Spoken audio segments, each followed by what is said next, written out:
Good morning, good afternoon, or good evening, one and all. Happy Friday. Hope you've been having a wonderful week, and welcome on back.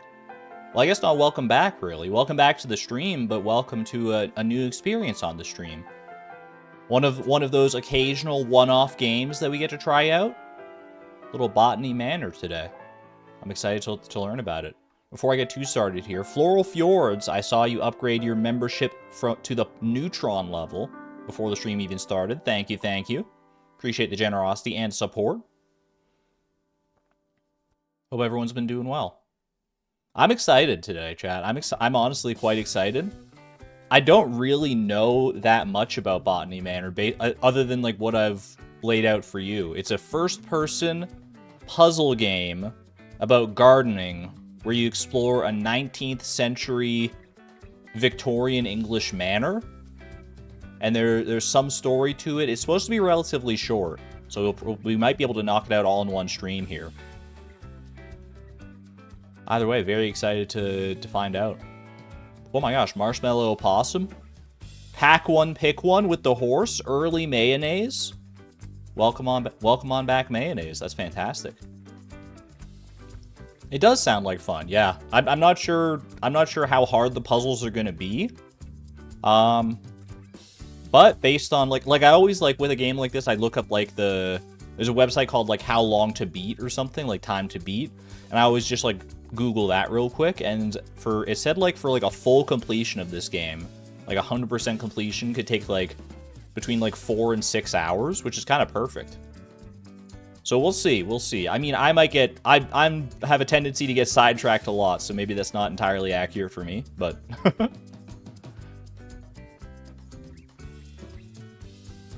either way, I think this is going to be a great way to wind down. Fleeting Farm, fun as it is, does get a little stressful, a little hectic as we try to keep up with our timetables and our goals. I think this will be a great game to wind down, relax, and just enjoy some cozy atmosphere and plants. Just enjoy the wonder of nature in whatever capacity it presents itself. Hey there, Laisha. Welcome on in. That made your day? You were crying a minute ago? Oh, I'm so sorry to hear that, Marshmallow. I hope you're doing well. For real. Lid, welcome on in. Welcome. I'm also not sure whether I should be using a controller or if I should use mouse and keyboard. I'm just gonna go with the mouse and keyboard to start with. When it comes to like 3D first-person exploration games, it's kind of like hit or miss for me. Whether a controller or mouse and keyboard is better. But we're going to start mouse and keyboard, and I can always pivot to controller if the need should arise. I'm assuming anyway. I'm assuming this controller compatible because it's like it's a pretty critically acclaimed game. It's on like multiple platforms. You can get it on like the Switch and stuff. Not sponsored, by the way. Can't watch this one again. It's been on the top of your wish list for months, but your PC can't run it. Well, I hope mine can, Miss Palindrome. Thanks for popping on in. Have a good one, and maybe see you in the VOD when you get a chance to play it for yourself and experience it. You were gifted a membership yesterday, so you're hyped to use the new emotes. Chat, use your favorite Argon-based emoji right now. Or if you have access to one. If you don't have access to the channel emojis, just use your favorite general emoji. I want to see what you guys like.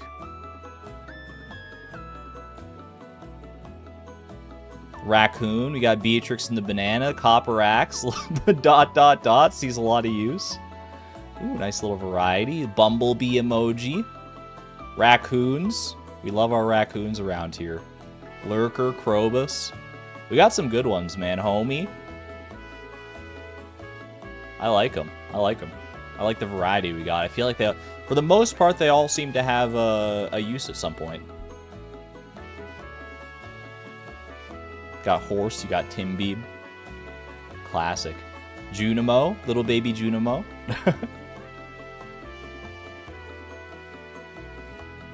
That's awesome. We love ourselves some emojis around here for sure. All right, chat. Let's get this show on the road. I feel like my microphone's a little high. Am I loud for you guys, or do I sound like totally normal and I'm just being paranoid about my sound quality as per usual? I feel like my mic's in a different spot than normal, but maybe it's like totally fine. Normal? Perfect? Alright. There may be some sound tinkering we have to do once we get into the actual game, because I'm not sure how loud it is. I just kind of, like, eyeballed it in my OBS window, looking at, like, the sound bars going up and down. Louder than yesterday a titch. Fair enough. I didn't change any of, like, the actual settings, so it'd probably just be, like, a proximity thing. Let's go ahead and play some Pokedoku and some Puffurtle, and then get this show on the road.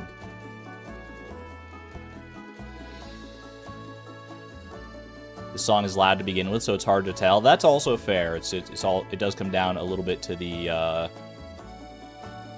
sound, to the song as well. Oh my gosh, so many early horses today. Woolen Feet, congratulations. Early Terror. Congratulations, that's wonderful.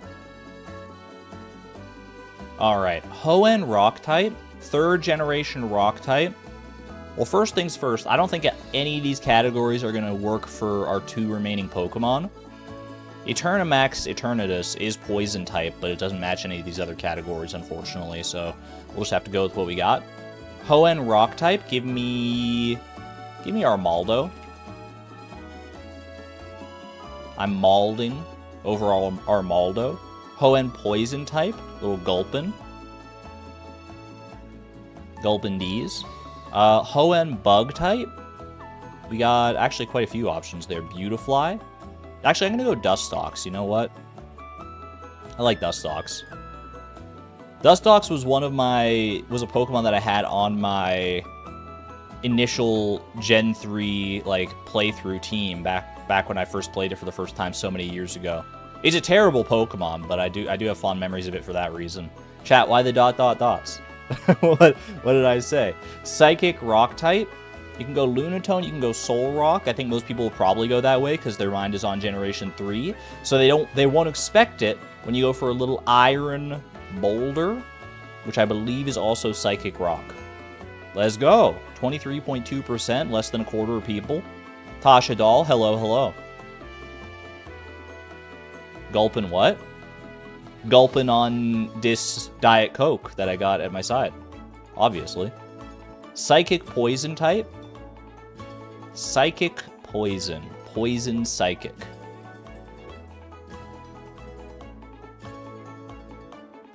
Why am I drawing a blank on that one? I feel like that should be an obvious one. Psychic Poison. Poison Psychic. Come back to it. Psychic Bug. That is easy enough. That's Orbeetle. We'll go G-Max, because that's fun. He's like a freaking UFO. He's a saucer. Holy. Rock Ultra Beast. We'll go with... There's a couple, I think. Stakataka, I think is probably...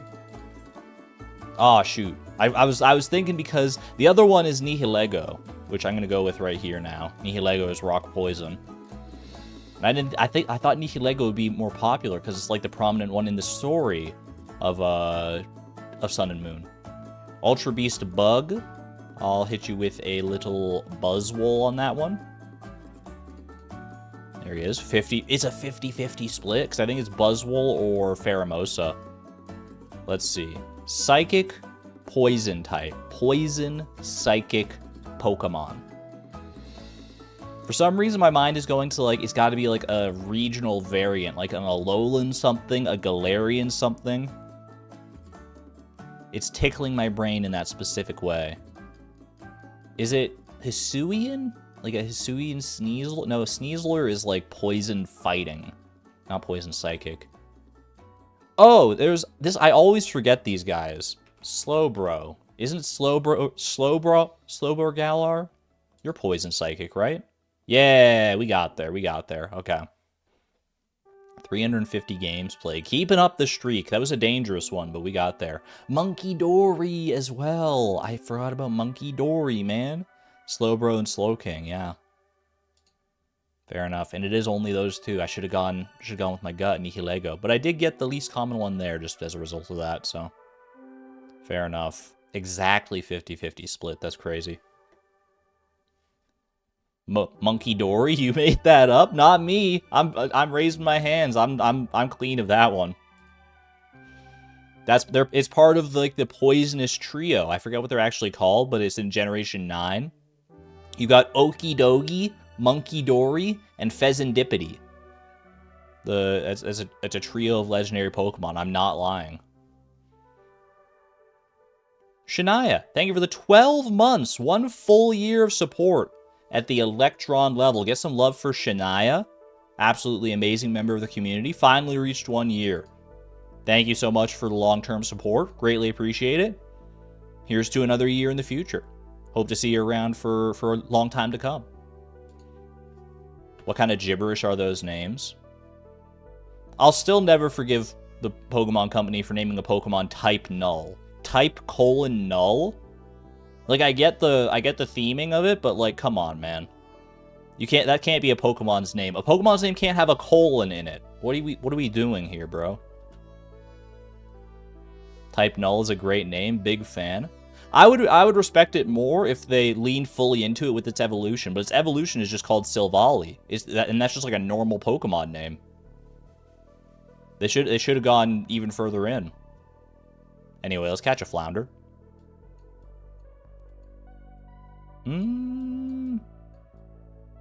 It is plausible that this could be a flounder. It's not too hard. It's a little jumpy. I think a flounder's maybe a little jumpier than that. But let's try it anyway, because we haven't seen one in such a long time. No flounder today, unfortunately. We're floundering for a flounder.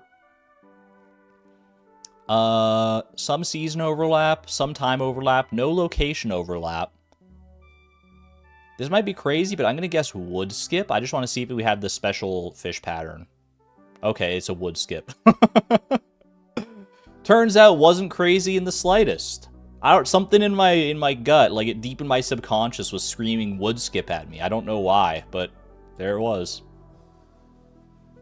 Getting the wood skip in 2 is a crazy place to be, honestly. I wouldn't expect that of myself. A wood skip is not one that has a distinct pattern in my brain. But maybe it does. Maybe I just don't recognize it, because I don't think about the wood skip often enough. I just let my subconscious brain deal with the rest of that.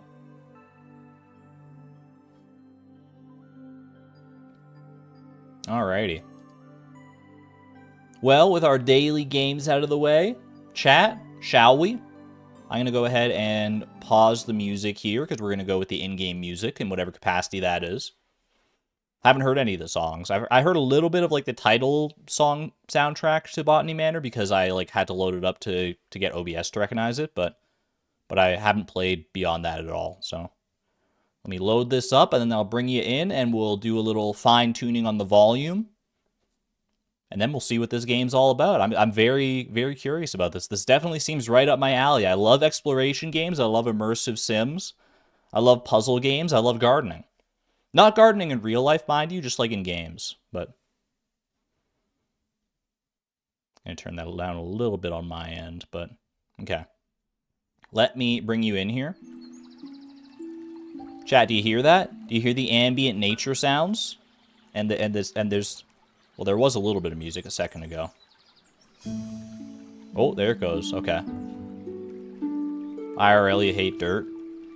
That's fair, yeah. I feel like gardening is so finicky in real life. It's probably very satisfying if you get good at it, but... How's the volume, by the way, chat? Compared to my voice, I don't know how loud the game gets, but like at least for right now, can you hear the ambience? Can you hear the when it there are some like very loud kind of like notes in there, but does it sound all right? Need to be louder, quieter?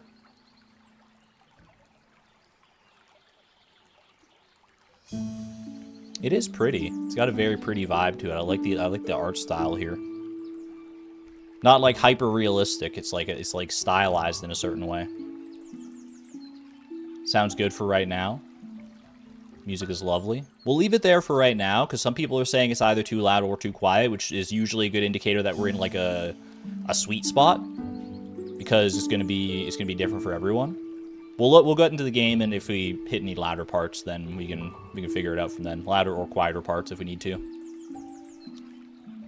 So at any rate, welcome on into Botany Manor. I don't know that much about this, other than that we're playing as, I believe, Arabella Green is the name of our protagonist. We're going to be playing as a retired botanist, exploring an 18th century, or 19th century actually, Victorian English manor. and solving garden-related puzzles. Whatever the heck that means. Check our options here. We appreciate a good assortment of accessibility options. Sprint toggle, zoom toggle. I don't know. I'm going to leave all this as default for right now, unless I notice anything that's particularly egregious. Motion sickness. Botany Manor is a first-person game which may cause some people motion sickness. You've been warned. Viewer beware, you're in for a scare. Got all the different stuff here. I can always change the settings, but it's probably fine for me. Something of a botanist yourself, MB. I'm gonna hopefully be able to rely on some of your knowledge then. Let's get into it. New game, me. Camera smoothing, maybe? We'll see how it is once we get into the actual game. Ooh. 1890. Botany Manor, Somerset. I'm already cozying up, man. Okay. Oh, we're right into it, huh? No, like, intro cutscene or nothing? Ooh. You get motion sick as well. I'll try not to, like, move around too fast. Do we need anything here? Options, camera. Camera smoothing. Adjust the smoothness of the camera rotation. Is this better or worse if we go, like, high or low? I'm not sure. Like, if I go all the way down, what does that do? There's, like, no... I don't really notice a difference, personally. More smoothing? Actually, I do kind of notice a difference when I move it around. If we go camera, all smoothing, max smoothing. Okay, yeah, there's a distinct difference in, like, the motion there. That's a little too much for me, probably. But what's in the motion sickness settings? Camera smoothing is, like, right at the top of that. That's worse. We can go, like, somewhere, like, a little above average. Camera sensitivity seems fine so far. Camera field of view, that could change things as well.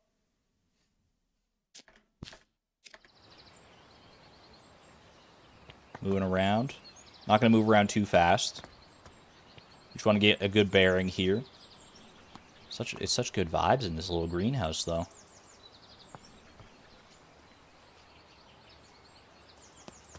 Kind of want to see what max FOV looks like. Like, this looks fine on my end. Let's go ahead and see. I mean, we can change out. Max FOV is 95. Oh my gosh. That's so zoomed. Oh, don't love that. Okay. I'm going to go back to... I think 70 is probably totally fine on that one. Okay, yeah, that's better. That's better. All right. Let's get this party started. Looking around our little greenhouse. We got cacti. We got a lot of cacti, actually. Is that because they're the easiest plant to care for and I'm a bad gardener? Is that the environmental storytelling cues that I'm getting here? Ooh, what is that? Lady Arabella from the groundskeeper. We're so happy to have you back at Botany Manor. Hope you had a lovely trip. In your absence, I'm afraid some things in the manor have deteriorated, though I can assure you we tried our best to keep things in order. I hope it doesn't affect your research too much today. Signed, Bennett. Fair enough. Okay, thank you, Bennett. I've been away for a little while on some sort of vacation. Arabella Green, that's me. You kill succulents and cacti? I've never even tried. Forgotten Flora, a herbarium by Arabella Green. That's by me. D to open the herbarium. The herbarium or herbarium? Mayflower Publishing House. Dear Arabella Green, thank you once again for submitting your book proposal, Forgotten Flora. Please send this empty herbarium back to us when you've completed your research and we'll be in touch with your potential offer. Sincerely, Mayflower Publishing House. Okay. So this is where I take all my notes. Maps, a fresh start, survivors of adversity, peculiar petals, botanical allies, and climbing up. Maps, grounds. Okay, yeah, so this is all stuff we gotta fill in, I assume. Chapter 1 clues. So this is all blank. This is stuff that we have yet to discover. You can't read this font? How do I access that? Wait. Tab. Okay, yeah. Tab to get in there. Is there a way to change the font? I can read it, but there was something like about a text overlay, but I think it was only on the letter. All right, let's get going. Ooh. Chapter 1, a fresh start. Oh my gosh, there's so many things. There's so many little white dots. I'm overwhelmed with choices. Wildflowers. Let me check it out. Yeah, text overlay. Okay, so you can do a text overlay to do that. Windmill wort, volcanic flower, checkered lily, sword lily, and daffodil. Tag yourself. I think I'm probably the checkered lily, personally. Ideal soil temperatures. Open herbarium. Ooh! Important clues get added to the herbarium, where you can assign them to plants. If you're stuck, tracking clues can help you organize and validate your research. Thank you. Wait, no, I want to... Important clues get added, yes. Alright. I want to grow the windmill wort to filter the smoggy air in my conservatory, but I'll need to research its temperature requirements first. Fair enough. Okay. Temperature requirements for the windmill wort. Grassland flowers. Windmill wort is a volcanic flower. Volcanic flower? But where is it from?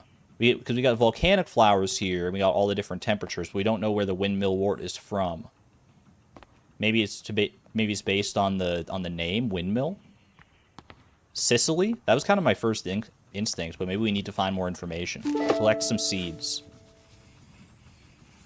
Ooh, there we go. Seed for the windmill wort, perhaps? Do we have any other flowers, or we're just starting with this one? Fair enough. Okay, seed inventory, lovely. Potting instructions. Place pot on saucer, add soil, plant seed, and water the seed. Straightforward enough. All right. So we got the pot. The pot already appears to be on the saucer. I'm going to scoop me some soil.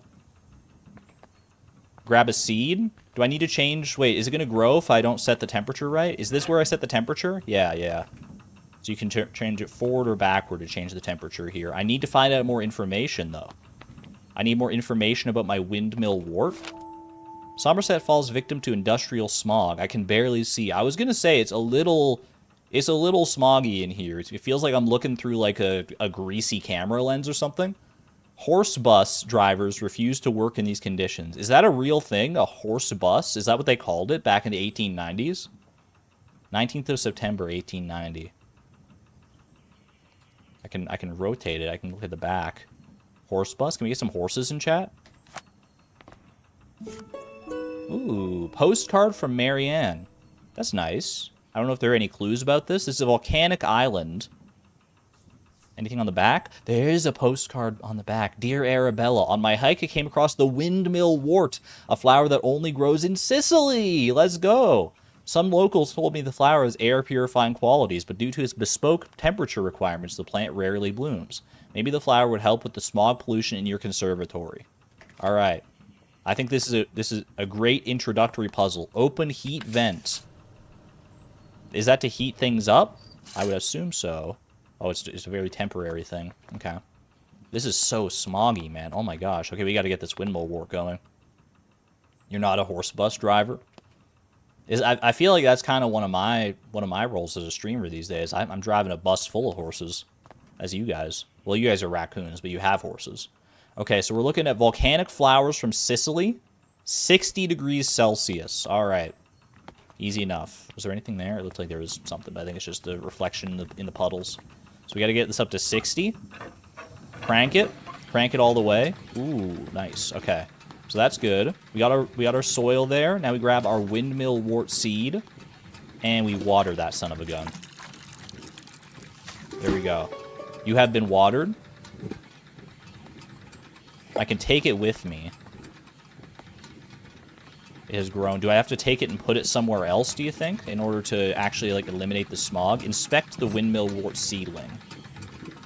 That's a seedling, man. It's growing. We got a little leaf. I can put it anywhere on these tables. Can I just, like, carry it with me? It's not going to grow, like, that fast, surely. I can put it here. Put it here. Open the heat vent. It's already, like, 60 degrees, though. Is this going to make it too hot for it? No, it loves it, man. It loves it. Oh, baby! I'm the best botanist of all time? Look at that. And it's windmilling? First achievement got, I've grown the windmill wart. That's so much better! Let's go. I haven't filled in all the right clues for this plant. Can I add clues so to like just fill this out? The windmill wort naturally grows in volcanic soil, which is why it requires a soil temperature of 60 degrees. Oh, that's the soil temperature, and then you get the heat. I see. Interesting. Baby's first flower. It does spin. It actually spins like a real windmill.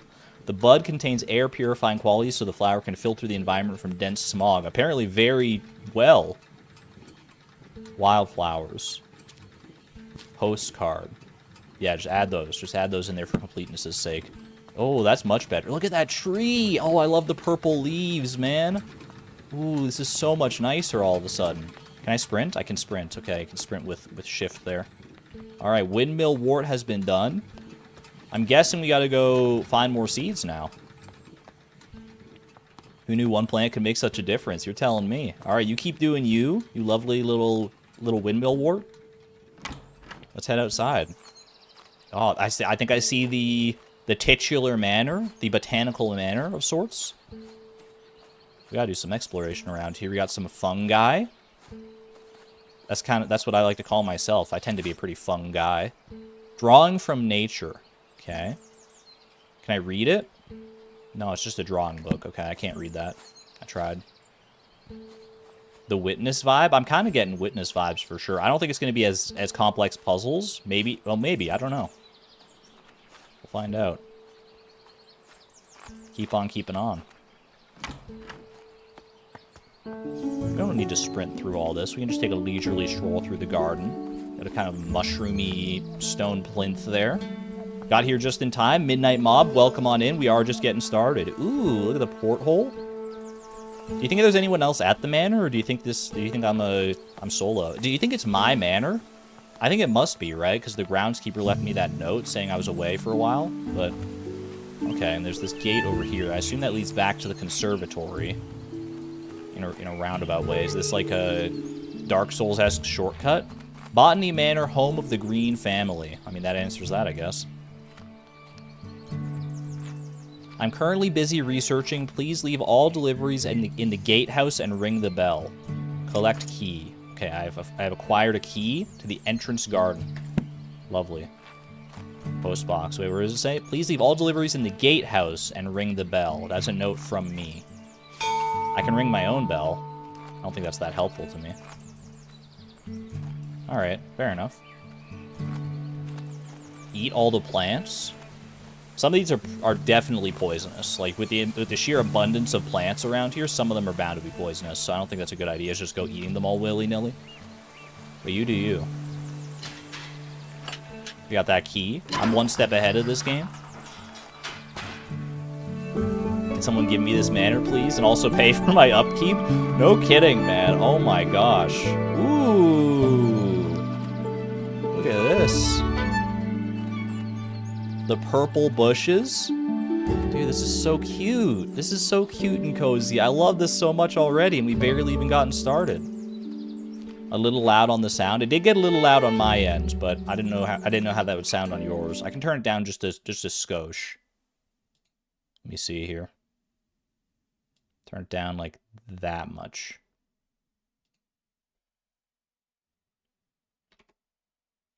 Only hop back in. Wait 1 second. How's that? It's not very loud right now at all, but I want you to still be able to hear like the ambience of like the bird and the nature sounds and stuff. So I don't want it to be too quiet, but I don't want it to be too loud either. Look at that hat. That's cute. Just sit here and enjoy. Achievement got. Sit down on a seat and take a break. Can you jump at all? I don't think so, no. I've got a sprint button, but I do not appear to have a jump button. My dear friend, good luck on your trip. Jay would have loved to join you in it. No, is that Jay or is that I? I think it's I would have loved to join you in, like, in our younger days. But your tales about the trip will suffice when we next meet. I will never forget the Maria Jackson passage you once highlighted to me. In examining plates, you take the authority of others. Whereas in botany, as in all other things, we can make little progress if we do not see for ourselves. Well, now you must travel and see some interesting specimens for yourself. I'm inspired to look forward to hearing all about it. Yours, friend always, Eleanor. I love the name Eleanor, actually. You hate this font? I'm not great at reading cursive, so, I mean, it probably would have been better to just do it like this, but I do love the stylized aspect of it. Yay, I can take a cane? Walking stick. Don't need that. Not for right now, at least, I don't think. I seem to be pretty spry in my step. Look at the little duckling. Oh my gosh. It's a little, like, chickadee sculpture. Or not sculpture, I guess. Hedge trimming? That's wonderful. Yay. No duckies in the actual fountain there. Can I go this way? It seems like it's pretty open up now. I can either go straight to the manor or I can go up to these side areas. I mean, you know me. I gotta explore all the side content before we actually move on with any main story. Can't enter the orchard. I did get an achievement for that. It says, let me in. Shake a locked door. 3 achievements down already. What can I say? I'm something of a gamer. Okay, we can head this way. I'm assuming this is also locked. Ooh, oh, that's really nice. I love these little, like, thin streams and the little waterfall over here. Are you kidding me? Topiary is what that's called. Thank you. I'm struggling for the word. Ooh, a little spigot. Or just a spare cactus on top of some books. You gotta look at something like this sometimes and wonder, like, what's the story about this? At what point was someone, like, sitting here reading a bunch of books? Maybe they were, like, trying to learn about this cactus, and then they just, like, gave up and set the cactus on the books? I don't know. Got another duck, though. Get up close and personal. I bet that's one of the completionist things. Find all the duck topiaries. I'm assuming this is locked. Yep, locked from the other side. Interesting. Does not open from this side. I'm familiar with that nomenclature. Don't sit on that cactus. Wasn't planning on it.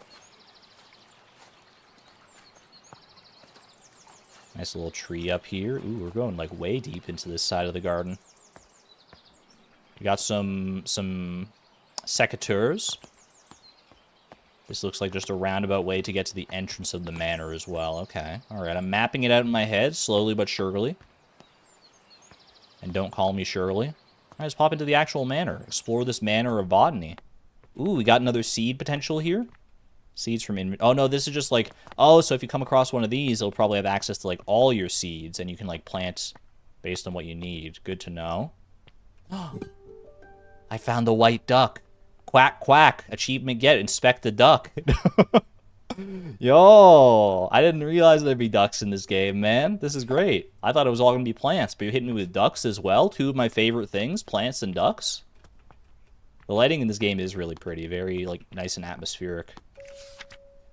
My dearest Arabella, I hope this finds you well as you set off for London on your important trip. The thought of you in the bustling city, working on your ambitions, both excites and worries me. Who's this from? Hopgood household. Time is indeed past, and yet your determination for your field remains inspiring. I said I saw back, and I thought that meant for some reason it would go to the back. It remains inspiring for me. I never imagined all those years ago that we would be writing to each other in our 5th decade about such endeavors. 5th decade. So that's going to be, we're in our 40s? Because 0's a decade? Context clues? I look forward to hearing about your progress and of course, let me know how I can be of assistance upon your return. Your loving sister, Elizabeth. Thank you, Elizabeth. It's a little eerie, honestly. I mean, it's soothing and cozy, but the fact that there's, like, no one else around here is a little eerie, but I kind of love it, too. I need some quiet time. The clouds are so, like, wispy. Ooh. Let's head on in. What is that tree? What is that tree? Is that supposed to be like that? I don't know about all that. Ooh, we got a crackling fire. Did I leave this going while I was, like, away? 2 new plants added. We got new plant tech. What do we got? Family tree. Where am I? Arabella Mary Green. I'm down, like, right in the middle there. There's Elizabeth. Where's Eleanor on this? Or is Eleanor just, like, a friend? I was born 1835. 1835 until present. It's currently 1890, right? So I would be 55. So I am in my 50s. Okay, fair enough. Parents, Augustus and Adelaide, are both deceased, unfortunately. RIP. Interesting. Lady Arabella Green, I'm pleased to let you know that your family tree is complete, carefully tracing the history of your lineage. As per your request, I have altered the customary presentation now displaying the maiden names of the ladies in your family rather than their current names acquired through marriage. Should you require any further adjustments or have additional inquiries, I remain at your service. Yours, Robert Hinchley, genealogist. I assume those last names are going to come in handy at some point. Ooh, hello. Just a big old painting of a stag beetle. I'm getting old. Clearly, getting up there. When I'm 55, I definitely still want to be streaming, though. We got fish. Arabella knows how to decorate a place. Great Western Railway, Taunton to London Paddington, issued for return journey, first class, elderly discount applied. I mean, hey, you know the perks of age. Okay. This was from July 9th, 1980. Good to know. It said 2 new plants were discovered. Is that this one here? This one in the tree? I'm not sure. Dartmoor. Travel by train to Dartmoor all year round. Home to breathtaking sights. Hound Tor, Wistman's Wood, and Becky Falls. Is that what that is? Hound Tor, yeah. The Dartmoor line. Interesting. I don't know anything about about the United Kingdom and its assorted geography. I hate to say. The painting room. Got another book here. Pyrophiles. Fire has the potential to be among the most devastating forces of nature. Despite this, humans have developed the ability to invent, wield, and adapt and manage it. Meanwhile, certain species in the plant kingdom have evolved to adapt and flourish in the face of fire. In areas where forest fires occur frequently, pyrophiles have learned to rely on fires as a crucial part of their life cycle. Facts about pyrophiles. Their seeds typically possess tough shells, like a pine cone. Makes sense. Some pyrophiles only bloom when surrounded by smoke aromas from their natural habitat. So some of them are so attuned to fire that they only bloom in the presence of smoke and only from their natural habitat. Interesting. We got the back terrace, the painting room. There's another little passageway over here into the kitchen. Is it fun so far? I'm having a blast so far, just like exploring. We've barely even done anything. I'm just like having a great time learning about the manor and Arabella and everything. Ooh. This is the flashing. Must be new seeds. New seeds acquired. Fulguria. Ulex fulguris. I came across the fulguria when I was caught in a terrible thunderstorm. I'm interested in learning more about its growth requirements. All right, so we got to start looking for clues for the fulguria. Blurry photograph. That doesn't seem too helpful to me. Camera experiment 1. This was earlier in the year. Okay, I purchased a new camera and flash lamp to document my flowers. This picture looks a little blurry, though. I'll have to investigate the camera settings. Good to know. Doesn't look like this one turned out too much better. Dark photograph. This picture is so dark, impossible to see the flowers. So dang dark. I can't believe how quickly I've run out of that incredibly expensive flash powder. This one looks like it turned out pretty well. Well-lit photograph. Is this the fulguris that we're looking after? Like eucalyptus. Is the windmill wort a pyrophile? It might be. It grows in volcanic regions. I don't know if that's the same thing. I'm very pleased with this picture. It looks like I'm getting the hang of the camera. Lovely.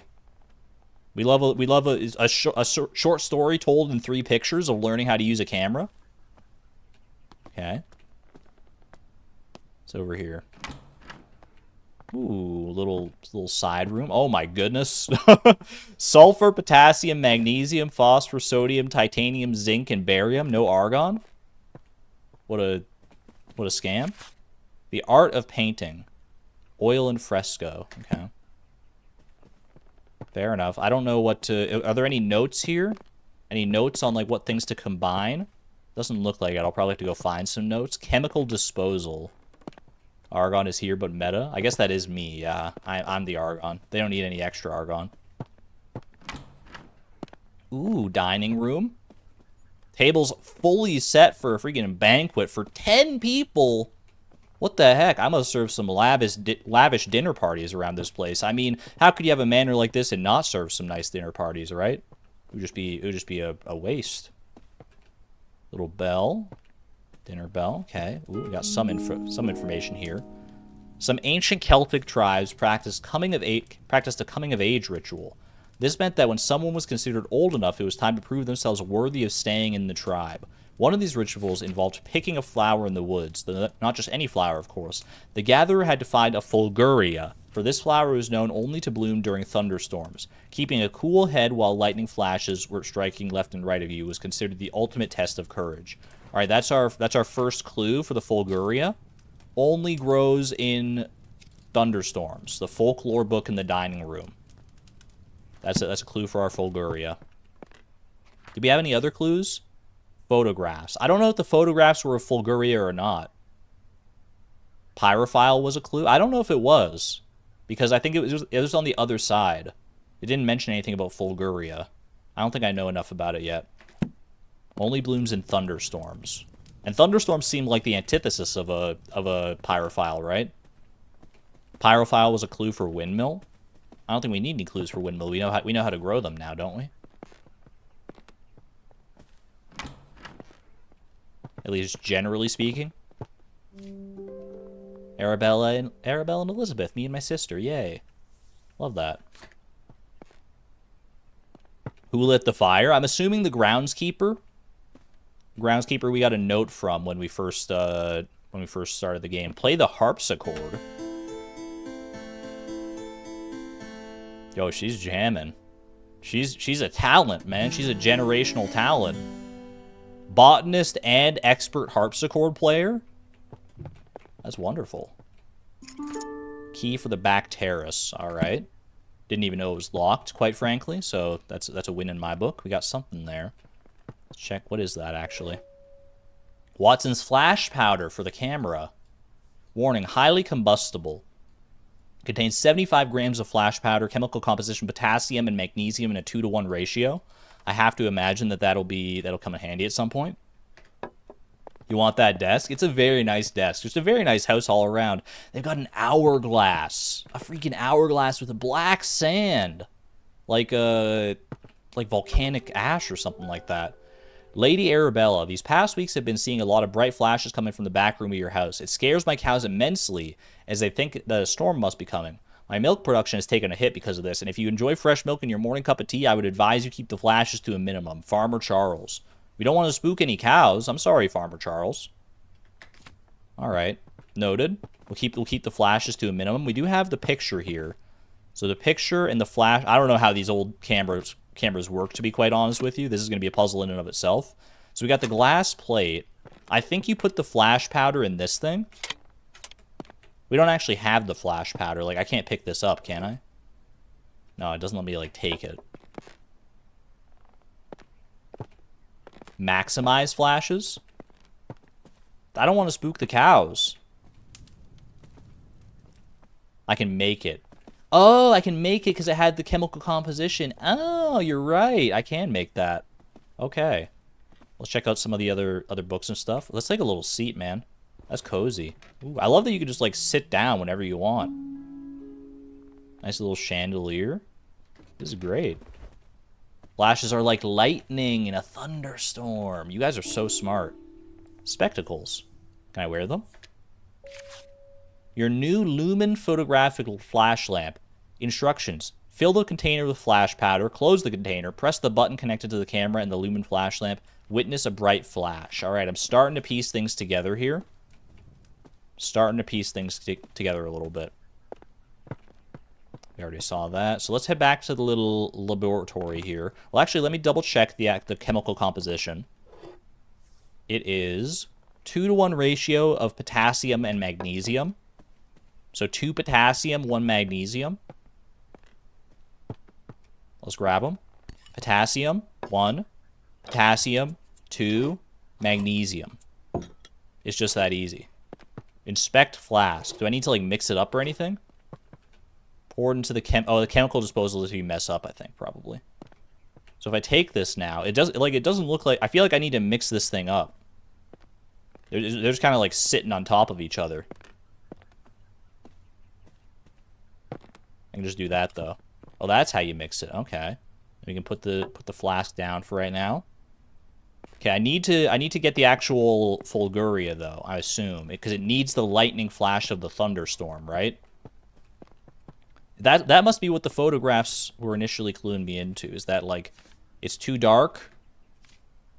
Yeah, okay, so that's what the fulguria looks like in the first place. Let's get some clues written in. We are sciencing. We're sciencing so hard right now. Photographs are a clue. Flash powder bottle. Letter from farmer. Flash lamp manual. I mean, these all seem like clues to me. Flash powder bottle. Is that right? I got the seed to appear there, so I assume. Does that just happen if I add, like, clues in general? Dartmoor poster, pyrophiles. Dartmoor poster. I haven't filled in the right clues for this plant. These aren't the right clues? Interesting. So that must have been all the right clues for fulguria. That's correct. But I want to get all the right clues for the windmill wort. 60 Celsius. It's a pyrophile. It's got to be a pyrophile, right? Pyrophile. The wildflowers at the conservatory and the postcard. These were the things that gave me the clues I needed in order to do this. So I feel like that has to be right. Dartmoor poster. It's not the Dartmoor poster, dude. Maybe I don't know. Think I didn't get the temperature clue? Maybe pyrophiles isn't right, actually. Oh, well, we'll leave it for now. We managed to grow it just fine, so I'm not worried about that. Okay, where is the actual... that was the train ticket. Where is my little workbench? Right here. What was the Dartmoor poster? Dartmoor poster was this one over here. All the year round. It's not mentioned anything. It's Wistman's Wood, Hound's Tor, and Becky Falls. Doesn't have anything to do with anything right now. I read that already, yeah. Okay. So we gotta fill it up. It's already on the saucer. Scoop the soil. Plant a fulguria. Water the fulguria. And then take this bad boy with me. It's currently very shy. We need to put it in front of some flash photography. Isn't the seed in the book? For which one? For the windmill wort or for the fulguria? Either way, I needed a pot anyway. All right. We got the glass plate in place. Fulguria is sitting there. We got the flash powder in. I got to close the flash powder, right? Close that up. And take a picture. Yay, that was oh my gosh, that was very bright indeed. Hello. Fulguria grown. Achievement get. We love that. Ooh, it's so satisfying, man. I love filling in a good compendium. Fulguria only grows during thunderstorms where flashes of lightning provide the bright light for the flower needs to bloom. Because of its dangerous drone conditions, not many people have witnessed its beauty. I need to find more... I need... This is bothering me, the windmill wort we don't have all the clues for. We'll have to come back for that one, maybe. Chapter 1 clues. Postcard wildflowers not found. Oh, so there is a clue out in the conservatory that I just did not find. That's what that's telling me. Fulguria means brightness. I was wondering about that. I've heard fulguria in regards to like fulgur blooms in Elden Ring. That's where I'm familiar with that word, and that's similar. It's like to do with like lightning and flashes and stuff. Completionist attitude, I relate. I'm gonna rush back to the conservatory. I gotta find out what that other clue was, because that's gonna bother me if I don't. And I feel like the deeper we get into the game, the less viable it's gonna be to run back to the conservatory. So let's just make a quick little winding detour back through here. Zoom. So I missed a clue somewhere in this conservatory. Despite solving the puzzle. Ideal soil temperatures. Is it just because I didn't look at the temperature chart? Like, I think I looked at it like this. I didn't actually press E on it. Is that what I did? Yeah, that's exactly what I did. All right, mystery solved. Pyrophiles, no. Temperature chart, yes. There we go. Clues have been acquired. That's so funny, man. All right. Note to self, press E on everything. Even if I can already read it in like the overworld, press E. Because we need to get it in our clue context book. Also, I'm going to go real quick. I'm just going to turn on my fan here.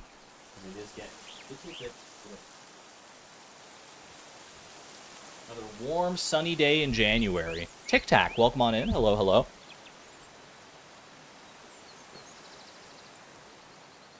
Okay, let me get resituated here. Oof, oof. Yeah, like this. Okay, there we go. That's better. Catbee, thank you for becoming a member at the Electron level. Or renewing your membership to the Electron level, perhaps, based on your sword. Thank you very much for the generosity and the support. Appreciate you. Okay, so that was the fulguria. We haven't gone upstairs at all yet. We did also get the key for the back terrace. You can hear the fan. Ideally, I don't want you to hear the fan, but if it's just like a mild ambient noise, hopefully it's not too bad. It is kind of like pointing like right towards the microphone, I think. Let me know if it becomes like a distracting or anything like that. Oh, I didn't look at this. Arabella's parents. They're like the optical illusions of the like that optical illusion where you can like see a face in both like the space and the negative space. Interesting. So yeah, we got the key to the back terrace. The back terrace was over here. I think we want to explore all the first floor as much as we can before we go into the second floor.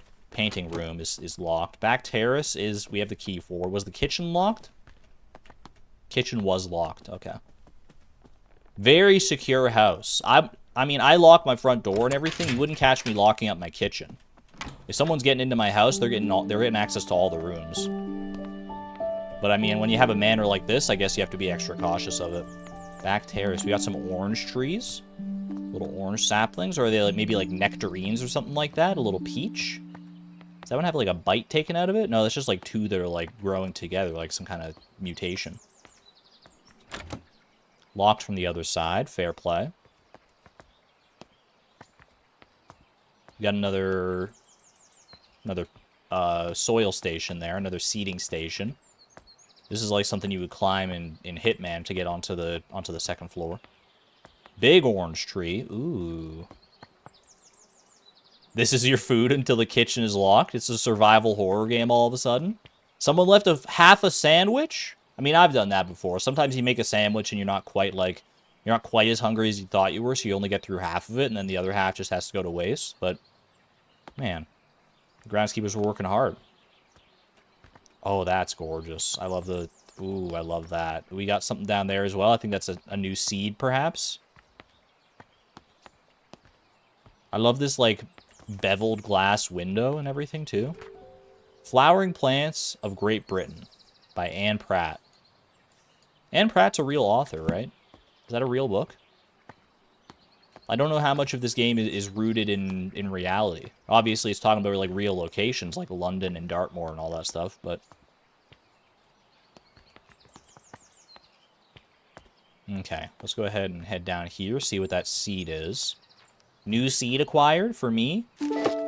I've found the ash plume. This might be a tough case to crack. We need 7 clues for the ash plume. I mean, based on the name alone, I'm assuming it's going to be a pyrophile.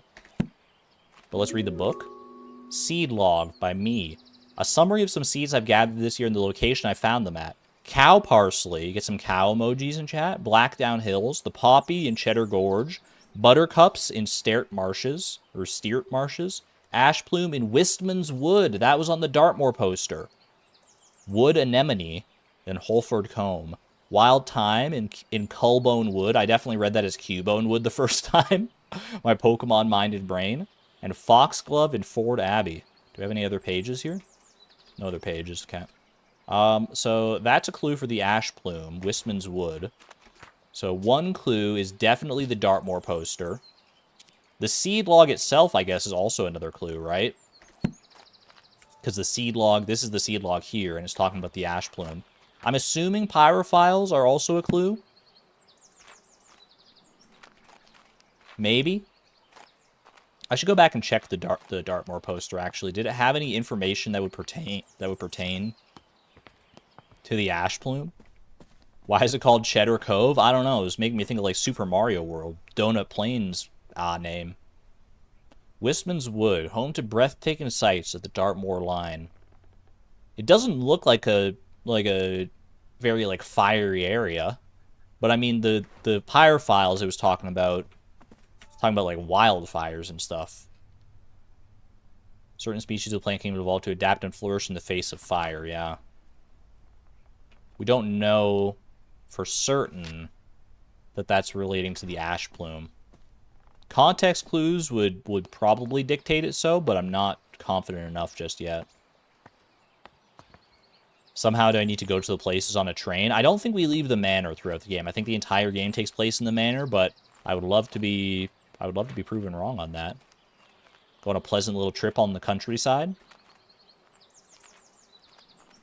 The formal garden, can't get in there yet. We've only been dabbling with baby gardens. We haven't gotten access to the formal garden. We're not allowed yet. My dear friend Arabella, letter from Grace. A friend of mine visited the Americas and brought back a pair of fabulous gray squirrels. Are you sure they weren't monkeys?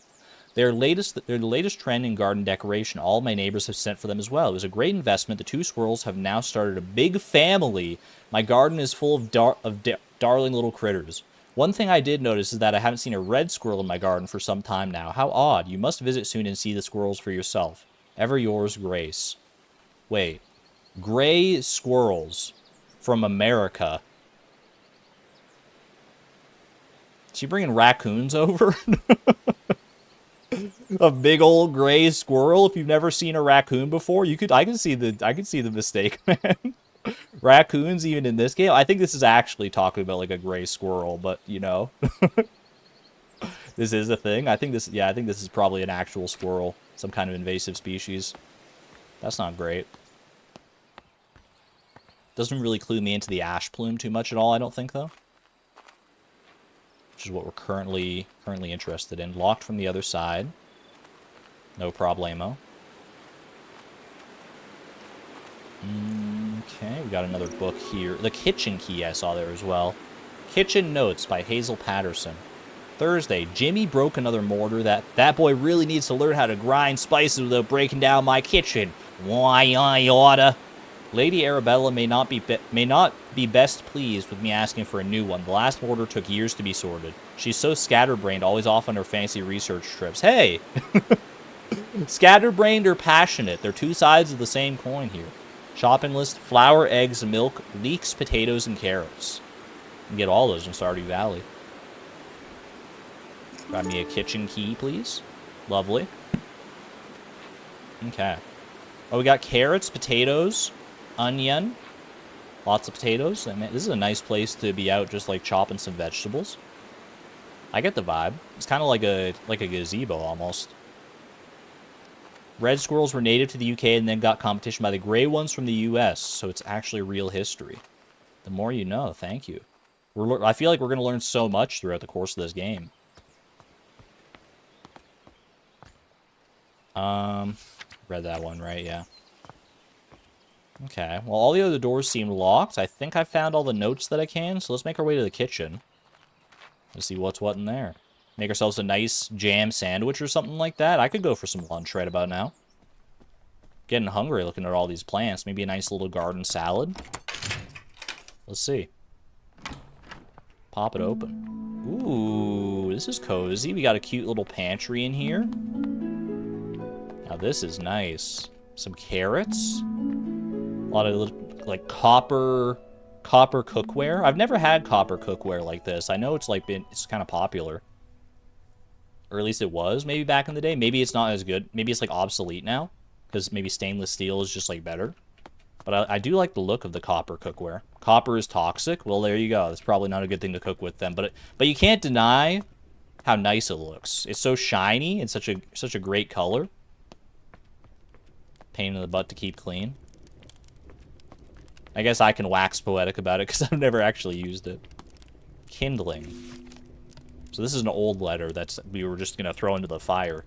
Dear Lady, from the University College of London. We received your letter applying to study botany at our College of Natural Scientists. This is a long time ago, June 1853.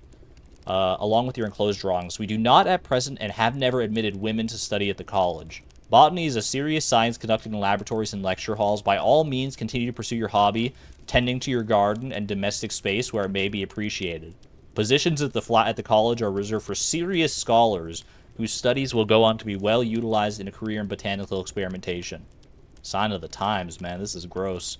Therefore, with all politeness, we do not offer these valuable positions to amateurs that should otherwise be taken up by genuine academics. Signed, Professor John Altringham. Mr. Altringham, you've made an enemy this day. And from then on, Arabella Green vowed to be the greatest botanist in all of the United Kingdom. And look at how far she's come. She's living in an actual, like, fantasy garden. Historical sexism is also real. Hey, you got to take the bad with the good. Can't get the cozy Victorian English vibes without some of the nasty, outdated Victorian English views. Pestle and mortar. The broken pestle and mortar. Okay. Who broke that? Little Timmy? He's going to have to pay for a new one out of his own pocket. Even if he's only getting 2 pence a week for his allowance, it's all going to go to me. I'm not paying for that. Society of Historians, Southwest Route. Monthly lecture open to all society members. The history of Dartmoor. Oh, this has got to be a clue for us, probably. Given by our resident natural history professor.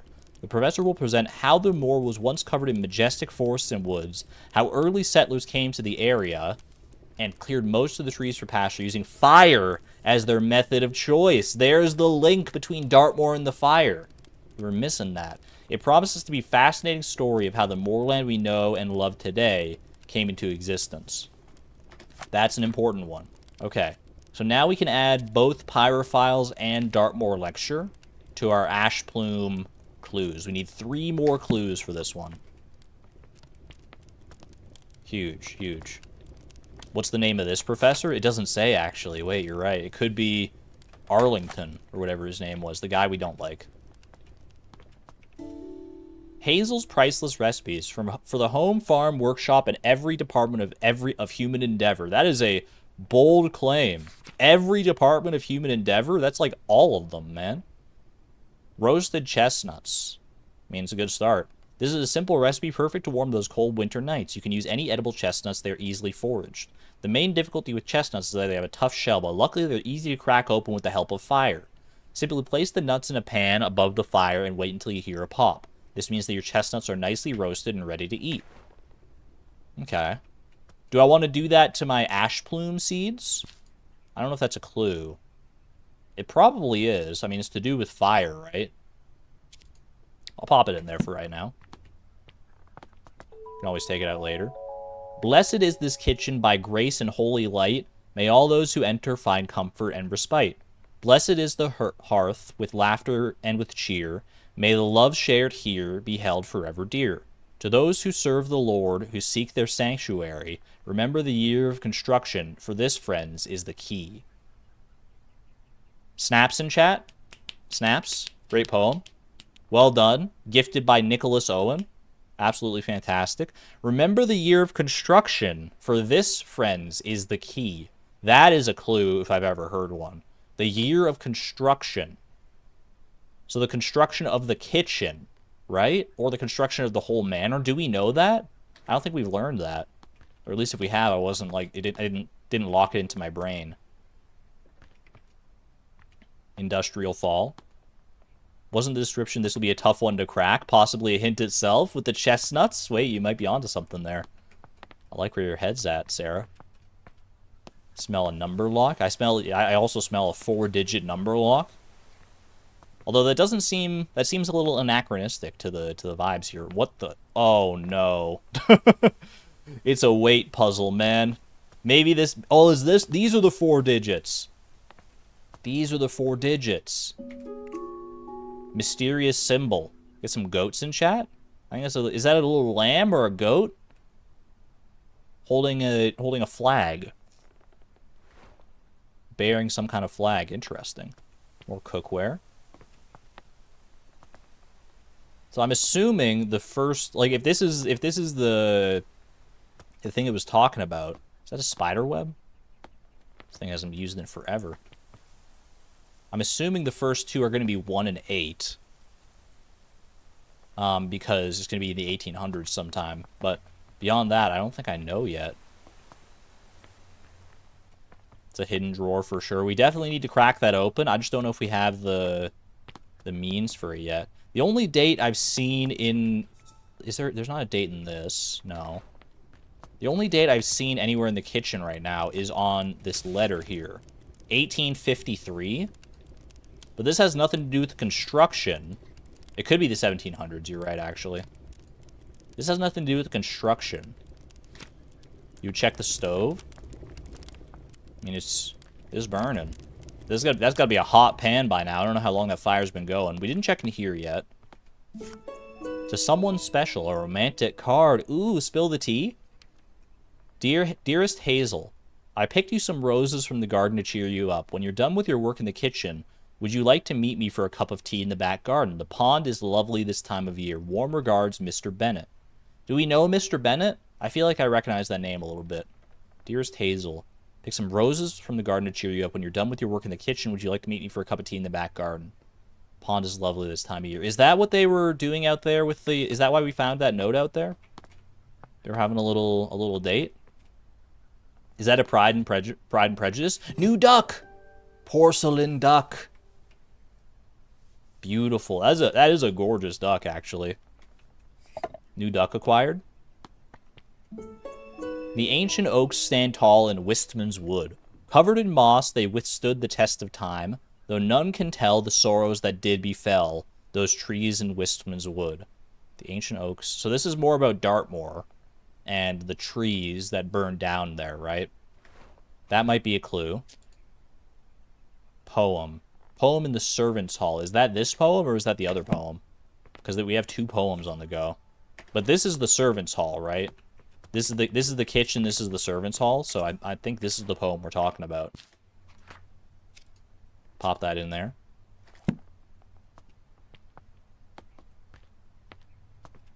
We have access? We do. Ooh, cherry logs, birch logs, maple logs, and oak logs. So we're going to need a specific kind of wood. I'm piecing it together. We're going to need a specific kind of wood to, like, pop open the ash plume seeds. Do we know... Wait, did Wistman's wood... Did that poem say what type of wood it was? The ancient oaks stand tall in Wistman's wood. Let's freaking go. Okay. So we can add... So we know we need oak logs. Do we add them in here, do you think? I'm so curious now. I kind of just want to, like, take one and see. Oak log. Inspect the oak log? I don't think I need to. Can I just, like, pop this down in here? Wait, there we go.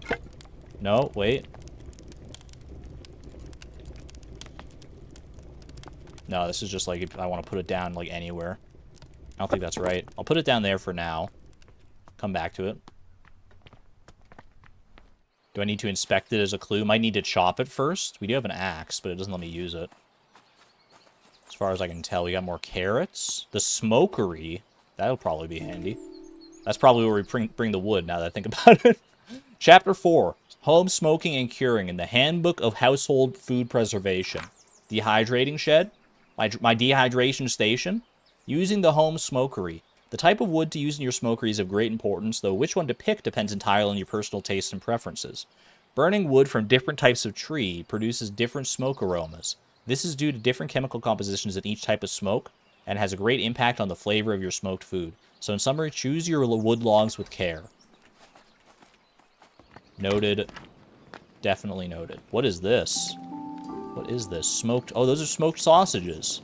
Someone just left a bunch of smoked sausages all, like, willy-nilly on the freaking counter here? This room's got, like, horror movie vibes. I don't know if I like that too much. Can't go around there. This is all boxed in. I can't get down to that area just yet. Is that where I was before? Was that, like, on the path to the conservatory? No, the conservatory's way over there. That's a place I haven't been yet. Okay, so now we can grab an oak log. Do I need multiple oak logs, you think? Let's go ahead and pop this in here. Is burning. We got it smoking. We got it a smoking in here. Is this was that the final clue? Do I need to bring... Is this where I just need to bring the... Let's see. Smoking book, yeah. Those are all the clues. All right. I mean, that one was kind of easy because it's like basically every clue we got was a clue that for this one. Okay, so now we know what we need to do. So we need to bring the ash plume seed. We need to go get an ash plume seed or an ash plume sapling, seedling, even. We still don't know about this, about the weight puzzle. Was there any other information about that, or is that like to do with something else entirely? There was a little seedling station. Let's just go to this one out here. There's a rope on the wall. I'll check that out in due time. All right, put that there. Pot it up. I should probably like bring the seeds with me as I'm like discovering things. Water that. Seeing that's something I'll need to backtrack for later. You're probably right. All right, ash plume. I watered it, but it didn't do anything. Do I need to like... Do you think I need to like cook it first? Like it was... Because it was talking about like the... Like, yeah, it lets me put it here. Ooh. There we go. Okay, okay. I have germinated the ash plume seed. Now we take it over to the smokery. We'll see if the oak smoke is still going. Now we're probably gonna need more oak logs here, so we put that in there. Is it gonna do anything? Just want to make sure. No, okay, so let's go get some more oak logs.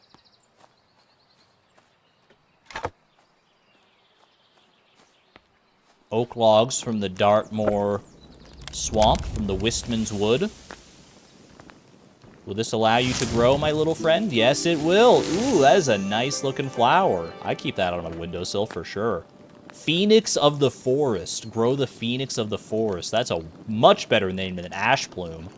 That's what it was called. That's what it was called in my achievement there. The ash plume is a pyrophile, evolved to survive harsh forest fires. Its seed cracks open with extreme heat, and afterwards the oak smoke from the habitat it indicates it's safe to bloom. Let's go. 3 flowers down, man. It's just that easy. Oh. Gatehouse delivery? Wait, I'm not alone anymore. I gotta go get my delivery. Gatehouse delivery. I'm so excited.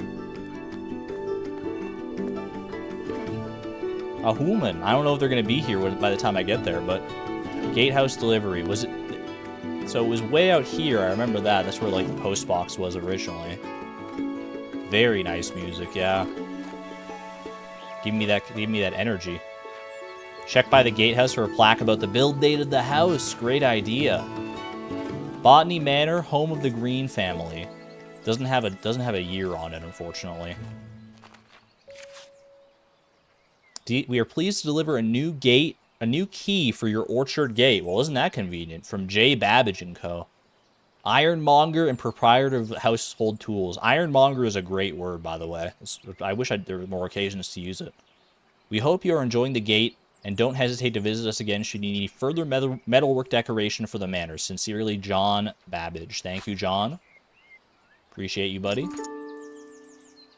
Key for the orchard. I'm gonna ring my own bell just for funsies. From the desk of Arabella Green. No year on there either. Feels like we're about to run off on an adventure. It was a very like energetic song. I felt like a kid on Christmas morning rushing out to get my presents. Turns out the present was a key to my own freaking orchard.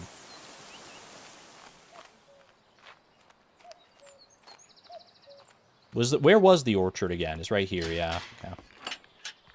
Ooh, this is gonna look nice, man. Oh. Chapter 3, Peculiar Petals. We're making quick headway through this. I love this. 2 new plants added to our book. Oh, I love that little gateway, man. Oh, this is such a good vibe. This reminds me of like walking through there's sometimes you go to the zoo and you've got like a greenhouse kind of situation. You walk in and it feels just like this. And it opens wide up. And oh my gosh, the apple trees. Can I get an apple? Apple for me?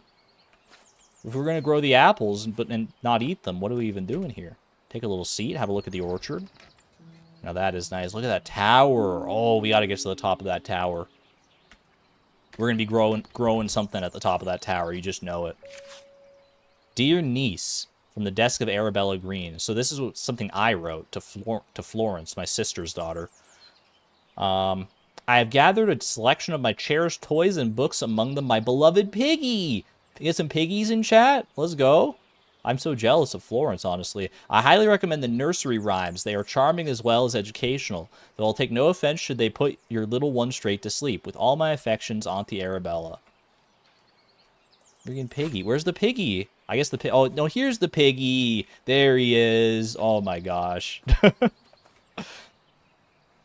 So maybe we haven't sent the Piggy off yet? Because it said we were going to send the Piggy, right? I've gathered a selection of chairs, toys, and books, among them my beloved Piggy. Ooh, the Wolf Glove. A treasury of nursery rhymes. High on the mountain tops so steep, grows a flower that's hard to keep.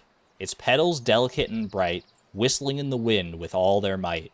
The mountaineers who climb up high listen for the whistle as they try to find their way amidst the snow and reach the summit, cheeks aglow.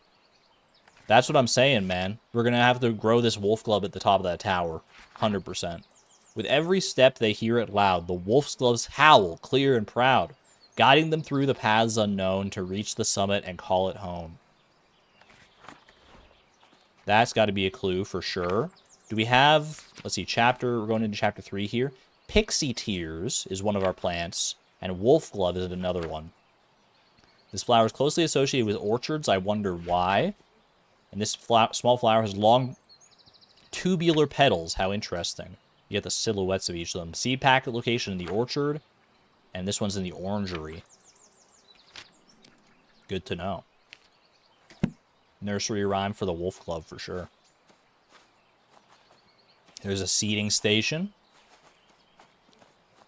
That will come in handy for sure. We don't have any of the seeds yet, so we got to go find those. There's a doorway through there. I don't know. Does that go to the orangery, you think? There's one of our seeds. This has got to be pixie tears, right? Pixie tears. Seed acquired. Easy. It looks like a coffee bean. Cool. Are all these, like, real plants, by the way? I feel like they kind of all are. I don't know if they all have these, like, properties, but they seem like... I know, like, the... Well, I think I've heard of wolf glove, or am I thinking of foxglove? Foxglove is a real plant for sure. You don't think any of these are real plants? I want them to be, though. They're not, but they're in real genuses. Notes on soil additives. Sometimes I need to add extra nutrition to the soil. I have found the following amounts work best with different pots. That seems like it's going to be complicated. That might complicate things a little bit. We don't have any different pot shapes yet. But no, this is our pot here, though. This is the pot that we've been using the whole time. So maybe we don't have to worry about any of the other ones. 97 grams of soil. Pot notes. Is that a clue? It is a clue for something. Is it a clue for pixie tears? I wouldn't be surprised. Sometimes I need to add extra nutrition to the soil. I have found the following amounts work best with different pots. Potting soil. Put a pin in that one for right now. 97 grams of soil. It seems like it's going to be important for the pixie tears because it was found in the same little shed here as the actual seeds. But I can't say with any certainty just yet. The windmill one sounds fake. I mean, windmill war could definitely be the name of something. It's not going to be like spinning like a windmill like in the actual game, though. Dearest Arabella, how are you getting on in your garden? I hope it's not getting to be too much for you on your own these days. Nah, I'm good. I'm still in my 50s. I'm in the prime of my life, man. Our mutual friend mentioned that you have been struggling to germinate the ash plume. Have you tried making sure there's fresh compost in the pot? Stubborn seeds often need that to grow. I'll visit you sometime and perhaps I could find a way to crack the seed for you. I'm one step ahead of you, Mr. Charles Tucker Esquire. I can show you the book I've been working on at the same time. Yours sincerely. Not even spelling sincerely, right? I don't think I like Charles, man. I don't know. Maybe he seems generally amicable based on his words here, but there's some kind of undertone to this. Especially anyone who ends their messaging and gives themselves the title of Esquire at the end. Like, I don't even know what an Esquire is. Isn't that like a lawyer? Sounds like mansplaining. It kind of does. Yours insecurely. Maybe that's what I need the scales for, the 97 grams. Maybe, actually. Yeah, that's a good thought. To, like, balance out and see exactly how much we have. Ooh, we got a whole bunch of stuff here. Can I open this door? This looks like it leads back to the conservatory. Or not. Or it could lead to like a cute little like cafe style area. Wait, I love this. Oh my gosh. Ooh, we got like easels and stuff. Those look like easels anyway, kind of. At least the stands for them. The Heritage Orchard. And preservation of endangered apple varieties. Okay. Typical fussy, nosy English neighbor. Plausibly. I think they're trellises. Oh, to grow like the vines and stuff. That makes a lot more sense. We got some apples. Apples that we can turn into some kind of apple sauce, perhaps? Use press. We have a few different varieties of apples. Chat, if you're presented with these 4 apples, which one are you picking for your snack, for like breakfast or whatever? 1, 2, 3, or 4? Me personally, I'm probably taking 1 or 2. It's got to be 1 or 2. Although I can't deny, 3's got me very curious, man. 3's got me very curious. I don't trust how small number 4 is. It's probably like, it's either going to be sweet or bitter. It could be like a crab apple situation.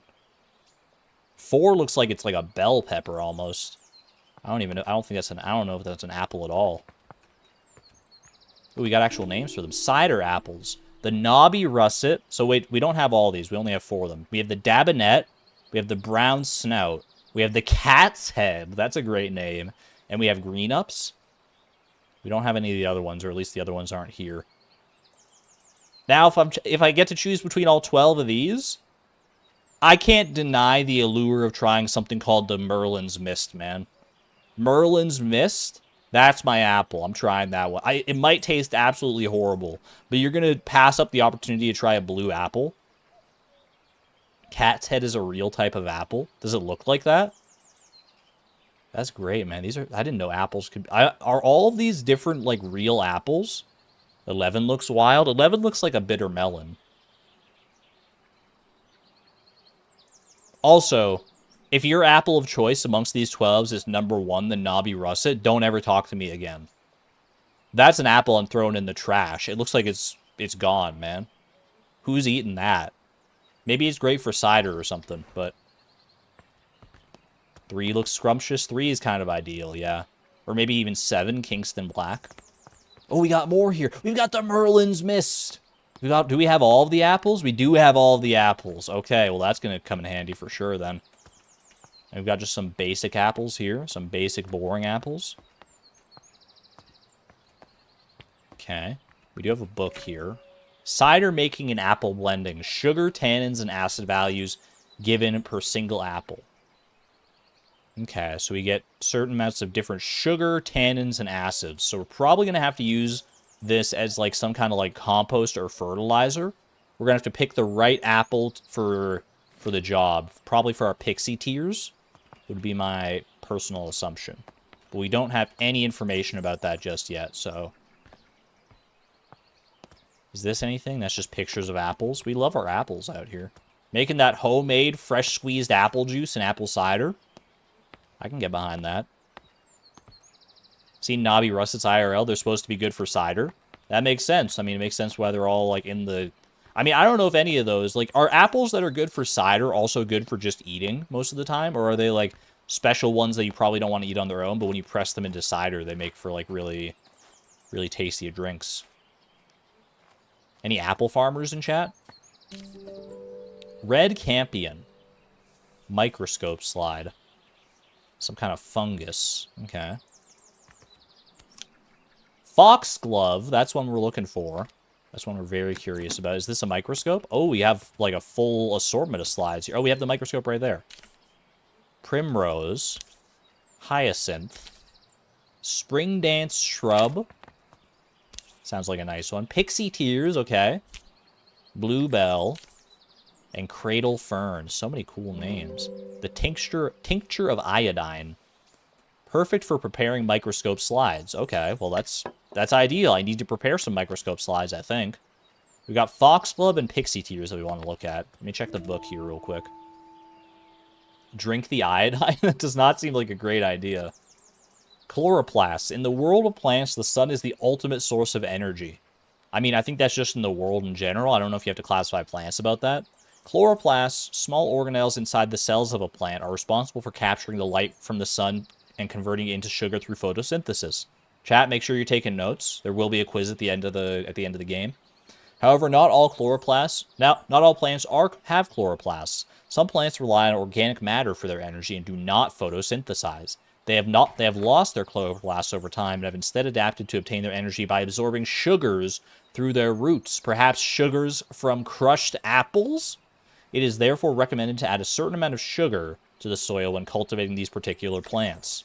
Very interesting indeed. Give me the foxglove. Can I pick them up and like put them in the microscope? I don't think I can. Like I can like look at all these things, but it does not let me actually move them. I can like rotate it all I freaking want, but can't actually put it under the microscope. Okay, well, we'll move on for right now. I don't know whether the sugars in the soil are for foxglove or for pixie tears. Hello? It's a real sheep! I thought it was like a sculpture for a second. It's real! My friend. Wild sheep! We just found him! Oh my gosh! This should have been an achievement for finding that guy, dude. Oh, let me step through here. Let me squeeze through. I gotta go pet him. Just a random sheep. Are there any other animals? Orchard mosaic. Interesting. Oops. Sorry, I bumped my microphone there for a second. Pixie Tears slide showed no chloroplasts. Did it really? I'll have to double check that. I don't know if this has anything to do with anything right here.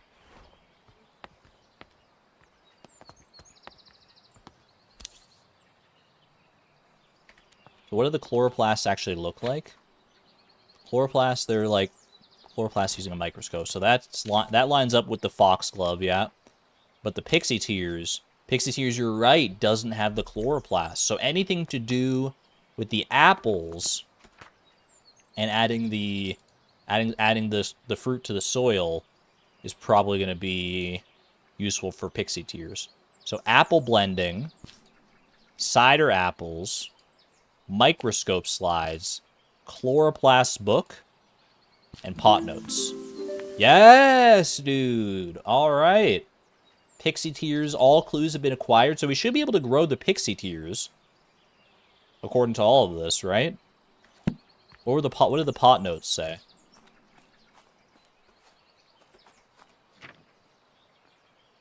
$97 grams. So we need to add 97 grams. We need to make the... Wait, soil additives. So we need to make the soil weigh 97 grams. Hold on a second. Let's add the potting soil. Let's add pixie tears. Let's water it. Okay, so we got that going. So now we can inspect it. Looking lovely. 97 grams is the magic number. Do we have to add 97 grams of sugar from the apples?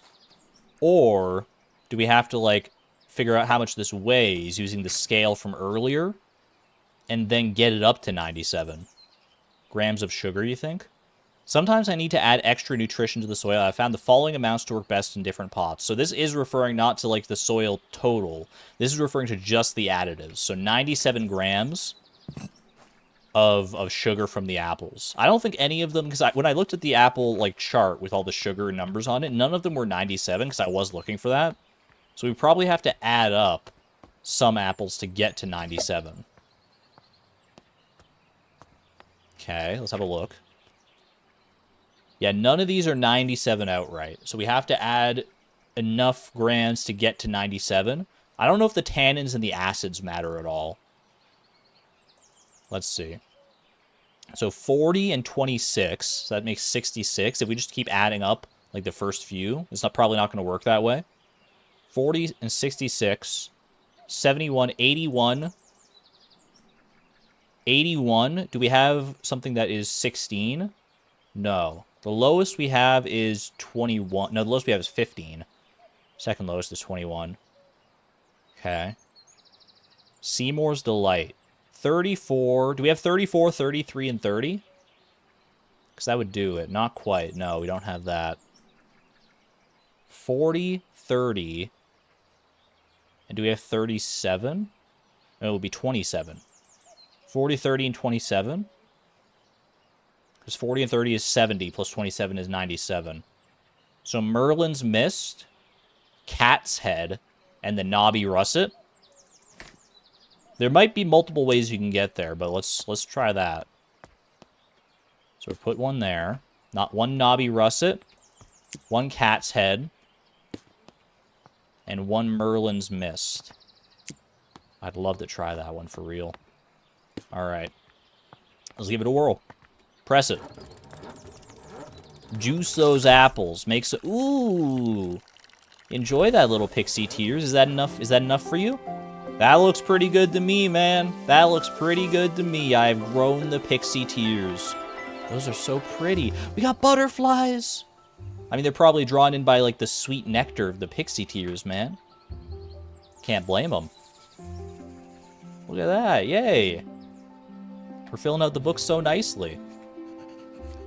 Pixie tears no longer contain chloroplasts, which are organelles responsible for photosynthesis. Instead, pixie tears absorb sugar through their roots, which it commonly finds in the apples from orchards. That's why it likes to grow in the orchards. Gets the sugar from the fallen apples. There was at the start of the book, there's like a map, right? That has been getting filled out just kind of automatically here. Okay, so if we ever need to find like a specific spot, we do have that. That's good. If I go to like index, can I just like click? Yeah, I can just click. Peculiar Petals is where we're at. Very nice, man. This is such a good game. I'm just having a great time just like learning and exploring things. This is so cozy. I absolutely love this. Is this like real, by the way? Not the pixie tears themselves, but like this like fact that like some plants don't photosynthesize and they get information and they get sugar from the soil. I believe it. It sounds scientific enough, but I'm not a botanist. Can we go to the map? This is like the total map of like the grounds.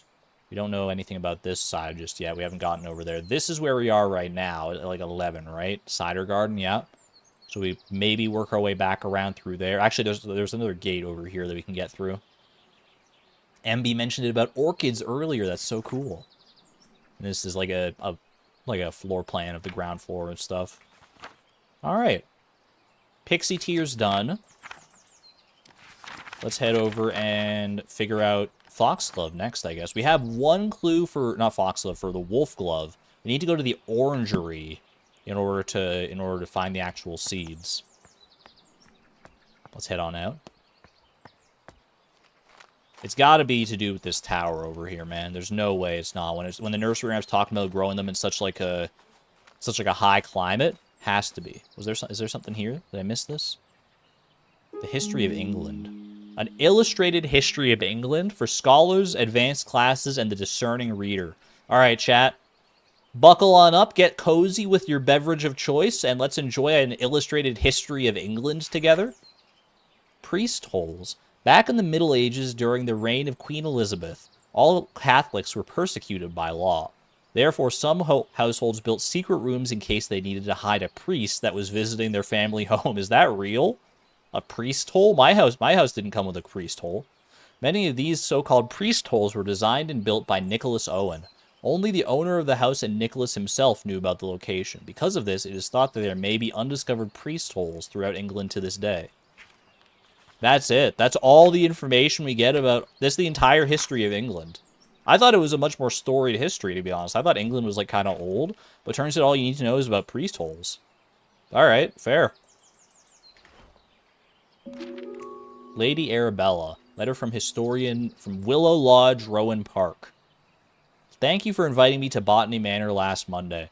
As a historian, I found it wonderful to see an authentic medieval manor, especially one as beautiful as yours. I apologize for not being able to locate the priest hole in your house, although I am convinced it exists and we will find it one day. It won't be easy. They tend to be hidden well and sometimes require elaborate mechanisms to be opened. I'm sniffing something about that weight puzzle, man. The weight puzzle with the spider webs on it, like it hasn't been touched in so long. From Professor Pennyworth. That's got to be how we got to find that priest hole, man. A challenge. A puzzle within a puzzle. Surely they could use the different synonym for hole. What's wrong with priest hole? Maybe like priest cubby? So this is the other side from the smokery. I want to go look at the sheep again, man. I love that sheep. He's still there. He's just chilling, man. I wish there were more sheep. I feel bad just like having him so alone out there. That's what they were called IRL. I assumed as much. Lady Arabella from the builder. Wait, this could be important information because we're looking for the date that the place was built, right? I have received your request for repairs to the roof of your garden tower. This probably isn't the person who built the actual manor, because this is like a repairman, so maybe not. Alas, I must confess that I am not the man to undertake this task. It may have escaped your notice that the tower in your orchard is known to locals as the Turbulent Tower. Ooh, spooky. It is believed that a poltergeist dwells within its walls. Gulp, I didn't know it was a horror game. Legend says that the spirit is evil and brings ferocious winds upon anyone who dares enter the tower. I don't want to provoke the wrath of this ghost, and I advise you refrain from meddling with the tower. Signed, Willie the Builder. Willie? What are you doing out here, Willie? Well, it's not going to stop me. I need to grow this wolf glove, man. Does this... The wolf glove seeds have got to be around somewhere here, right? I don't think we go to the tower just yet. I think we need to get the wolf glove before, like the seeds before we worry about the tower. That is a clue. Strong winds. It's got to be the howling of the wolf glove, right? Tower wind research. Test 1 of 6. Wind speed of 35 feet per second on the 3rd floor. Wind speed of 50 feet per second on the 2nd floor. So we're gonna have to find the right floor. Oh, we have to open the windows in a certain way, too. Look at that. So in test 1 of 6, like, on the 3rd and the 4th floor, the windows were opened differently. Interesting. Okay. And you have a total of 6 different tests here. 45 feet per second. So we'll have to figure out which wind speed is right for the wolf glove, probably. And then open the windows accordingly. Somehow my anemometer broke. I hope there isn't a poltergeist in the tower after all. Hopefully not. Mountaineer's Guide to Alpine Exploration. 2nd edition issued by the Alpine Club. Be sure to wear the correct gear when climbing. The wind in the Alps can be fierce and changeable. Is that what that's supposed to say? Changeable? Changeable? Is that a word that I just don't know, or is that a misspelling? It is advised to wear thick, warm clothing and sturdy boots with a good grip. Wind speed and pressure in the Alps by location. So what was the mountain in the nursery rhyme with the wolf glove? With the wolf glove here. We're gonna need all this information. We're gonna load in the clues in a minute, but I want to go find the nursery rhyme so we can figure out the actual mountain name. Nursery rhyme was here. High on the mountaintop, so steep. Did it have a name? With every step they hear, it's the wolf gloves. Nursery rhyme. High on the mountaintop, so steep. There's a flower that's hard to keep. So we don't have an actual mountain name here. Maybe we need more clues still. Nursery rhymes. Curious. Okay, well, let's add some stuff to the notes. Letter from the builder. That's going to be important, I think. Wind research. Alpine weather. Gotta be. I actually don't know if the note from the builder is that effective because it only really talks about the poltergeist. I don't know how useful that's going to be as far as, like, growing this plant. More butterflies and stuff. That's nice. Now I have to figure out which mountain is the most steep. Does it have steepnesses? Wind speed, pressure, and millibars. No. Unless the millibars translate to steepness somehow. Chat, Google for me. Google which of those mountains is the steepest. When in doubt, Google it out. What happened here? Oh, dear. Well, this doesn't look good. The rest of the manor is so, like, pristine and nice and well kept. There's a freaking orange tree growing through my wall, breaking the staircase. This place has been neglected. Is this where this has got to be where the wolf glove seeds are, right? Planting room. No, painting room, sorry. I was going to say all of these are planting rooms at this point. Can I use the rope? I'll give it a try. Note about stairs. Lady Arabella. As you can see, the staircase of the orangery has collapsed in your absence. I have already written to the builder in the hopes that he wants to sort it out, though as you know he can be difficult to pin down, ... I do apologize if this is getting in the way of your research. I don't suppose you could find another way to the bottom level. Maybe you're right about that rope. Wait, where was the rope? Was there a rope? I'm not seeing a rope. Ooh, this nice glass ceiling, though. Let's have a look here real quick. Dearest Arabella, letter from Natty. We made it to the Alps. We are so sad that you couldn't join us this time, but we understand you are busy creating your herbarium. Yesterday we were lost on a hike when we suddenly heard a strange whistling tune, the wolf glove. We followed the sound, and soon enough we discovered it. It was coming from a tiny flower. If you only had been there to tell us what kind of flower it was, your loving friend, always, Natty. I mean, that's definitely another clue. It didn't give us a name, though, of the mountain. It said the Alps, but we already know it's in the Alps, right? To Arabella Green, Botany Manor, Somerset. Envelope with stamp. It's got a ram on it. From Natty Golding. Do we have to cross-reference this stamp with wherever this was sent from to find the actual mountain, maybe? Perhaps? Envelope with stamp. I'm going to just pop it in there. Just pop them all in, and eventually we'll sort it out. Did it have anything on here? Yeah, because this is all about, these are all in the Alps, so that didn't help us.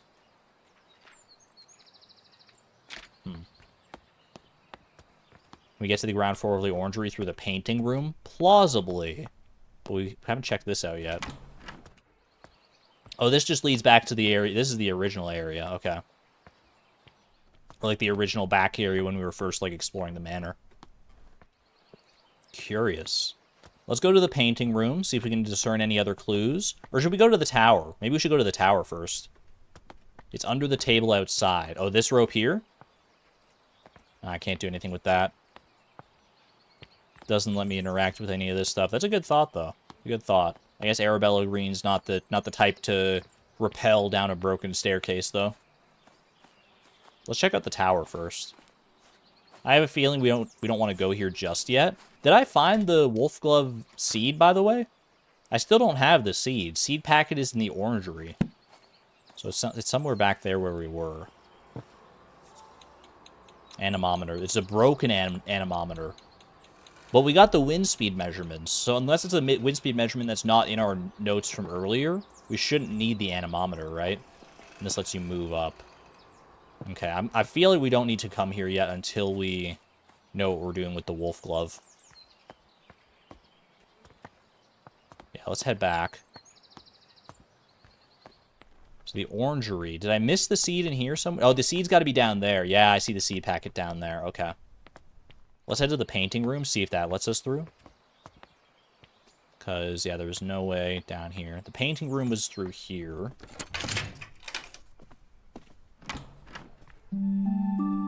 That door is so obvious. Invitation field trip. From the Society of Botanical Research, August 1861, or is that 1801? It's got to be 61, because we weren't born yet in 1801. Dear Miss Green, your research proposal on the structure of coastal plants was of quaint interest. That seems like a backhanded compliment. We have no plans to fund a small project like this, but perhaps if you are set on botanical fieldwork, you might assist Professor Montague in his work on British meadow orchids.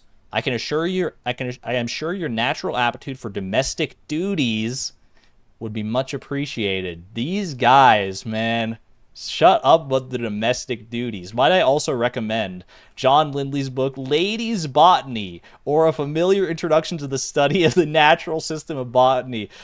J.W. Surtees, you just moved to the top of my list of people to get revenge on when I finally discover the man-eating plant.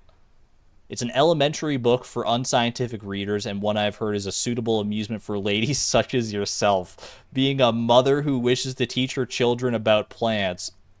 I can't with this guy, man. Oh my god. I mean, it's the 1800s. It's kind of like rampant, but doesn't make me hate it any less. Holy cow. Research team photograph. Meadow Orchids Research Team 1862. Professor John Montague, Anne Montague, Robert Brown, and Arabella Green. We did it anyway, man. We freaking did it anyway. Screw you, JW Surtees. We just did our own freaking expedition. Get out of here. Ooh, that's nice. Not even thinly veiled, just open disrespect, yeah. Botanical painting. Is this the wolf glove? Like a half-painted wolf glove? Does that compare? Not quite. Not quite the same, I don't think. Manor. Constructed 1593. Wait. That's it, man. That's the clue. That has to be it. Main hall, and that's just like a map of everything. A bell tower, attic, library, second floor. 1593. Okay, 1593. I mean, the kitchen's right down here. We might as well test that out. See if we can find ourselves a priest hole. So, 1, 5. Oh, 9. That's a heavy boy there. 3. Priest hole. Oh, it's smoky. Someone get a windmill wart in here, man. History sleuth. Find the secret priest hideout. Achievement unlocked. Ooh, it's a freaking dungeon. Priest hole. This is pretty big for a priest hole, man. This is more like a priest labyrinth. Who lit these torches? That's a great question, honestly. Is the priest still here? Hello? Oh my gosh, it's so spooky. Oh, I'm not reading that, man. My Lord Grain, thou hast ventured mightily in granting me refuge within these walls, and for such favor I remain eternally indebted to thee. The cunning of Little John in his establishment of the sanctuary doth inspire awe. A saint he is to our brethren and sisters who have sought refuge from the harsh rule of Queen Elizabeth and King James. Pray extend my gratitude unto thy cook for the sustenance provided, a welcome respite from Brother Michael's oft-repeated fare of leeks and potatoes. Don't diss the leeks and potatoes. I mean, I guess if that's all you ate, that's fair. With the most earnest of thanks, I entreat that this missive shall not mark our final communion, and that our faith may endure unbroken. Yours with devotion, R. Blount. How old is this letter, man? Like, was this back in, like, 1593 when the place was built? Surely not, but I mean, this is very old. Whatever's going on here. Oh my goodness. Any seeds in here? Duck! Tufted duck! A pristine tufted duck. Who knows how old this thing is, man? Even way back then, there's carving ducks. Was the priest the one who carved all the ducks, you think? Duck found. When was Queen Elizabeth? Weren't there, like, many Queen Elizabeths? No, I guess it was Queen Elizabeth I. Oh!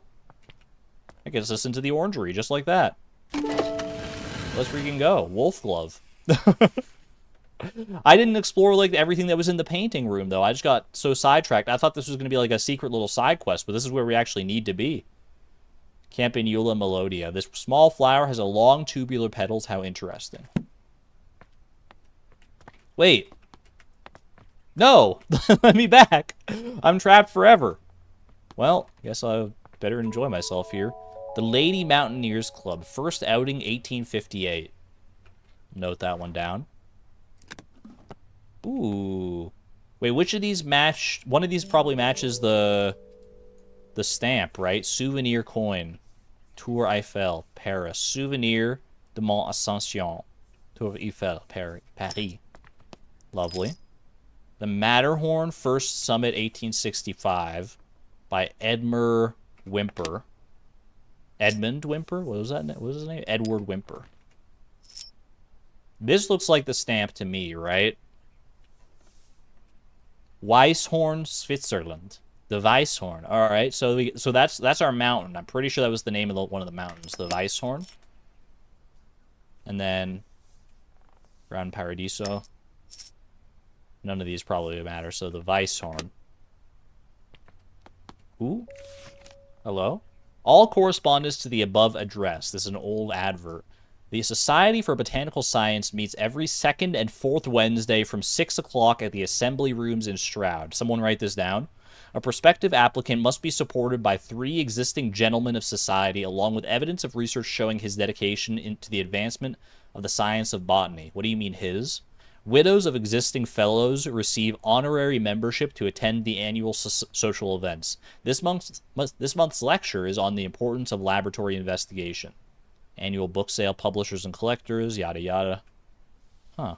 Interesting. Every second and fourth Wednesday from 6 o'clock at the assembly rooms in Stroud. That has to be important in some capacity. There's too many numbers. Just walking over some rubble, all casual-like. Hopefully I've got some good sturdy pants. What do we got here? Oh, was that a clue, by the way, that I can add? Coin collection. That's it. We got everything for the wolf glove. Yeah, we got the wind speed from the mountain. We just need to actually plant the wolf glove and get it going. 30th of July, 1862. This is from a field trip journal. Was this our mountaineering field trip? Was that the right date? Today marks the beginning of an intriguing adventure as I join Professor John Montague, his wife Anne Montague, and fellow botanist Robert Brown on our field trip to study British meadow orchids. Everyone's enthusiasm for the subject is infectious. Today, Professor Montague gathered all of us to examine a southern marsh orchid, though upon arrival I noticed it had much more hooded appearance and could be a new species entirely. When I pointed this out, Professor Montague laughed and explained that he was simply testing us. Curious. I think we like Professor Montague, right? He seems chill. He's actually like, letting us join him on the investigation and everything. Professor Montague. Ben Nevis. I don't know if any of these coins matter to us. Mount Ventoux? Probably not. These just seem like ones for the other mountains. Mont Blanc, yeah. Seems like a jerk. There was another professor that seemed like a jerk, but I think Montague is chill. It's your mom's birthday IRL. Happy birthday to your mom, Fresh Funk Produce. Wish her well for us. I can just repair the stairs. I just have that ability. Oh, okay. Well, that's fair. That's probably what I would do too. All right. Wasn't that the sexist guy? We had 2 sexist individuals that we've encountered in our letters so far. Montague was not one of them. There was this guy, J.W. Surtees, but Montague was the one who actually joined us on the trip here, on the research team for meadow orchids. Montague and his wife, and then Robert Brown.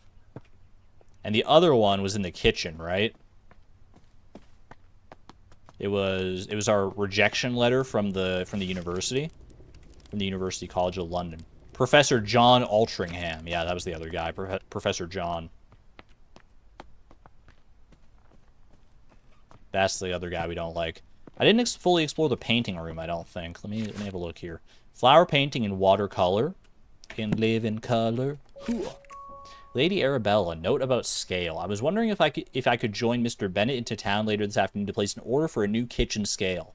The one we have is rather ancient, and I'm afraid it's not suitable for measuring flour to make my delicious scones. I think I'm one step ahead of this painting room.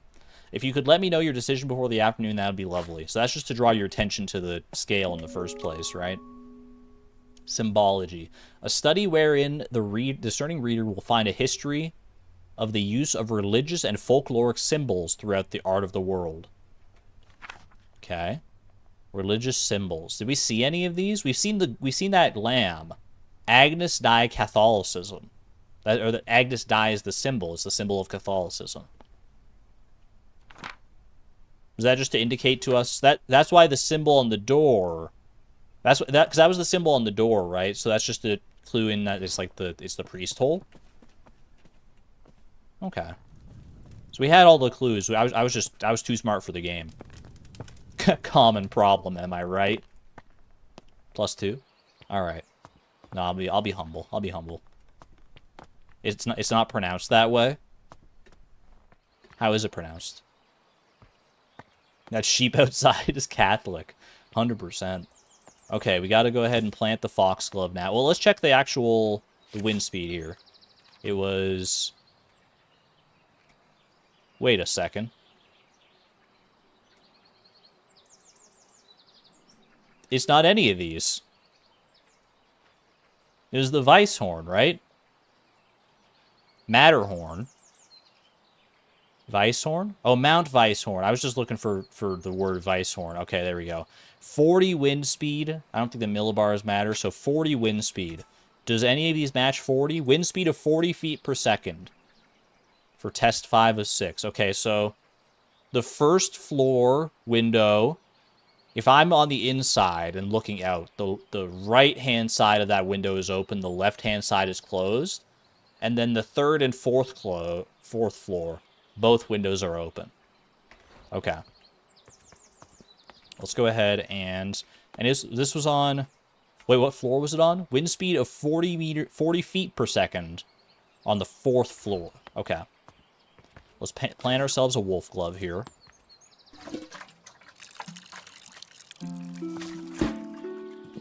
Alright, bring that with me. And let's head up the tower and put this son of a gun into action.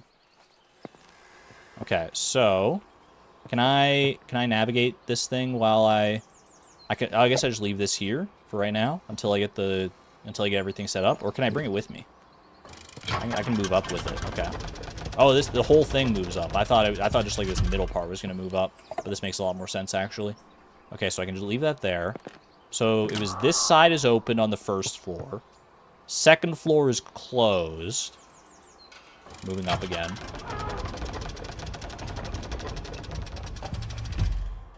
And then 3rd floor and 4th floor, both of them are open, right? Boom, boom. Whoops, wrong way. It's alright. This is kind of novel. To have this in our manor in the 1890s, this is kind of hype. If I had this in my house in real life, like a tower like this, I'd be pogging up. Alright, pop both of those open. Is that it? That does it, man. Wolf glove acquired. Ooh, so spiky. Is he gonna howl? Howl, please? Ooh. I can see why I got his name. Wolf glove. Grow the wolf glove. There it is. It's got like little holes in its petals and stuff. What a neat design. I love these flowers. Even though they're not real, they're so cool. Campanula melodia. The wolf glove grows on Mount Weisshorn, where the weather is just right. When the wind hits the tubular petals, a howling sound can be heard. Mountaineers are familiar with this flower and use it to navigate on foggy days. There we go. New lore acquired. Gatehouse delivery. I had a feeling, man. No, don't move up. I gotta move down. I want to get out of here before the poltergeist comes, man. Oh, I got an achievement for that, though. Go to the top of the tower. Okay, I guess it was happy accident. My gatehouse delivery. Have they delivered me another key? I can't believe I have so many keys. I mean, it's no wonder I need keys delivered. With this many keys, how are you supposed to even keep track of all of them, bro?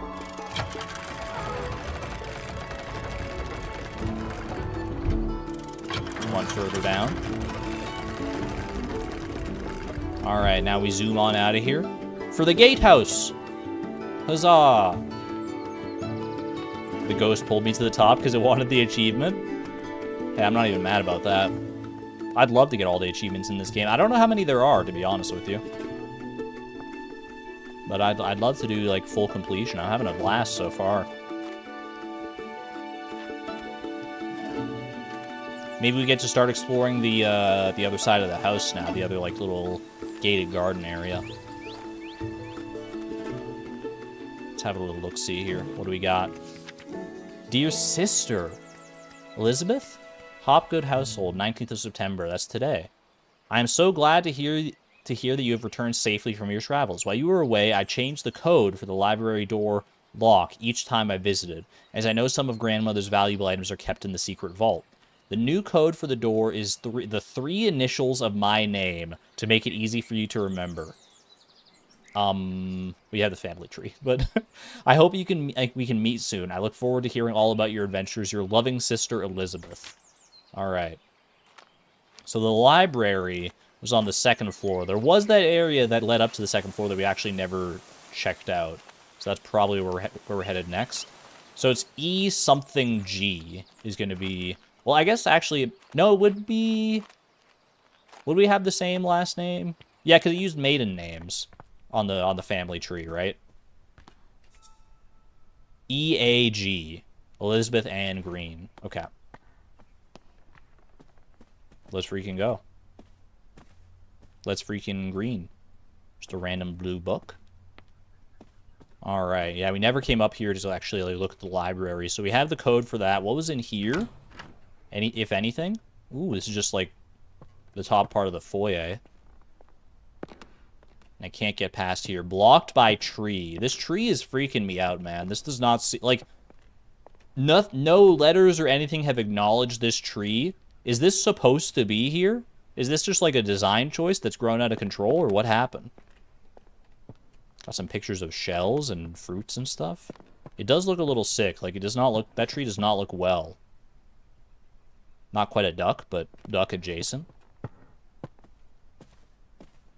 Little cabinet, can't do anything with that. Alright. This is going to be EAG. And open.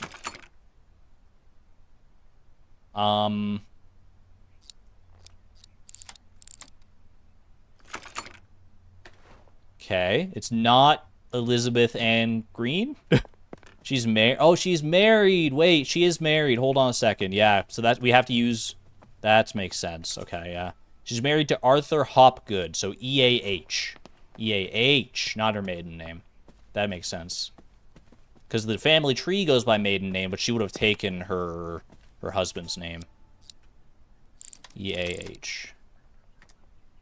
There we go. Achievement get. Open the letter lock. Into the library. I was hoping this would open up into like a real big library, I'm not going to lie. Kind of a quaint little library here. Modern methods of teaching. Interesting. Probably a little outdated by today's standards, but... What else we got? A thank you card. Hello. Dear Lady Green, thank you kindly for the flower books you sent for my daughters. To this day, they still show an interest in learning more about plants and painting. I am keen that my daughters have access to a good education, so I hope you don't mind putting it upon you that I might be able to teach them somehow. That you might be able to teach them somehow. Your dedication and knowledge seems so rare and inaccessible elsewhere for young girls like mine. I hope you will consider my proposal. Sincerest regards, Olive Campbell. Absolutely, Olive. Do not let your daughters go anywhere near Professor John Atling, whatever, or J.W. Suckin' something. I don't know. I don't care about them enough to even remember their names. So like, I'll teach them gladly. And it's clearly I have plans to if I have this book. Amen. All right, we don't have the key to the study, so keep on going this way. Argon, please. I'm just mad. I'm mad on their behalf. Botanical allies. Let's go. 4 new plants added. We got our work cut out for us on this one. Take a little hydration break here. Aldringham, you think? It was something like that. I don't care to remember. I'm just gonna push them all in. Wouldn't that have been amazing if that had actually worked, though? You just push them all in a row, and it's like, yay, puzzle solved! Alright, didn't think that would work. The Fox and the Crow. We should look at our herbarium, by the way, the book, for what our new flowers are. One evening. Alright, story time, chat, story time. Cuddle on up, get yourself nice and cozy. One evening, a fox was in search of something to eat for dinner. He saw the crow sitting on a tree branch, holding a big piece of tasty cheese in her beak. So the fox came up with a plan. He walked up to the crow and complimented her shiny black feathers. The crow was suspicious of the fox and kept her beak tightly closed on the cheese. The fox kept on charming the crow, despite describing her as the most majestic of all birds with a big, strong beak. Oh, what a song that beak must make! It must be the song of a queen. Please, beautiful crow, let me hear it. Flattered by the praise, the crow forgot all about her suspicion, and also her dinner. So she opened her beak wide to utter her loudest caw, and down fell the cheese, straight into the fox's open mouth. The end? Excuse me? I think that's a real Aesop's fable, isn't it? I feel like I know that story. I've heard that one before. Moral of the story, don't accept praise ever. Probably not, but you can interpret it in many different ways.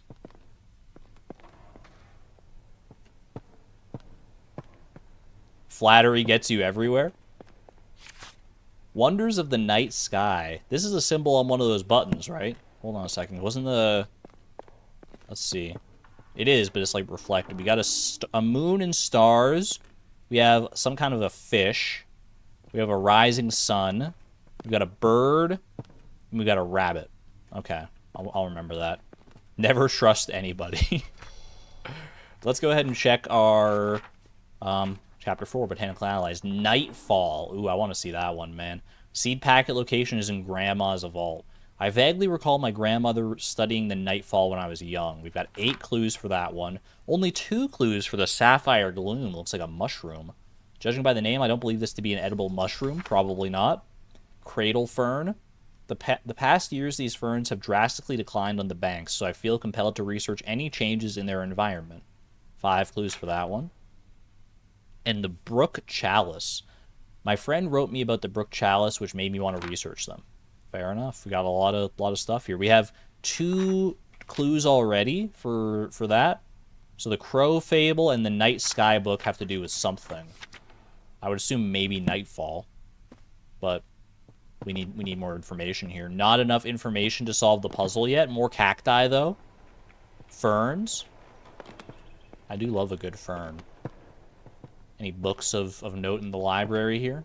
Can I pull this and reveal another priest hole? Okay, we can go up here. Up here, was there another staircase over here? I don't think there was. Head up this way. We gotta find Grandma's vault. One of these plants needs cheese. That's the only possible answer. Okay, we got a painting of a feather. What do we got? Another fable. The golden fish. One bright morning, a poor fisherman caught a shining golden fish. The fish cried, "Please let me live. I am not a fish, but a prince enchanted by a wicked spell." So the fisherman let the fish go free. Just that easy, huh? Wow. When the fisherman's wife learned of this, she demanded the fish grant a wish in return for his freedom, a cottage instead of the hovel where they lived. So the fisherman returned to the shore, and the fish granted their wish. But the wife was greedy and demanded riches, a palace, and servants. All the while the ocean became darker and the shore was black with dirt. Finally, the wife wished to be so powerful that she could grant wishes for herself. In return for this greedy request, the fish revoked all of their wishes it had granted. After that, the ocean became blue again, the shore clean, and the fisherman never saw the golden fish ever again. Moral of the story? Greed bad. Greed will destroy the world. Unless you're a fish. Alright. Well, a fish was one of the symbols that we had on those buttons, right? Did the fox story, the fox and the crow, was that related to one of the symbols as well?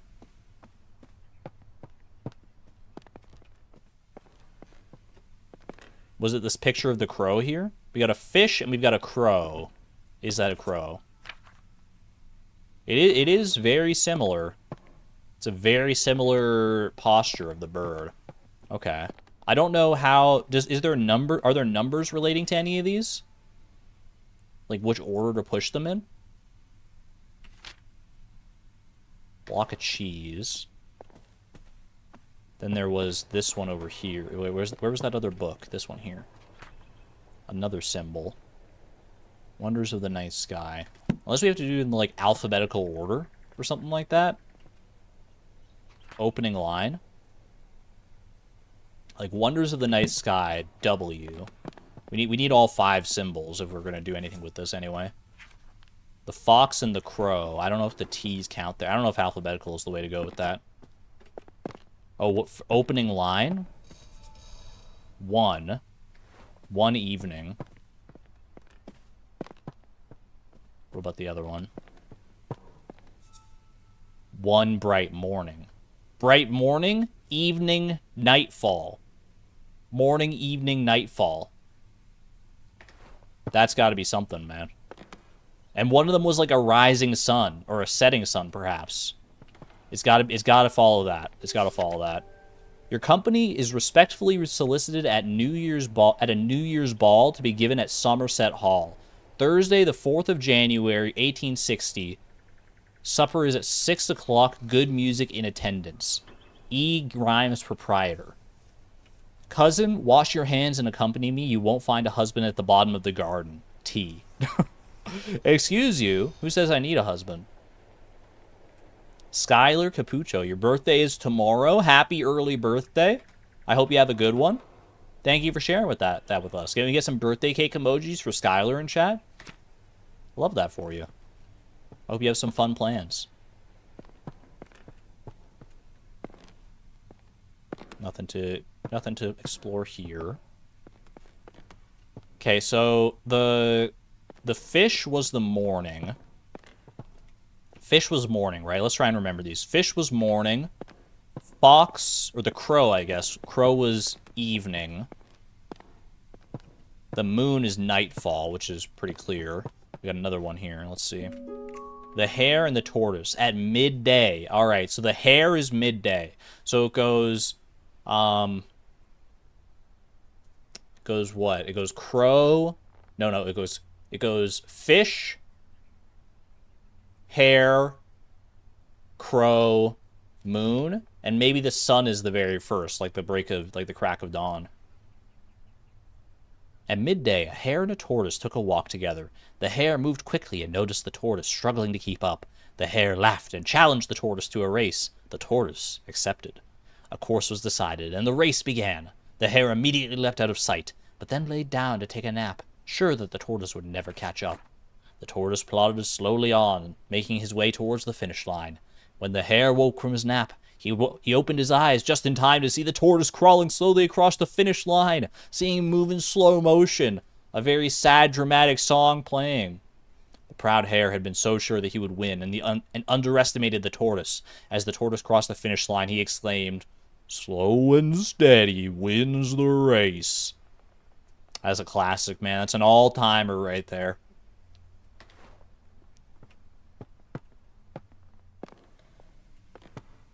Okay, and we got another. This got to be the sun here. The rising sun. So that is a rising sun. So it's got to go sun, fish, hare, crow. Ooh, pardon me, and moon. Sun, fish, hare, crow, moon. I think that's all the information we're getting. Let's go piece this puzzle together. You like the tortoise's voice? That's my go-to tortoise voice. All right, sun, fish, hare, crow, moon. Let's go. The grandmother's vault. There were seeds in here, right? Ooh. Sunset 1st of May. Red, orange, yellow, and pink. Very nice. I love it's just paintings of the sky. Sunset 22nd of May. Blue, yellow, pink, and orange. So grandma had a penchant for, like, observing the sky. I love that. Sunset 8th of July. Very nice indeed. No one's been in here in a while, though. But there's still some fresh seeds. Look at that. Nightfall seeds have been acquired. I haven't filled in all the right clues for this plant. The clues have got to be the storybooks in some capacity, right? Oh, sunset paintings. Interesting. 14th of October. So it's probably going to want, like, a specific coloration. I'm not sure how this is going to work for us. Let's see if we can find more information about these, about nightfall here. One of these gradients of color is going to help us for sure. We'll collect key. What's that? For the study. Perfect, perfect. That's not that far away. Little painting of some gourds. The London Record, a weekly journal of literature, science, and art. When is this from? 9th of May, 1829. Price 1 penny. How the times have changed, man. Lindley appointed chair of botany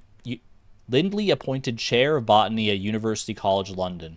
After an esteemed early career as assistant secretary to the Horticultural Society and admission as one of the youngest ever fellows to the Linnean Society, John Lindley plans to elevate the science of botany. He spoke thus in his inaugural lecture.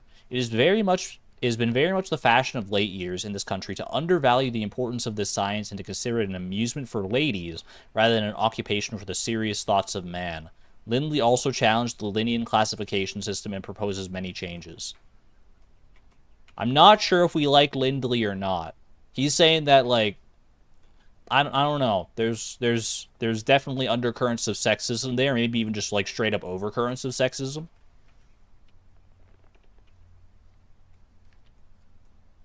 Very much the fashion to undervalue the importance of the science and consider it an amusement for ladies. Yeah, that doesn't pass the vibe check, Lindley. Sorry to say. You might be like the father of modern botany or whatever, but like, shut up. Anyway, let's read the story again. Nightfall progress. Here we go. 1830 to 31 from Mary Green and Grandma. I have been trying to encourage the nightfall to bloom for a little while now. I'm determined to prove it's more than just a myth. So far, I have deduced that the flowers open at sunset and only during a particular time of year. When exactly that occurs still remains a mystery to me. I shall plant a few more seedlings tomorrow and continue my research. Tasks for this month: monitor nightfall seedlings, rose planting list, collect field samples, seed collection. 1830 to 31. So it only flowers at sunset and only a specific time of year. That's going to be, these are both going to be valuable pieces of research. Almost anyone described as the father of blank is likely a no for me. That's valid. I'm the one who gave him that name, but okay, we've got June, September, August, April, October, July, May. 2 from May, actually. Okay, I don't think we have any other information from that yet. Let's go check the study.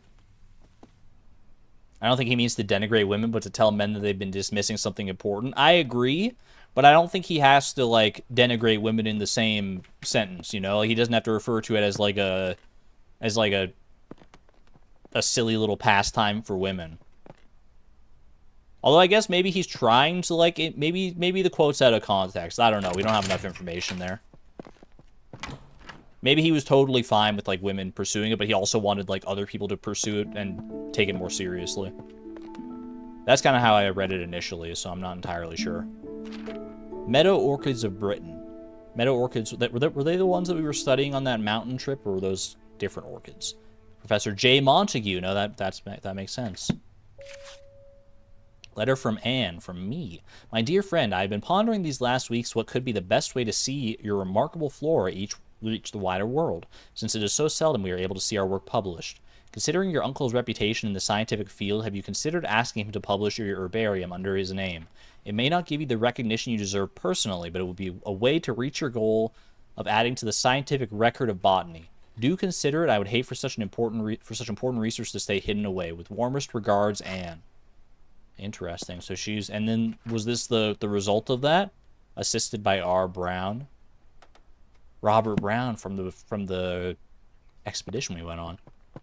Oh, that's a straight up mirror. I thought it was like some kind of painting, but no, that's a mirror.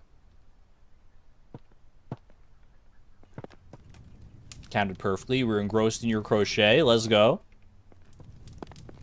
Fire's still on. A lot of fires lit in this house. I'm kind of amazed that it's still standing. Ooh, bird eggs. We got a shell duck egg. A kingfisher egg, speckled sparrow, shoveler duck, even more ducks, quail, crested owl, golden mallard, a red-billed moorhen, river swan, that's a big old egg, and the blue heron. Are blue heron eggs really blue? Seems too fitting. Tree diseases, red tree pox. If a tree is infected with red tree pox, many small red spots will be visible on the bark. It can usually be cured by adding fertilizer to the soil of the tree. One of these tree diseases is going to be in relation to the tree that's in the main foyer, right? Probably. Hypoxylon. Hypoxylon causes black patches to form on the bark of the tree. It usually is a sign that the tree is lacking in hydration and won't stay alive for much longer. Tree. I think root parasite looks familiar. The root parasite is a fungus that forms purple rings on the barks and roots. The parasite leaches the nutrients that the tree retrieves from the soil. Eventually, it causes the tree to dry out and lose all of its leaves. There is currently no known cure. No! That's not what I wanted to see, man. Bark rust is a disease that isn't very harmful to the tree. It usually is caused by excess hydration and too much sunlight. I think, like, we got 4 options here. I'm pretty sure root parasite is the one. Let's go check. Let's go have a look at the tree here. Yeah, it's got, like, these purple blotches, man. No known cure. I mean, I'm a botanist, though. If anyone's going to find the cure, I have my mission, and I choose to accept it. Just water it? But it says there's no known cure. The other one, it says to water it. The hypoxylon says to water it. But that's not what we have. That's not what we're dealing with here. We could try watering it, but probably won't do anything based on that. Ooh. Sapphire gloom seeds have been acquired. Lovely, lovely. Don't think we know anything about sapphire gloom just yet. We have a lot of eggs here to deal with, though.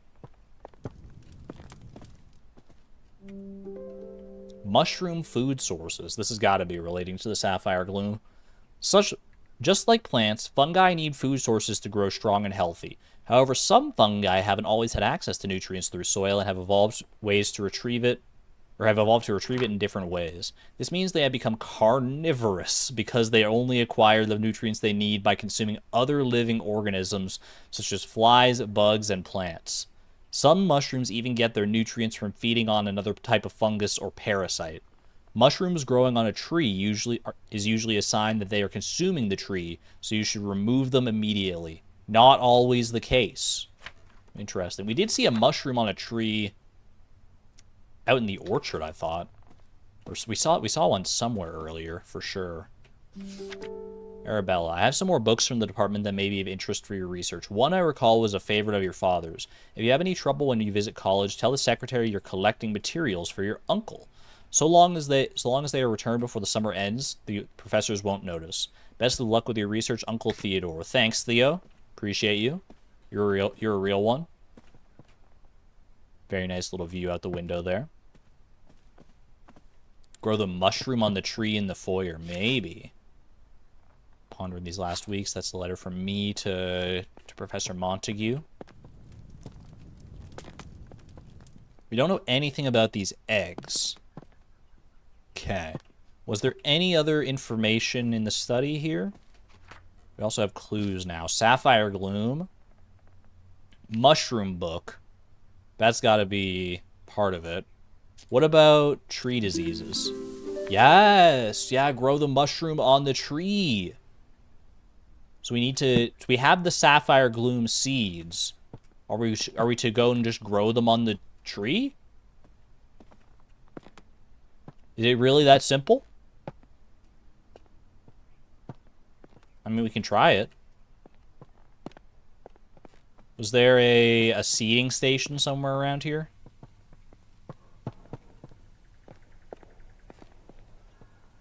There was one, like, not too far away. Maybe we just go to the one down in, like, the main foyer area here. And down here. Is it not spores? Probably would have been spores, right? Okay. Garden pot. Put in the soil. Sapphire gloom. Water. Easy enough. Good start. Good start.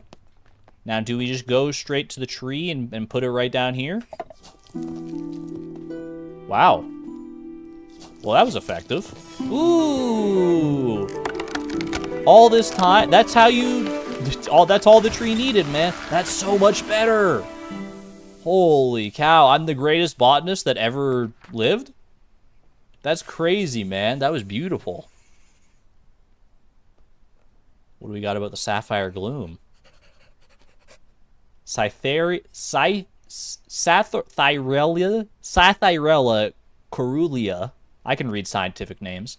The sapphire gloom is a wildly misunderstood mushroom. It grows commonly on trees, and as opposed to popular belief, the mushroom consumes its parasites rather than the tree itself. It's a symbiotic relationship. Is that symbiotic or is that commensalism? I always confuse those two.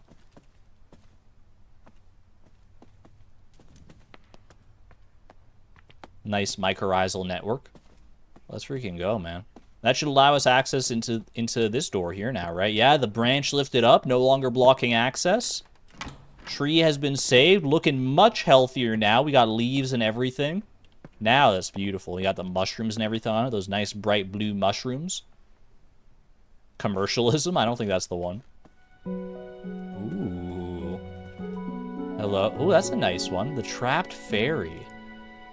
Very cute painting. Attic we do not have access to yet. Dearest Arabella, I was taking a walk along the river Somerset recently and I noticed the sight that I just had to write to you about. In the water I saw the brook chalice blooming. That's one of our plants, right? I'd never seen or heard of it flowering before. None of my books mentioned it. It was so beautiful. Do you have any idea what this could have caused this? Ever your friend, Edith. I'm not sure just yet, Edith, but I have a feeling that's going to be a clue. Letter about weeds. Made your face feel weird. You don't like things growing on stuff like that. I could understand how that could give you the ick, for sure. But it's just nature. Cradle fern. Cradle fern painting. So the cradle fern is used to cradle the eggs of some bird. Do we know which bird that is? We could probably like cross-reference the pattern and find out. It's like got like a teardrop pattern to it. Cradle fern is probably going to be fern painting and bird eggs based on that. Also, there's the fairy painting is a clue to something here. Let's take a close look at this. It's like a dark flower blooming at night. That's got to be to do with nightfall, I would assume. I'm just going to put that in there for right now. Do we have any other clues? No, that's all of our clues for the time being. Let me go have a look at the eggs. We're looking for a teardrop pattern egg. This one here. The crested owl egg. Dream of me. Great memory. Speckled owl is pretty close.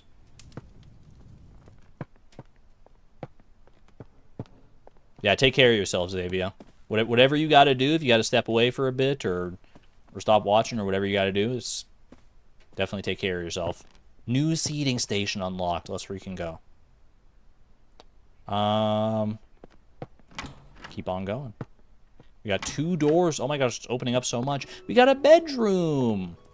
This is an Easter egg. Ooh, aquatic weed removal. That's got to be to do with the brook chalice, right? Weed removal ad. Do you have a pond? Do you want to swim in it? Is it covered in slimy weeds? We are specialized in removing the following weeds: algae, Himalayan balsam, brook chalice, and duckweed. Make an appointment today. Clark & Co. Certified Weed Removal Agricultural Services. All right. Well, thanks for that, good sir. I'll add that to my list. Brook chalice. It's an aquatic plant, an aquatic weed of sorts. Very interesting. Somerset petition for wildlife protection offers a petition to be presented to the Honorable House of Commons. In the recent years, hunts have been taking place near the Somerset rivers. Tragically, this has led to the decline and even extinction of some bird species. No longer can we hear their beautiful chime-like calls. We call upon the government to regulate hunting near the rivers of Somerset. We ask that they respect breeding times of wildlife. If you agree, please sign below and return this letter to us. No expense attends signing. Your signature, and we did indeed sign it. Let's go, Arabella. I have acquired the cradle fern seeds. I have to imagine that petition is to do with the cradle fern, because that's to do with the birds as well, right? Petition. Eat the fern. This looks like a fern right here. I don't think it's the fern we're looking for, though. Otherwise, we wouldn't have to grow it, right? The Trapped Fairy, a folk tale. More about nightfall, perhaps? Once upon a time, there was a little fairy who loved gazing at her own reflection in the water. She lost track of the time, and the day turned into night. Nyx, goddess of night, noticed the little fairy. The moon was shining bright, but the fairy only had eyes for herself. Nyx took offense and decided to punish the little fairy. Nyx placed the fairy into a nightfall and cast a spell on her. She fell in love with the moon and gazed upon the sky all night. As the dawn approached and the sun arose, the spell broke. Though just as the fairy awoke from her enchantment, the flower bud closed and trapped the fairy for eternity. Man, these stories don't mess around. Gods from, like, old mythology, they were, like, so narcissistic, man. Oh, you like looking at your own reflection instead of at my night sky? Boom, trapped for eternity. Rip, bozo. Well, it's a clue for me at any rate. Thank you, fairy. Nyx was a bit full of herself. Reminds me of Princess Luna.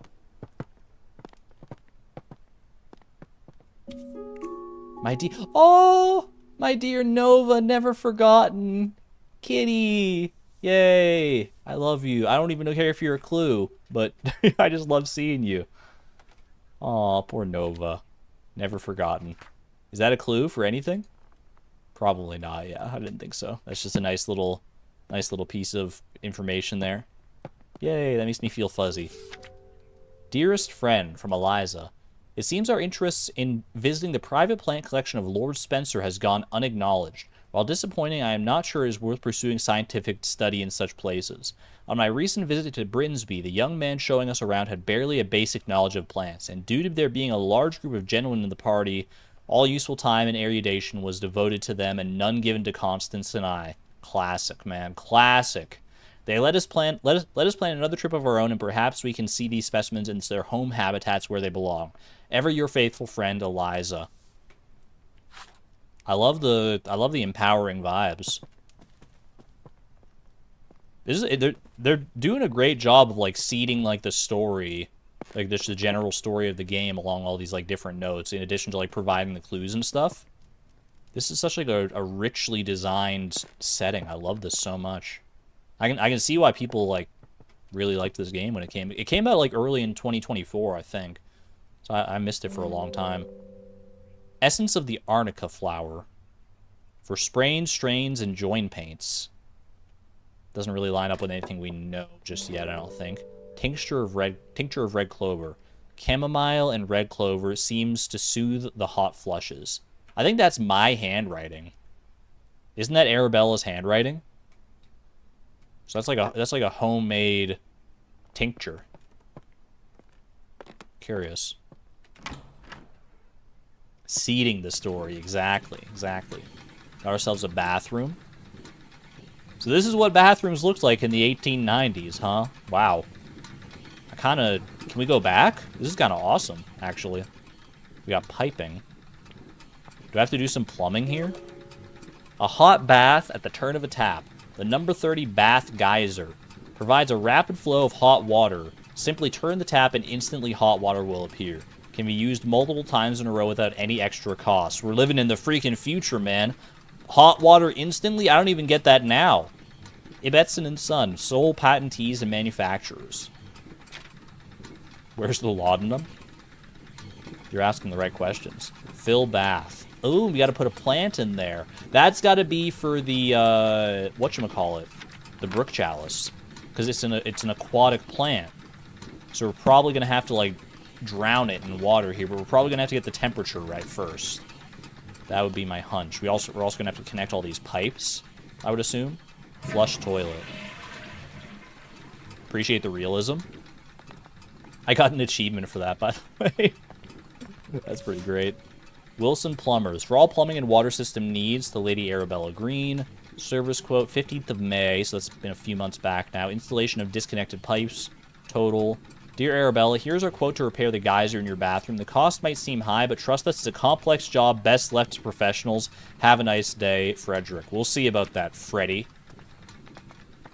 Go back to your pizzeria, bro. Alright. Should I start with this one? This seems right here. I like that. I don't think I can rotate these. This one goes there. Do we have, like, a straight pipe? No, actually, I think we just need to do, like, one of these, and then it does, like, a little, like, S-curve. There we go. This is just like Among Us? I've never played it. Do you have pipe puzzles in Among Us? So one of the tasks you gotta complete? There we go. Who needs a plumber? I've connected all the pipes. We'll run a freaking bath, man. How hot do we want the bath? This is degrees Celsius. Crank it all the way, man. 80 degrees Celsius scalding bath. Oh, baby. We could use a little bit of relaxation. I would personally fill the bathtub more than that. That's just me, but... Not like all the way to the top. I'm not crazy, but... Okay, did we get any extra notes here? Brook chalice. Bath geyser. That's got to be for the brook chalice. I'm locking that one in.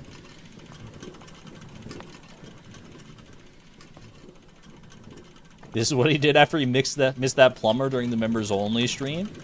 Catch me connecting pipes all together. I just had a few spare pipes laying around. You're not wrong. Okay, we got the medicines here. I think we found basically everything we can in here. Lovely cat. Let's head across the way. We never checked out this place yet. It goes even higher up. And we got another door in here as well. Ooh. New key acquired for the attic. Okay, that'll probably come in handy very shortly, I would guess, based on the ascension. From a letter from Montague. We like Montague. Dear Lady Arabella, I want to thank you once again for your invaluable contributions during our recent Meadow Orchid expedition. Your keen observations and deep knowledge of orchids was so helpful. Your dedication to the field is an inspiration to us all. I look forward to future collaborations and continued exploration of botanical wonders that surround us. I'll put in a good word for you with the Botanical Society. Most sincerely, Professor Montague. Montague, you're in my good books, man. He just wrote a letter straight up just to, like, glaze me and tell me, like, you're a real one. That's the translation from 1890s to now. He's just glazing me. He's rizzing me up, as the kids would say. I felt kind of weird saying that, though, so I'm not going to say it again. Official government health and safety warning on the 8th of August, 1890. This is only like a month ago, I think. It has been brought to our attention that the factory of Barton Iron Works has been illegally dumping scrap metal in the rivers across Somerset. These rivers are now polluted with rust, making them unsafe for swimming. Do not swim in the following rivers: River Cam, River Sommer, and River Chew.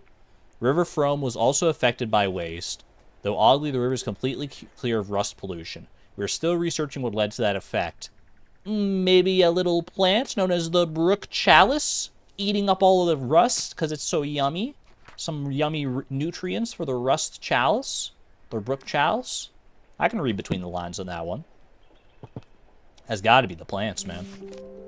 River swimming this season from the Somerset River Trust. Dear members, we want to make sure you can all enjoy swimming this summer, so we have cleared the popular rivers in Somerset of all aquatic weeds. The River Cam, Chew, and the River Sommer have all been cleared of weeds, thanks to the services of Clark's Aquatic Weed Removal Co. Thank you for your continued support. Thanks to your monthly donations, the rivers of Somerset are clean and weed-free. So the three rivers mentioned here are the ones that have the pollution. But the Frome was not cleared of weeds and is clear of the pollution. There you go. That's all the information we need. We already read that one from Montague. I just wanted to read it again. It made me feel good. Ooh, hello. River Axe, Parrette, Yeo, Tone, Frome, Brew, Cam, Sommer. So Frome is the one we're looking at. Average temperature of 25 degrees Celsius. That's got to be... So that's the temperature we need in the bath, right? That's where we're going to be planting our brook chalice. Do we have the brook chalice seeds? We don't. The location's in the attic, so we can't be that far away. River Trust, River Poster. Easy, dude. So we just got to get 25 degree water in the bathtub and grab the seeds, and we should be set. Dearest Arabella, I am writing to share with you an exciting discovery I've made about my botanical studies. It turns out that some plants are particularly sensitive to sound, and seem to thrive when exposed to music or melodies from their natural environment. So not the harpsichord. I don't know if that happens naturally in nature. I hope to share more of my findings with you in the near future, and would be delighted if you could join me in my research. Your dearest friend, your sincere friend, Marianne. Guys, am I a plant? I mean, if all plants like music, then call me a tiger lily, dude.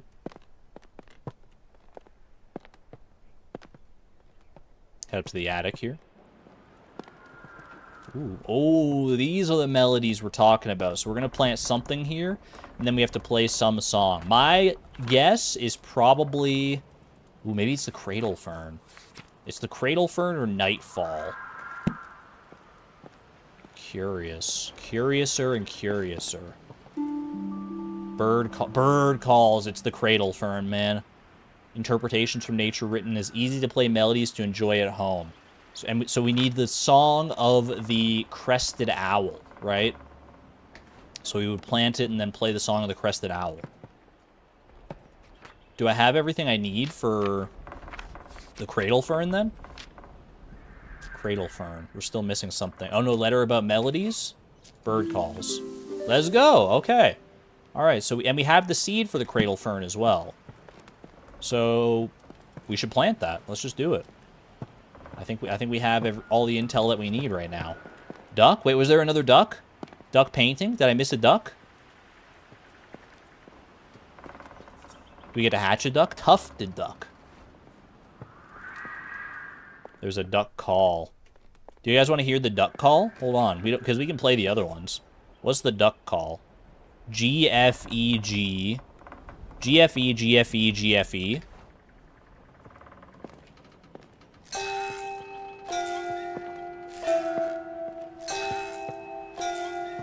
This is what a duck sounds like.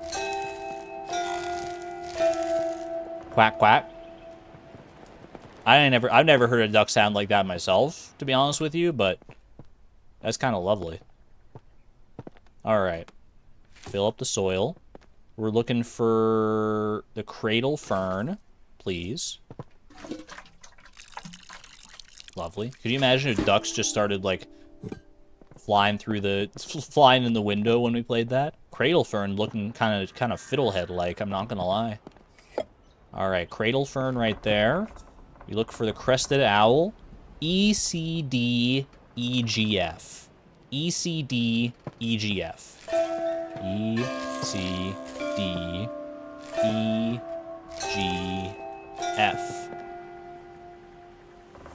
I was worried for a second. I was worried we had misread the clues somehow. Not so. That is a lovely looking fern. I just want to put the egg right in there, man. I can't carry the egg up here, though. Cradle fern has been grown. Half expecting a duck to fall from the ceiling. Blechnum nidus. The cradle fern is used by the crested owl as a nest, and in turn, the plant has grown dependent on the owl's chime-like call to grow. Now that's symbiotic. Lovely. All right, well, that's cradle fern done. That's the sapphire gloom mushroom done. So we still need to grow nightfall and the brook chalice. We don't have the brook chalice seeds, but we do have the attic key. Where was the attic, like, entrance? Did we pass it? Can I carry the fern to the egg? I don't think so. I think once they're, like, in the spot, that's just where they are. Let's see. So we're on the second floor. Bell tower. That's where I currently am, right? Attic. First floor. Oh, wait. Ground floor. I always forget. Ground floor. First floor. So that goes up to the bell tower. So attic is over here somewhere. Is this the attic door? Yeah. Okay. We got it. More info, please. Trapped moths. Oh no. The flower-grown companion. Illustrated monthly journal. Gardening curiosities. Trapped moths. Sometimes a moth can become trapped inside a flower bud if it closes in the morning. The moth is then forced to use the flower bud as a resting place until it opens again later. This is very similar to the fairy from the tale. Some flowers only bloom during short periods of the year, so if the moth is unlucky, the flower bud won't open again until many months later. News for the season. Wait, what season is this? Flower garden companion. It doesn't mention it. It talks about certain times a year. So this has got to be to do with nightfall, because that's the one that had to do with the fairy and everything. The Mothly Journal. Nightfall. Trapped moths. Ooh, the moths of England. So, oh my gosh, there's so many. There's so many. These are so pretty. I've never seen moths like quite this pretty. I think the most common moths that I've seen kind of look like number 8 there in the middle, the scalloped oak moth. Chat, have you seen any of these moths before? One of those looks like the fairy. The hummingbird hawk moth. I really like the elephant hawk moth, actually.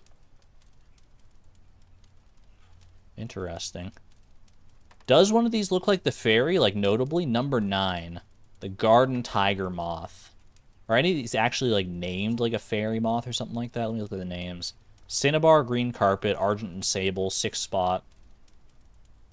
Usually see 11, 7, and 6 where you are. 11. Ooh, I like 11. 7 and 6. I really like the very colorful ones. The cinnabar moth looks more like a butterfly than a moth. Let me go check this one here. Yeah, you're right. The wings. The wings are like ladybug's wings and like giraffe spots. Do any of the moths line up with that? It does. The number 9, the garden tiger moth. You're right. Okay, so garden tiger moth is relevant to our story here. We need to find out when the garden tiger moth is active, like what time of the year, and that'll lead us to like the right time. It'll lead us to the right painting of the sunsets and the right colors, and then we need to figure out like still where to plant it, but we're on the right track for sure. Nightfall they're not making it easy on us. Hello? I have found the rusty pig. I gotta put the rusty pig in the water so that the brook chalice will grow. Rusty pig, and then we'll have a nice clean pig too. Ooh. The sight of plants. Lecture on botany. Some scientists have theorized that plants have photoreceptors in their leaves and stems, which allows them to see the color of lights. This means that flowers can tell the time of day and know when to open or close their buds, like the nightfall. That's what we're looking for. The exact time that the flowers bloom is different for each flower, but most do appear to respond to light and the color of light in some way. Horticulturalists and botanists have made use of this knowledge to trick difficult flowers into blooming at any time they like. Okay. So we have... And this is going to be for that, for sure. To, like, change the different colors. Okay. That's huge intel right there. Nightfall. Give me sight of plants on that one. There's a plant that can mimic the shape of other plants' leaves, even if the other plant is fake. MB. So this is real. Some plants can actually see light like that. That's insane. Plants are amazing, dude. I want to learn more about plants in real life. This game is inspiring me. Connected to Grandma's sunset paintings, absolutely. Oh, absolutely, dude. Okay, so we got to match all the colors up just right. In the magic lantern, property of Arabella Green. So we just got to find... So the last piece of the puzzle is finding the exact time of year that moth is active, because that'll tell us when the nightfall tends to, like, close and open and stuff, right? Then we can cross-reference that with Grandma's paintings. Dinner invitation. My dear niece, I fear the window may be closing for you to find a suitable husband. Oh, here we go. I have arranged the dinner for you to meet my neighbor's son, Edward. He is successful in business in London. Your cousins William and Thomas may well aspire to become accomplished scientists, but for you, Arabelle, it is better to make yourself useful in the small duties of life in which you will be loved and appreciated. Your studious nature will no doubt be valuable should you have a son, but it would be foolish to study. Shut up. All right, dinner will be 5 o'clock on Sunday. Remember to wear a becoming dress. You're not telling me anything about moths, Aunt Agnes. Get out of here. I don't need you. Who needs marriage when you have such a lovely home just on your own? Lovely home, great friends, wonderful passion, and a house full of ducks. We found another one, man. We found the mallard. Oh, baby. Aunt Agnes can go jump in a river. Go jump in a river and get eaten up by the brook chalice. Serves her right. Speaking of, there's our brook chalice seeds. Uncle good, aunt bad, 100%. Sorry you're so jealous of my ducks, Agnes. The Botanist's Digest. Ooh, a monthly journal, or perhaps a mothly journal, botanical news. Price 1 penny. This month in conversation with Professor Montague, leading experts in British meadow orchids. In his words, every plant, every leaf, and every meadow holds secrets waiting to be unlocked. My aim is simply to discover some of those mysteries. Professor John Montague, renowned botanist, shed light on his groundbreaking work in the world of meadow orchids and other botanical wonders. With decades of research and numerous publications in his name, Professor Montague's contributions to the field have been nothing short of revolutionary, including discoveries of new species such as the Dactylorza Montague or hood marsh orchid. I love that for him. We love that for Montague. Wait a second, didn't I discover the hooded orchid that they're talking about there? Wait, is Montague maybe not? Is he stealing my... Wait a second. Montague. John, you got some explaining to do with that one, buddy. Oh, I like John, man. Maybe I'm misremembering, maybe I'm misinterpreting things. I don't know. I don't love the vibes of that though. That doesn't seem good. Wasn't I publishing my findings under his name? Oh, maybe you're right. Maybe because I couldn't get published myself because I'm a filthy woman. So he published them for me to at least get it out there in some capacity, maybe.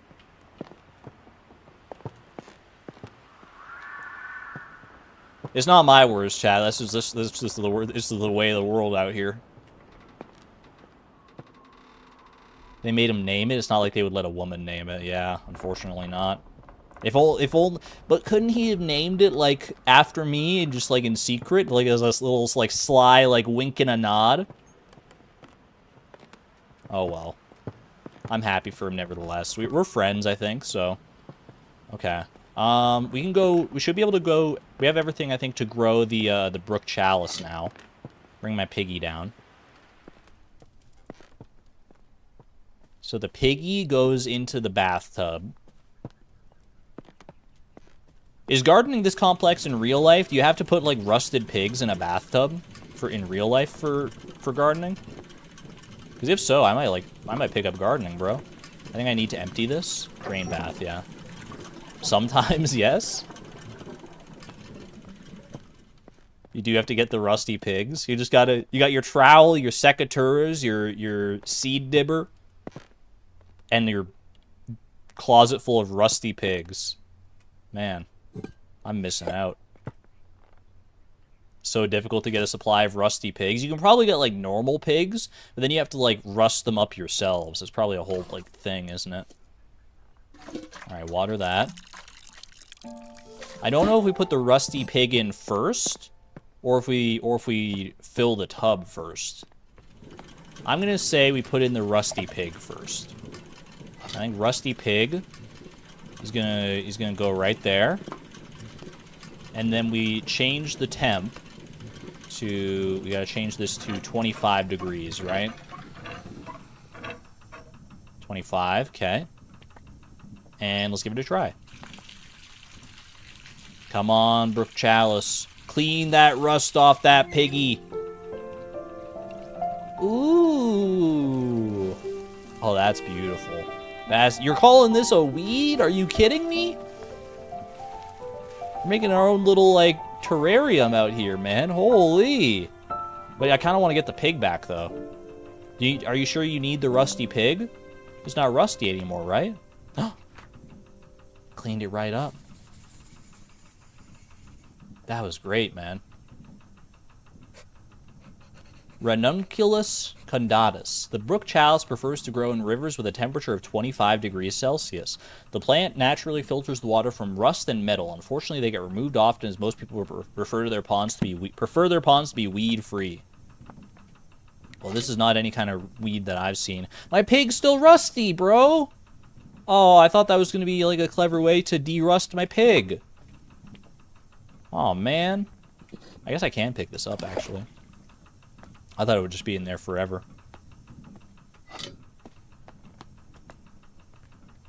What do you do next time you need to bathe? It's okay, I'm a filthy woman.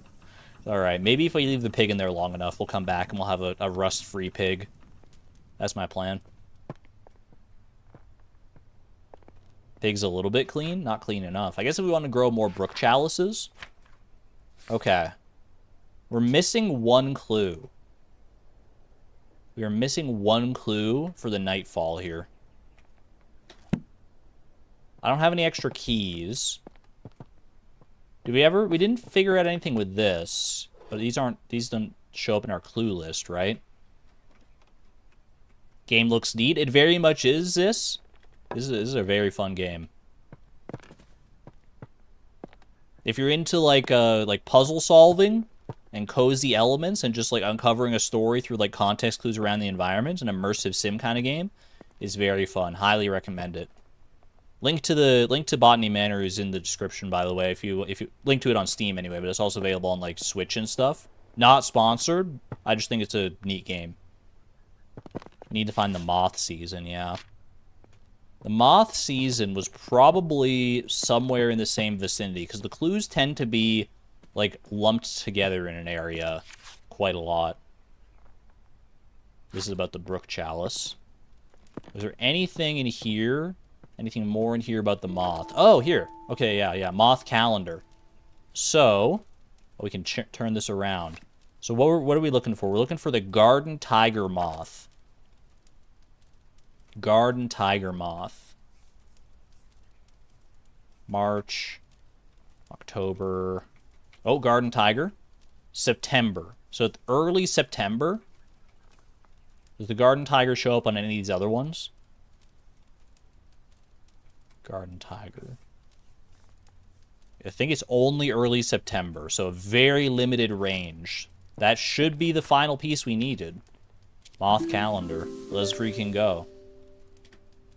You like that calendar? It's a very cool calendar. That's something I would like love to play with as a kid for like long periods of time. It's like a very tactile kind of calendar. Okay, so let's put all the pieces together. We need to go find Grandma's painting from early September. We went down too far here.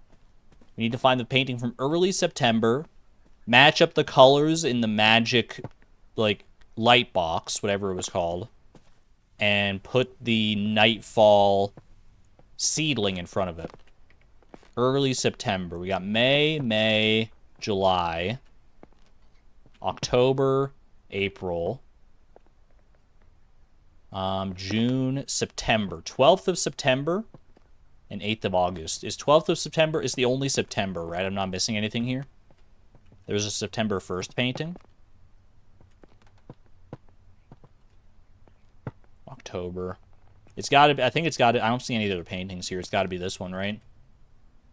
12th of September. Blue, yellow, orange, red. Blue, yellow, orange, red. BYOR. Chat, remember it?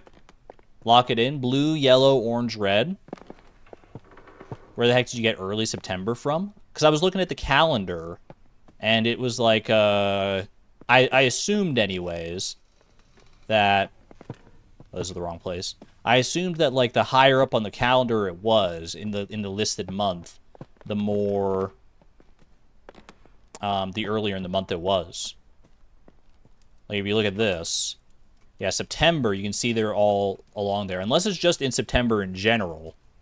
But either way, we only have one September date anyway. BYOR. Blue, yellow, orange, red. Let's grab a garden pot. Here we go. We're looking for Nightfall. There it is. The one that's shaped like a moon. How quaint. Water that bad boy. Bring your own rainbow. I like that better. Alright. Let's plop it right in front of there. Now, blue. I'm going to assume it's like left to right here. Blue, yellow, orange, red. Slide them in. Blue, yellow, orange, red. The magic combination. I want to see this flower, man. Ooh. I want it to bloom. That's so beautiful. That's great. I've grown the Nightfall. That's absolutely a flower I would like keep in my house, man. I gotta get more flowers. Lilium hesperides. Seeing the nightfall bloom is a rare event. The flower only blooms with September sunsets. Night pollinators active in September, such as the garden tiger, often get trapped once the bud closes for the rest of the year. That would be sad. That would also be kind of gross when they bloom and like a dead moth falls out. But in general, if you can get it to bloom like this, then... Ooh, gatehouse delivery! I forget everything else, man. New gatehouse delivery. Run down like a kid on Christmas morning. Go, go, go. New parcel, new keys, new fun adventures await. A fairy falls out? That's probably how that fable came to be. No, you pronounce it Hesperides?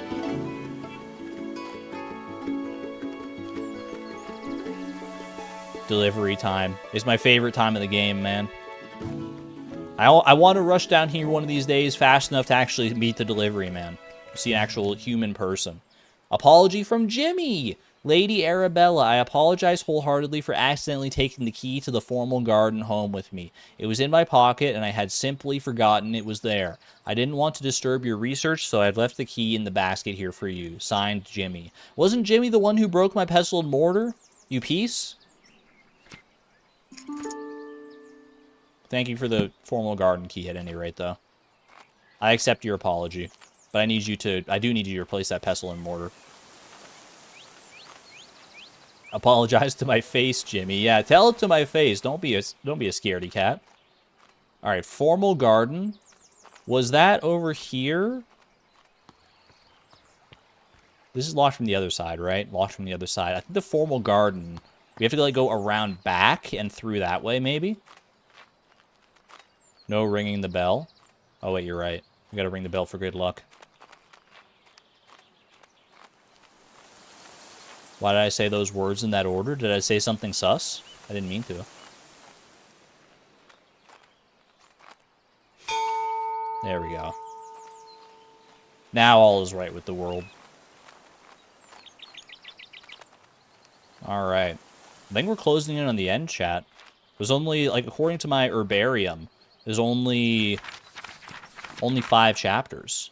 And we've just completed chapter 4. There's probably other secrets and stuff to find. Maybe more like sheep and stuff. More sheep and more ducks. I think we might be closing on the end of this. I said pestle and mortar. Should it be mortar and pestle? I've always said pestle and mortar. That's my RuneScape brain. Because that's what the name of the item is in RuneScape. Pestle and mortar. I've never heard it referred to elsewise. Formal garden. Let's open it up. Porter and Messel. Climbing up, chapter 5. This is it. Our final test. 3 new plants added. We got a cozy little picnic out here. Now this is a nice garden. We got a parasol. We got a full little, well, not a full spread. We just got some like oranges, really. Kind of a sad picnic, honestly. Wait, there's like a hard-boiled egg there. I don't wonder how long that's been sitting out, though. That probably doesn't smell very good. Was there a duck? I'll have to look.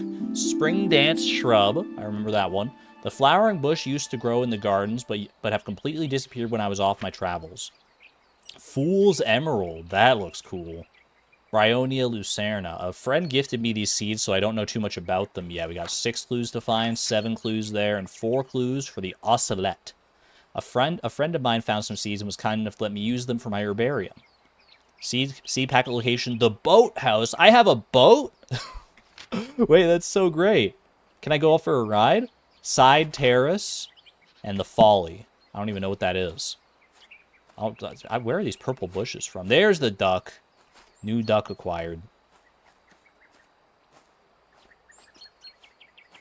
Ooh, so peaceful out here. More butterflies fluttering by.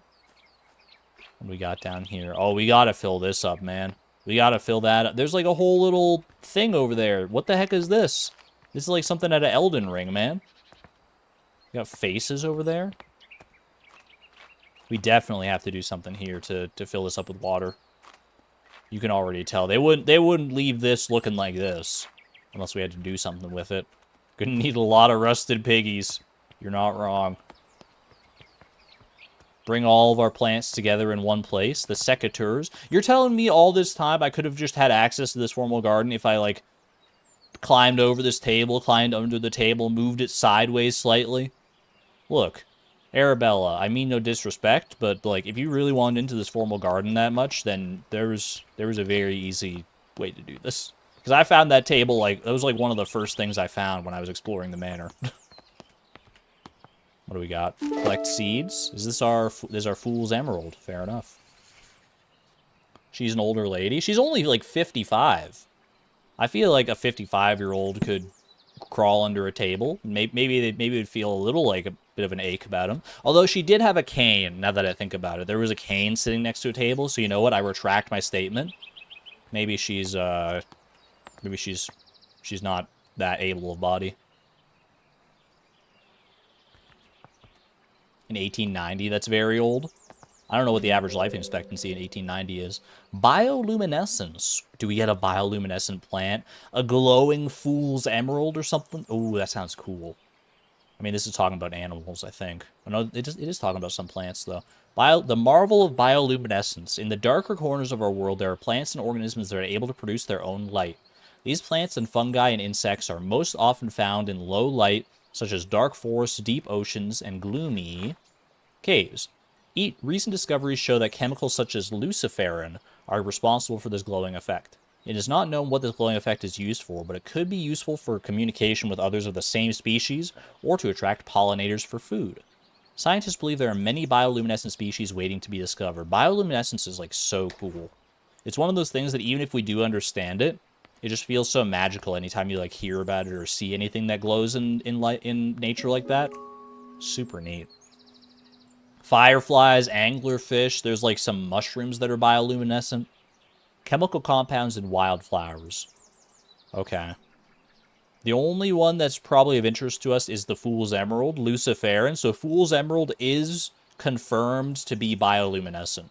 So anything about bioluminescence or anything like that is going to be a clue for our Fool's Emerald here. So bioluminescence and plant chemicals. Luciferin. The other ones here, opium, digitoxin, probably not going to matter too much to us. Cup of tea. Sit down for a quick little cup of tea. I'm going to take an actual hydration break here.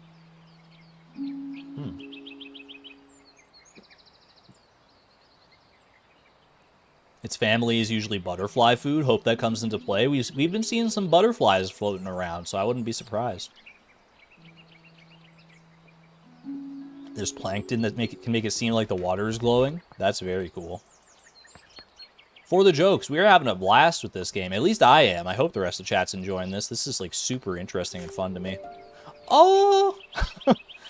Even better, man. More cats. More cats equals better game. Sincerest greetings. Dearest Arabella, I was delighted after our recent mentoring session. You do excellent work as a fellow scholar of the natural world. I recall the spring dance shrub that once grew in your garden before you departed on your travels. How wonderful it would be to see it growing again. I've been compiling plant specimens that require pollination to mature into their adult stage. I wonder if the spring dance shrub is one of these plants. Ever your affectionate friend, Lavinia.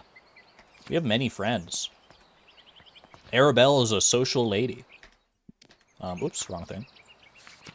All right, spring dance shrub. That's going to be for that. Yeah, any greeting card or any kind of card like that that has little cats on it is immediately like a +2 buff to my mood. I just love looking at cats.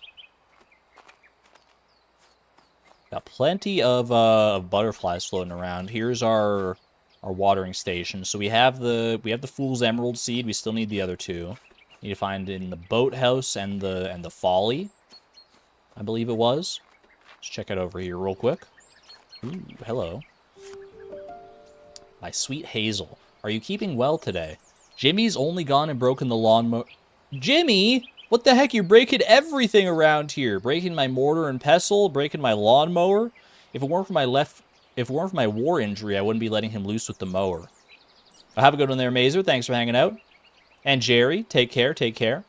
He said he ran over some hard object down in the long grass near the pond. I had a brief look and couldn't see anything. Sometimes I wonder about that boy's sensibilities. Save me some of your lovely scones, Mr. Bennett. What are we gonna do about Jimmy, man? He seems like a good, kind-hearted guy. Ooh, military codes, interesting. Over long distance. The method of communication over long distances must be selected according to the requirements of the scenario. A, if the message contains no sensitive information or there is no enemy presence within the communication area, an open method of communication such as telegraphy may be used. If open communication is not permissible, both receivers may still benefit from the abbreviation of messages. See Plate 2 for a table of commonly used military abbreviations using telegraphy and Morse code. Closed communication methods rely more upon technology and ingenuity. Okay, so these are... I don't know how these are going to come into play just yet, but obviously something here we're going to need. Transmission received, invitation, end transmission. I must pause. Message is verified. Interesting. Nothing to do with plants. Let's see. In the case of secrecy and obfuscation, planning is required and both parties must have knowledge of the method of encryption used. A brief history of long-range military communication, ancient Greece, water telegraphy and torch telegraphy, smoke signals, beacons and pigeons, Murray shutter telegraph, radiated telegraph, and Morse code. If you were to tell me when I was getting into this game that there would be a puzzle relating to, like, Morse code and military communication, this is about, like, the last game I would expect to find anything like that in, but I guess it does fit the time frame, to be fair. Seaweed, wood ash, guano, which I'm pretty sure is bat dung, manure, coffee, and peat. I can't do anything with them, but we do have a little spot here for a plant, interestingly enough. Suzaluza, welcome on in. You're here just in time to learn about growing hydrangeas. The flower growing companion, tips for growing hydrangeas. Hydrangeas are beautiful flowers that contain anthocyanin, which is a pigment that can change color depending on the pH level of its environment. Interesting, I didn't know that. The colors can vary between red, purple, and blue. Good to know. Are any of the plants we're trying to grow right now hydrangeas? Ocelat? Maybe the spring dance shrub? I'm not sure. Ooh. We have multiple different pots that I can take here, interestingly enough. Like pots with different materials. New materials for garden pots. Terracotta, granite, sandstone, marble, and obsidian. Ooh, I mean, if it was up to me, I'd be taking that obsidian pot every day of the week. But we probably need a specific pot for a specific plant, would be my guess. You have hydrangeas in your yard. They're cool. I've never really known what a hydrangea is. I've always, like, heard the name and thought it was, like, a cool name for a flower, but I don't really, like, know what a hydrangea even looks like, to be honest with you. A live creature. Hello. Sorry, I'm not trying to intrude upon your good time here. Can I, like, walk? Oops, sorry. I just want to walk slowly. Hello? Little bird friend? No! I didn't want you to leave. Okay, you're just going to your birdhouse. That's okay. A robin. What do we got here? Oh, I can move the bird feeder. Interesting. I don't know how that will manifest. You're singing a nice little song over there, are you? Ooh. I love that, man. I love that.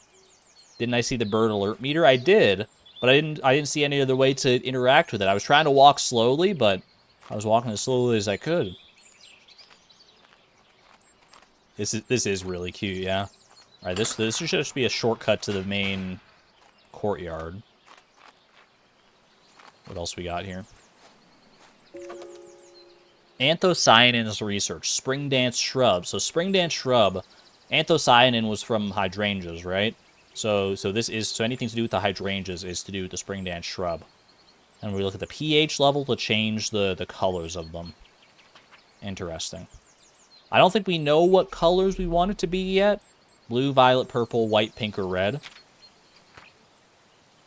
But we can definitely add that to our clues here. This is spring dance shrub, yeah. So hydrangeas. Pot catalog, I'm not sure if that's to do with the spring dance shrub, but pigment research definitely is. It's a European robin, you believe? I'm no ornithologist. It looks like a robin to my untrained eye, but it could be any number of birds, I suppose. Scarlet tanager. Ooh, I'll take your word for it, Lisa. Soil pH research. Oh, so this is to do with the pots and the materials that we saw there earlier. Notes by Arabella Green. Dude, Arabella, you're so smart. Sandstone. Okay, so the pots do have to do... So soil pH research and the pots both have to do with the spring dance shrub. We still need 2 more clues, and we haven't even found the seeds for this yet.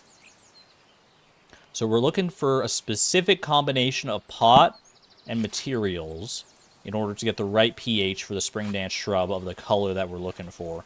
But we don't know what that color is yet. Keep on looking.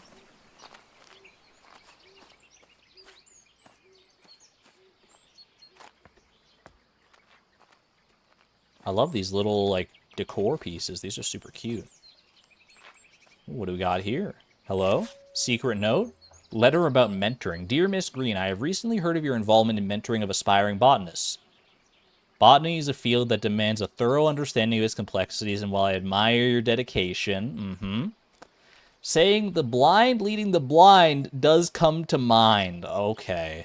All jests aside, I do hope your endeavors in mentoring will yield some semblance of progress. Sincerely, Professor Thornton.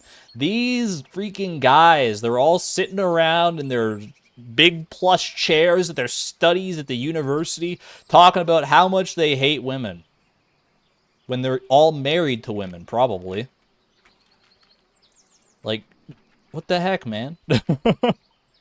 These professors are the worst. The worst part of this is that he says all jests aside here. He's like, oh, you're stupid and don't know anything about botany. I'm just kidding. I'm just kidding. Don't be mad about it. If you're mad about it, then it's on you, loser. Like, get out of here with that. Smoking cigars and drinking scotch. What on earth, man? What do these women think they're doing? They probably don't even know the difference between a cactus and a hydrangea. Friggin' sexist losers. Letter from Hazel. Dear Mr. Bennett, thank you so much for the lovely bunch of rhubarb from your nephew's garden. He needn't have sent anything in return for the herbal poultice I gave him for his little one, but I am grateful all the same. I know he hasn't the money to fetch the doctor. Since he said he cannot read a note, please send him my thanks when you see him. Faithfully yours, Hazel. Aw, that's sweet. Hope he's okay. They stifled research so much back then. Think of how much farther along we could be if there hadn't been so much, like, politicism and sexism that worked its way into the sciences like that. At least it's like, well, I wouldn't say it's fully behind us. You know, it's a big storied history, but it's much, much better than it used to be, that's for sure.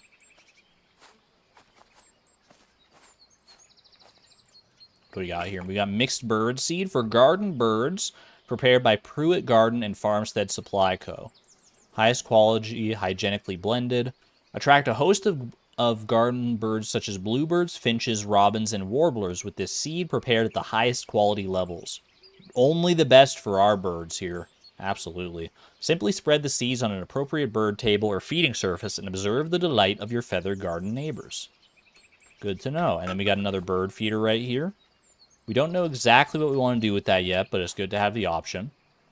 Sally, welcome on in. No worries about being 3 hours late. We're still just exploring the manor, discovering many things about plants. I've learned so much today, honestly. What do we got? Ooh, another key. What's that for? For the boathouse. Perfect, perfect. I do need to get there. Attracting birds with color. Okay. So, at least according to this, that is a robin. Bullfinch, bluebird, jay, blackbird, goldfinch, warbler, green woodpecker, willow tit, and golden oriole.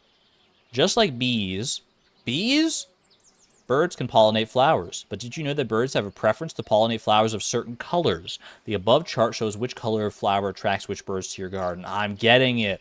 So the robin likes red flowers. So we need red hydrangeas. We need the spring dance shrub to be red.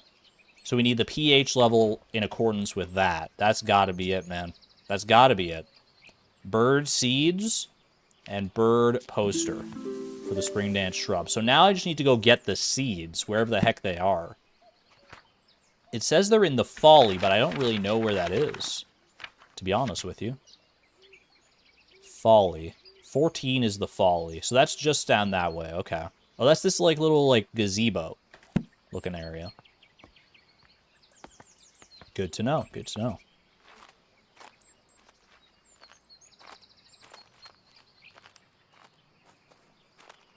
Finally. Finally, I understand. And at last I see the folly. I see the folly of my folly. Alright. It's time. Let's go grab those seeds right out here. It's just been sitting here all along, man. Waiting for us to collect them. Beautiful. Spring dance shrub. Alright. Step 1.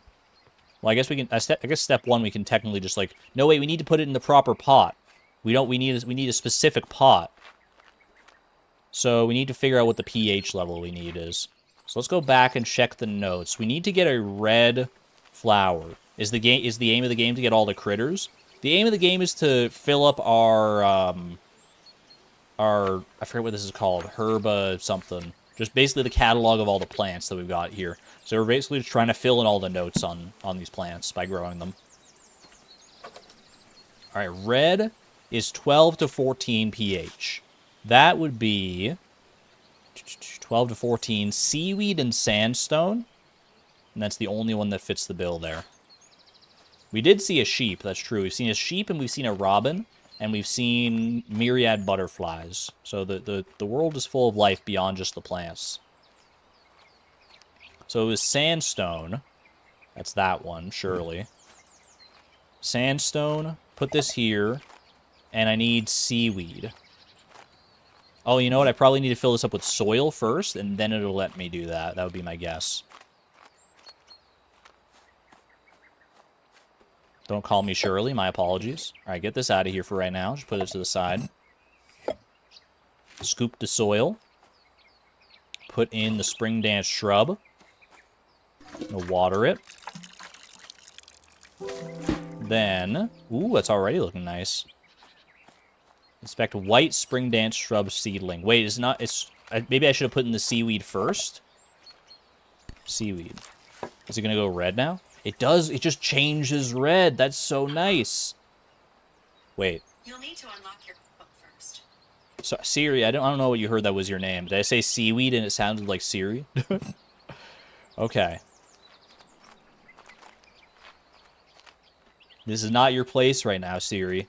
If I have any questions about the plants, then the game can answer them for me. I don't need to worry about you. Okay. Where do I actually put this? I think there was maybe a spot over here. Because we got the right flower. Now I just need to get the bird to come to it. Do I have to bring it all the way out here? So I can use, like, this bird seed that was over here. They're the two things of bird seed, right? We have 2 cages. Oh, we use the cages so we can use one at a time to like lure the bird. Okay, and that's what the little like decorative things along the pathway are for. It's so smart. It's all coming together. Because now, so we put one here, one right there. We can grab the other one, and that'll lure him there. But if we don't, because if we get too close, he's gonna start freaking out, and he's not gonna vibe with that. So we gotta place them in the right spots in order to lure him along. So probably one there. Or wait, no, I see one closer. Put one right there, and we back off. Okay, can I get around here? Yeah. Just gotta go grab this bird feeder. This is cool, man. I like this puzzle. It's like an escort mission for a bird. This is so cute. All right, put that one there, and then we let the robin fly across. Souza, congratulations on your horse. Yeah, I also did not anticipate a stealth section in this game. It's giving me all kinds of surprises here. All right, we got to move out of the way. There you go, little buddy. This bird is so cooperative. I love this. All right, one right there for you.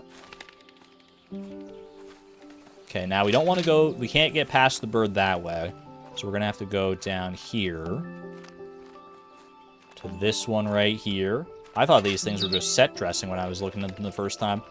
Can I get past the bird here, do you think? Ooh, it's a little close, but we made it. We made it. I don't know if I want to risk it going back. I might have just gotten lucky.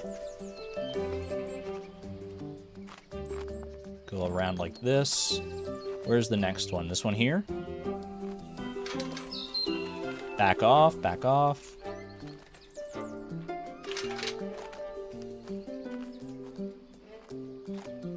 Chat, anyone at home have bird feeders? Is this how it works in real life? You just, like, move the seed between the bird feeders to get them to go where you want like this? In which case, how many bird feeders do you have? Is this based on real life? Were you down there? 32? You only have one, so you wouldn't know? Guess you gotta get a second one so you can do some experimentation. This bird seems like so cooperative. Go on, little friend. Ooh, careful, careful. We don't want the bird to fly like all the way back home. That's what I'm worried will happen if we mess this up. Alright. Right in here. Beautiful. And then we need to get one more little jump from our friend. And that should be all the pollination we need, hopefully. Let's watch it happen. Oh! Yo! Ooh! And now you're gonna watch over it all protectively like that? That's a nice looking flower. Spring dance shrub. Oh my gosh! It's spreading all... There's so many robins! They all came flooding back! Now that we've got our spring dance shrub. I feel like a Disney princess all of a sudden. Oh my gosh, that's beautiful. The spring dance shrub contains anthocyanins, causing it to change color depending on the pH levels of the environment. Robins love red flowers and will be attracted to the red variant of the shrub. I need DLC for this so I can grow the other color flowers and bring the other birds along. That's great. Alright, ooh, we got plenty of robins around now. Look at this. So many robins. There's so many robins, actually. Oh my gosh. They were all just waiting. They were missing out on those spring dance shrubs.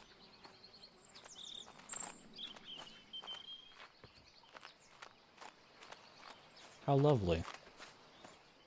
Thank you for seeing me off. Thank you for returning, my little feathered friends. Stopped having a bird feeder when we had some cats who were pretty aggressive hunters. That's fair. That's very fair. Alright, spring dance shrub is done. Fool's Emerald and Ocelat, we still need to go find more clues for. We started a little bit on the Fool's Emerald with the bioluminescent stuff, but we need to figure out more. We do have the seeds for it, and we have those military codes. I'm still not sure what those are going to be for. That's a gorgeous pond. I gotta get closer to that. Oh, the cattails, man. As Salmons would call them, the pond hot dogs. Let me just sit down and admire this one. Dude, that's a desktop screensaver right there. Ooh, pardon me. I'm going to take a moment to just sit back, relax, and enjoy this one.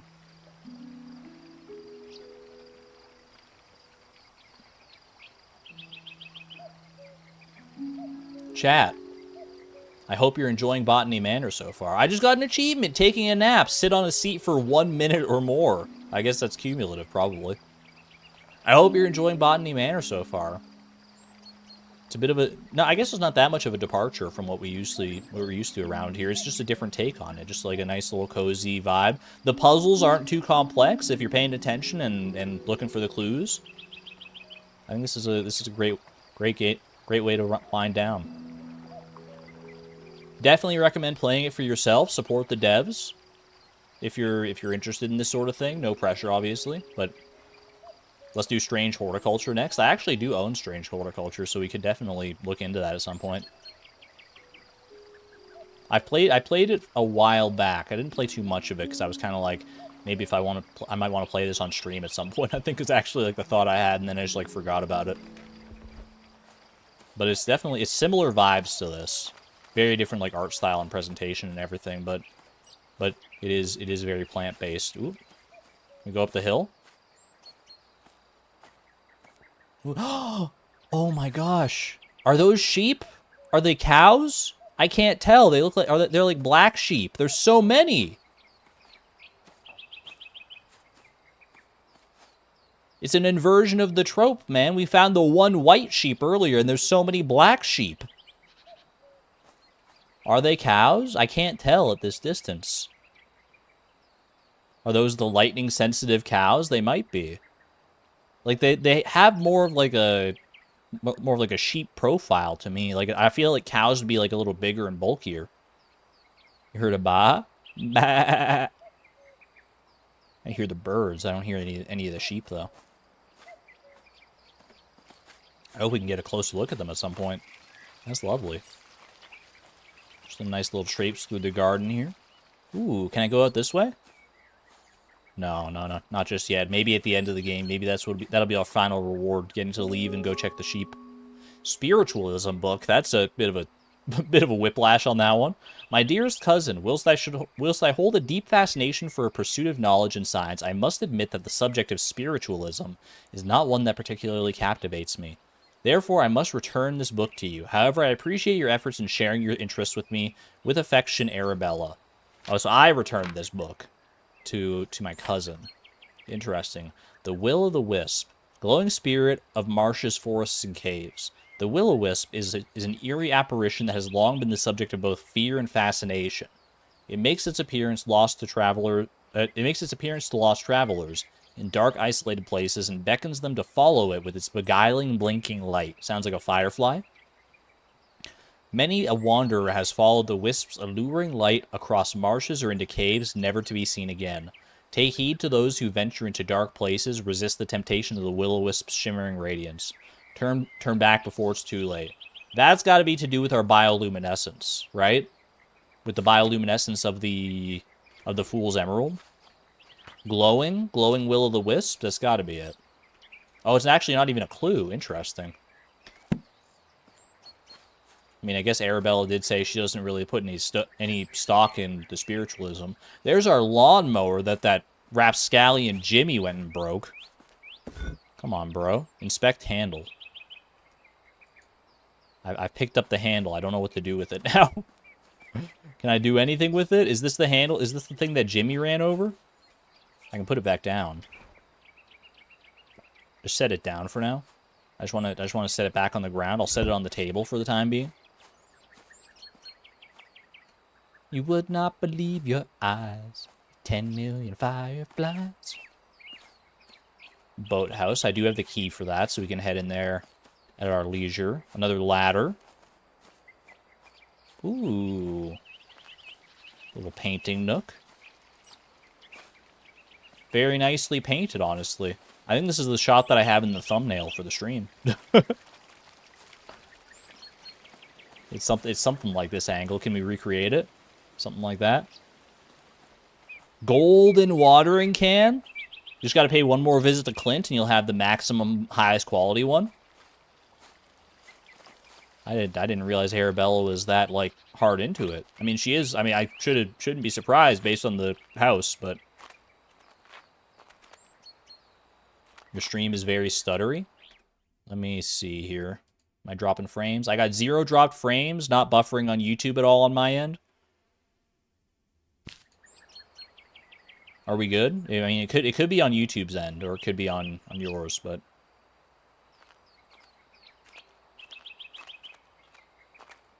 are we good, chat? We're still good? Poor Jimmy getting dunked on. He broke my mortar and pestle. He broke my lawnmower. Like, he's lucky I still let him around here. He accidentally took my key. He's a buffoon. He's slipping Jimmy.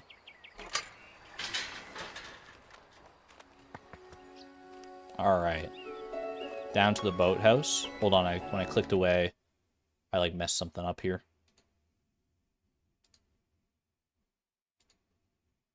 Pop out, chat. Yeah, my chat froze again. Get it together, Jimmy. That's what I'm saying. He's slipping Jimmy, and he always will be. Inspect the painting, maybe? Rebecca. Oh my gosh, I want to watch Better Call Saul again, man. I've watched it through, like, all the way twice. Can we inspect the painting at all? Oh, we can inspect the painting. Good shout. Unfinished painting. I got an achievement for that. Who said it? Era Can't Game. Thank you for the achievement. Free achievement just from checking the painting. It's a lovely painting. I didn't learn my lesson from the start of the game. Press E on everything. Including this. Close the door behind you. What were you, raised in a barn? Can't get through there. Okay, we just gotta follow the pathway down. Very excited for the Kim Wexler show. I haven't even heard about that. Is that a thing? Kim Wexler spinoff? I would love that. Ooh, right down to the boathouse. What kind of boat do you think we got? Do we got like an actual like big old boat? Right down to the water's edge here. This is like a proper boat ramp and everything. Oh my gosh. This could not have been a cheap house. I don't even know. I don't even want to guess at how much this would go for today, let alone like the 1890s. Arabella did pretty well for herself here. Telegraph. Okay, well that'll be important for something. International Morse code. Keep that in mind.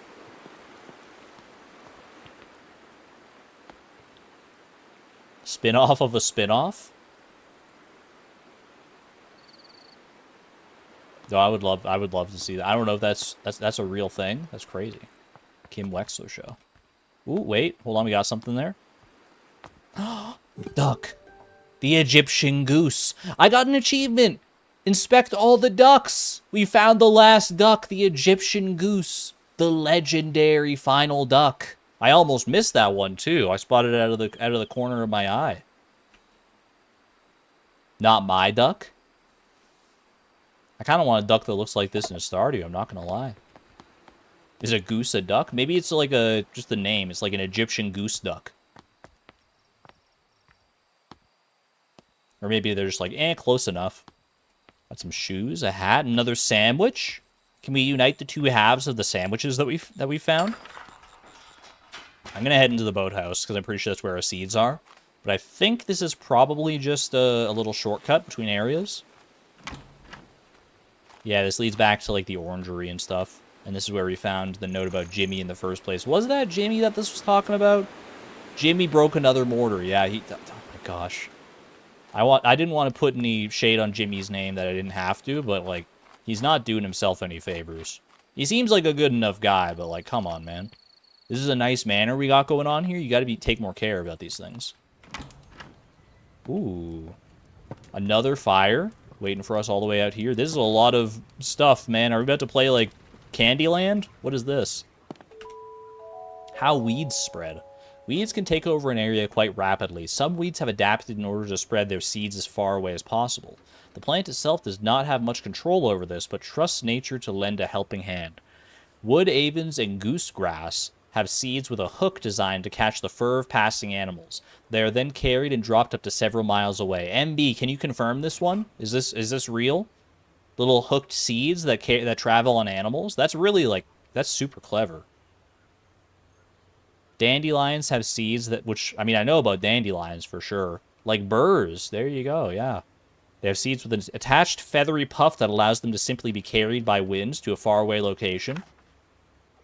Other plants, such as lords and ladies, wrap their seeds in an attractive berry, which birds consume and then later deposit as waste a great distance away. I've heard of that one before. A final, more mysterious example is the seed of the ocelat. That's the one we haven't actually heard anything about yet that we need to figure out here. The ocelat. It is known to be picked up by critters who then take it back to their nest. Critters like maybe a raccoon. As soon as the animal goes to sleep, the seed sprouts into bloom. It is not quite understood how the plant is able to detect when the creature is asleep. Interesting. I wonder if this will have to do with the gray squirrels that we learned about, like, way, way back. At any rate, that is definitely a clue for our ocelat. Weeds and seeds. I'm not sure which one the military codes are for just yet. Whether it's for the Fool's Emerald or the ocelat. We'll find out in due time, I guess. Bought of William Folly. Education school materials supplied to Lady Arabella Green. Classroom desks with 10 chairs. Classroom notebooks, a box of 20. I'm so proud, man. I'm so proud of Arabella. She started off, like, mentoring some of, like, her, like, younger cousins and stuff, or, like, her nieces and nephews, I think. And now she's expanding to actually, like, start a proper school and everything. She didn't let the system get her down. Dear Lady Arabella, thank you for your order. As discussed, we will write again in the coming months to inform you of a delivery date for the school supplies. All the best, William Folly. That's where you can go, man. Where is the school, I wonder? Is the school going to be at the manor, you think? I would love to attend a class at a place like this. There's our ocelat seeds. So we have all the seeds we need now. Now we just have to figure out the clues to properly plant them.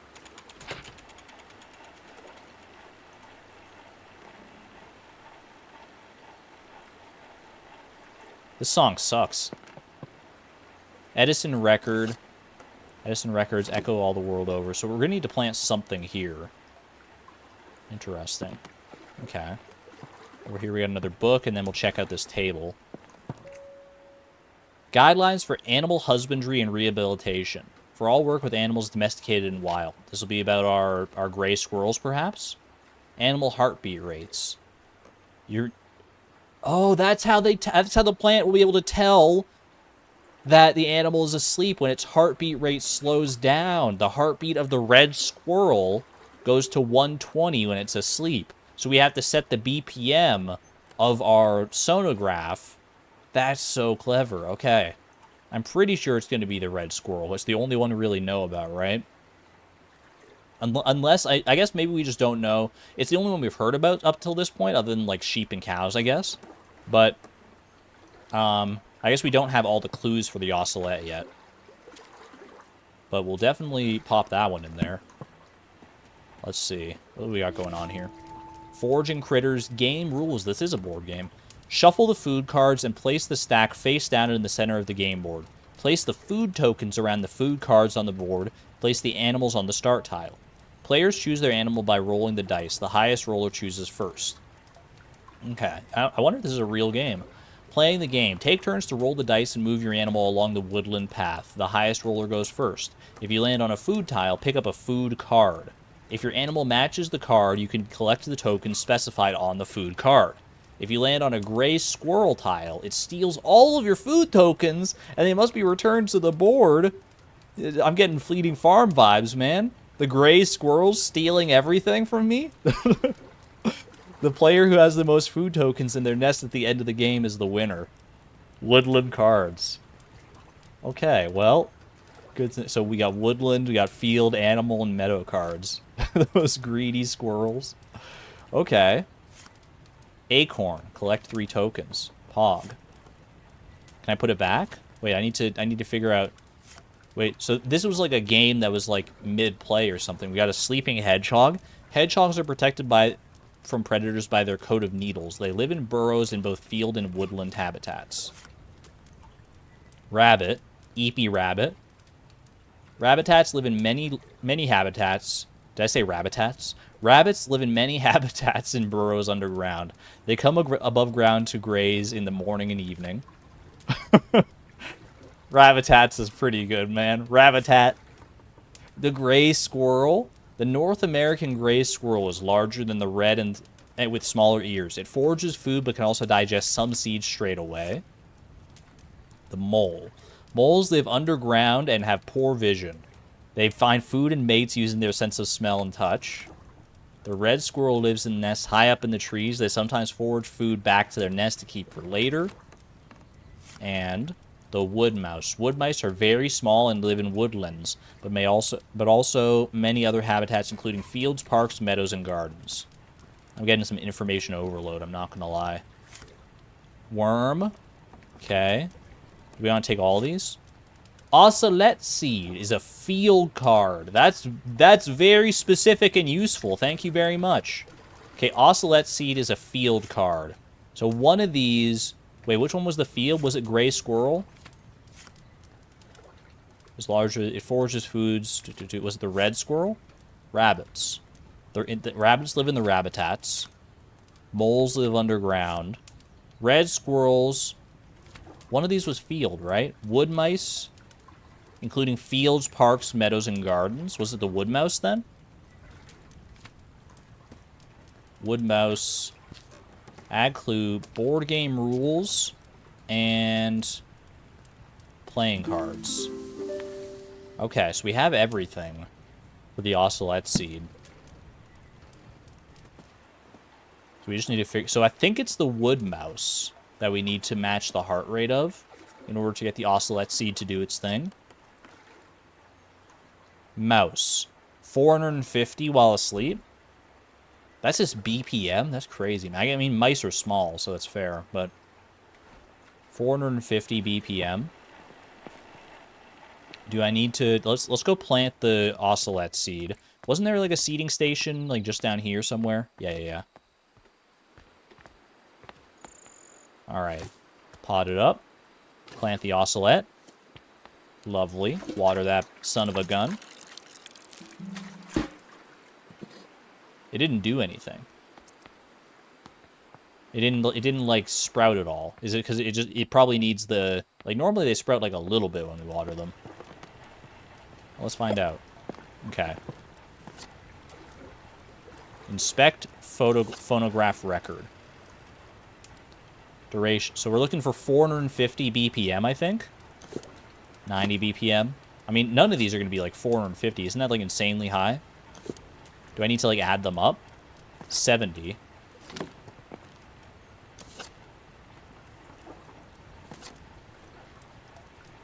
$50. Why do smaller animals have higher BPM? 120. Can I play it at a higher rate? Let's change the speed of the record, maybe? You might be right. You might be onto something there. Unless I just have the wrong one. Like, do any of these match? Like, these are all low BPMs. Do any of these match these ones in here? Dog, cat, pig. The red squirrel. Red squirrel is 120. Maybe it is the squirrel. Let me check the red squirrel again. Rabbit. Where was the red squirrel? Red squirrels live in nests high up in the trees. They sometimes come forage food back to their nest to keep for later. What are the rules of the board game again? Shuffle the food cards, place them, choose your animal. Take turns, roll the dice. If you land on the gray squirrel tile, it steals all of your food. Oh, wait, field cards, red squirrel. Oh, it is the red squirrel. Okay, I was just looking for like the word field on the card, but no, we needed this. We needed this. Okay. That makes sense then. So red squirrel is the one. So 120 BPM is what we're looking for. I was going to say 450 would be absurd. That's 90. This one is 70 for a dog. This one is 50. This one, 120. Meadows Bliss, song by Trio de May. Talking Machine Record. Edison Record and Phonograph Company. Makers of the famous Talking Machine. Pop that one in there.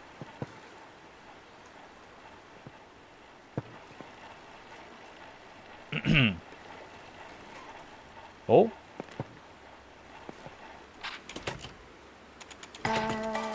There, you had to restart it. Okay. Ooh.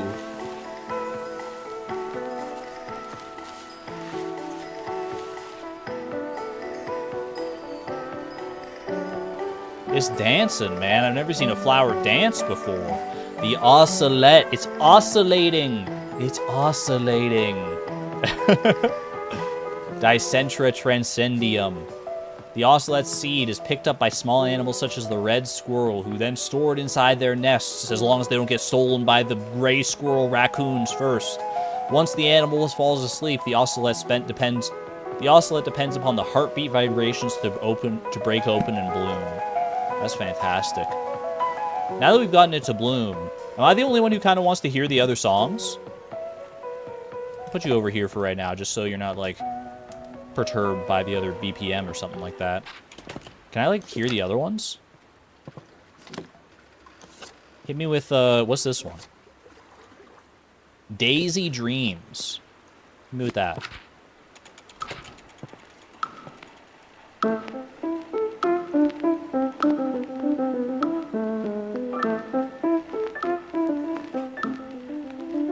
It's got a kind of vibe to it.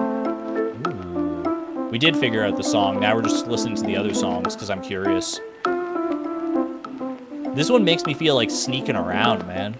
This one feels like almost like Inspector Gadget sneaking around or something. I don't even know. What about this one? What is this one called? Nocturne. 50 BPM. That's a slow one.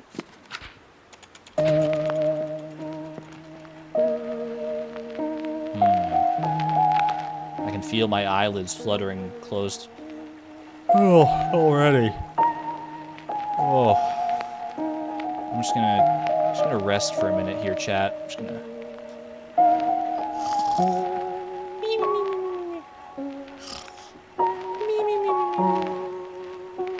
Oh. Oh. Ooh, what a nice song. No, Argon, no, we've got a stream to run. But it's so soothing. It's so soothing. What about this one here? Wildflower Waltz, 70 BPM. Give it to me. Oh. Nice little slow dance song. Maybe Bennett and Mr. Bennett and what was her name? Eleanor? You dance along to this one. Dance under the pale moonlight. That's a good waltz song, yeah. Haley and Chloe like. Yeah, play this one at the flower dance next time, honestly. Eleanor? Eleanor was one of the names we came across earlier on. We've come across a lot of names in this game. Much nicer than the previous one. Alright, final one here. From Molded Cylinder Record. Blossom. Song by the Valley Quartet. Are these, like, real things, by the way? I've never seen, like a record like this. Like a cylinder like that. Ooh. Dun, dun, dun, dun, dun. Oh, that's nice. Makes me want to go grab a sody pop. In fact, I'll take a drink right now.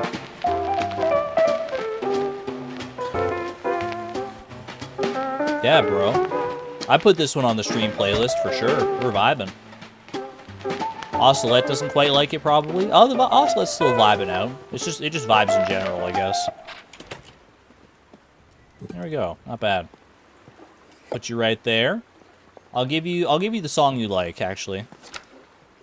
It was the very first one here, right? This is our whatever it was 120 BPM? 120, yeah. Meadows Bliss. There you go. Enjoy. Enjoy. Vibe out.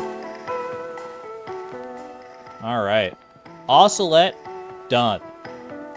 So the only plant we have left to grow now is the Fool's Emerald. We still need more clues for this one. The military codes. Interesting. So if the military codes and everything are required for the Fool's Emerald, then we're probably going to need this son of a gun right here. So I should bring this with me, probably. We don't know anything about this just yet. International Morse code. So this is just the Morse code alphabet. Look at that more closely once we know how this thing is working and what we're supposed to even do with it. Was that a clue, though? Because I looked at that and it made like a little, like, do-do-do-do-do sound. Morse code, yeah, okay. So bioluminescence, plant chemicals, Morse code on the telegraph.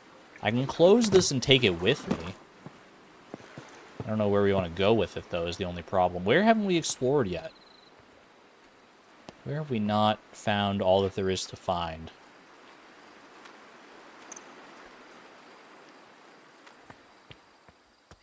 We can go back to where we found the military codes in the first place and see if there was more information about we didn't figure out what's going on with this, actually. This like little handle here and the lawnmower and everything. Did we refill the pond? We did not refill the pond. It's got to be something to do with like all that. It's got to be back over this way. I'm gonna can I put the machine down?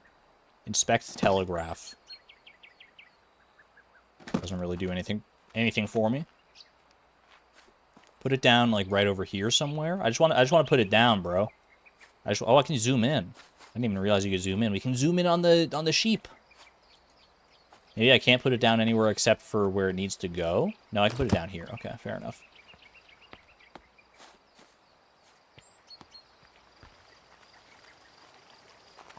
Oh, I gotta go have a look at these sheep, though. Where were they again? Up here? Yeah, bro, those are sheep. They're kind of big sheep. But I'm pretty sure those are sheep. They're just standing there menacingly. Cows? I don't think so. I don't see it.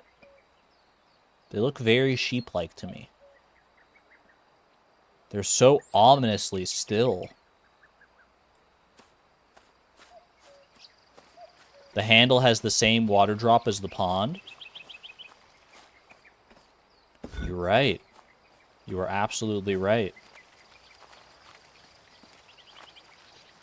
This is going to be like a Zelda-style puzzle. We fill up the pond, and then we can like cross some lily pads over into the entryway there. Ooh. You genius, you. Look at that. Yay. Wait, can I actually cross the lily pads? Oh my god. Find a way across the pond. I was joking, man. I didn't think this game would do that. That's great. It actually did. It took me to a little secret chasm behind the waterfalls here. There's always something hidden behind the waterfalls, even if it doesn't look like it's behind the waterfalls. So this is where we want to ultimately plant the Fool's Emerald, because the bioluminescence, this is what we need. Who lit the candles? Me, just now. Weren't you paying attention? I'm just kidding. I'm just trying to gaslight you. All right, I'm going to put this over in here because I'm pretty confident that we're going to need this in here for when we actually get everything together. Put that, like, right there. Same person who's been lighting all the other fires, presumably, yeah. All right. Let's figure out the other clues here. So this was where we had the military codes and everything. My sweet Hazel, are you keeping well today? Hazel and Bennett, that's what her name was. Save me some of your lovely scones. Let's check the map real quick. Are we going to talk to the flower? We need to find 2 more clues here. We don't know the full... Like, we know that it has to do with... Like, the Fool's Emerald is bioluminescent. But we don't know, like, what the military codes are about necessarily yet. Right? Where have we not, like, explored? Boathouse, landing there. 13. What's 13 to 4? 13 is just the formal garden in general. 20, the side terrace. Have we explored up on the side terrace? Have we gone up there yet? Like right up this way? Yeah, we've been around here. Did we look at all this, though? Jasmine. Luciferin for the Fool's Emerald. Recent discoveries. Dark corners of the world. So this was all about the bioluminescence. That's the greeting card with the cats. I wish it had something to do with anything, but it unfortunately doesn't. I feel like I may have missed something. I may have skipped over some small area with our remaining clues.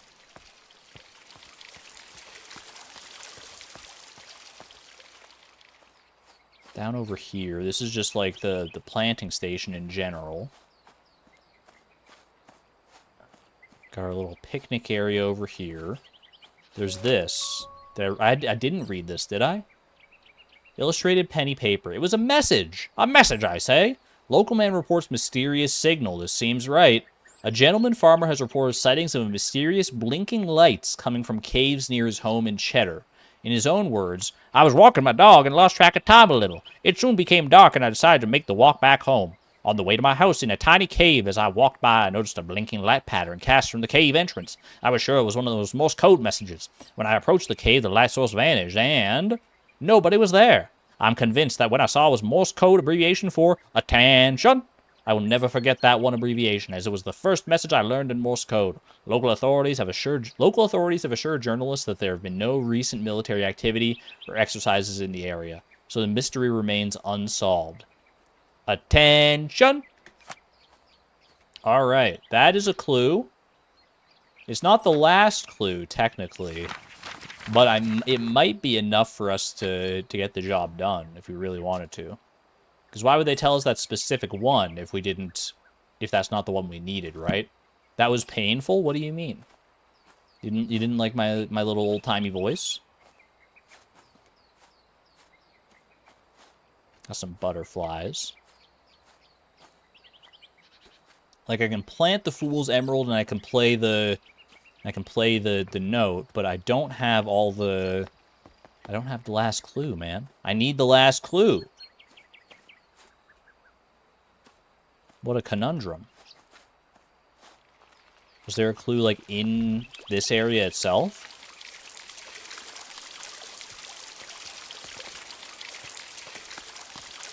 Just a bunch of candles, dude.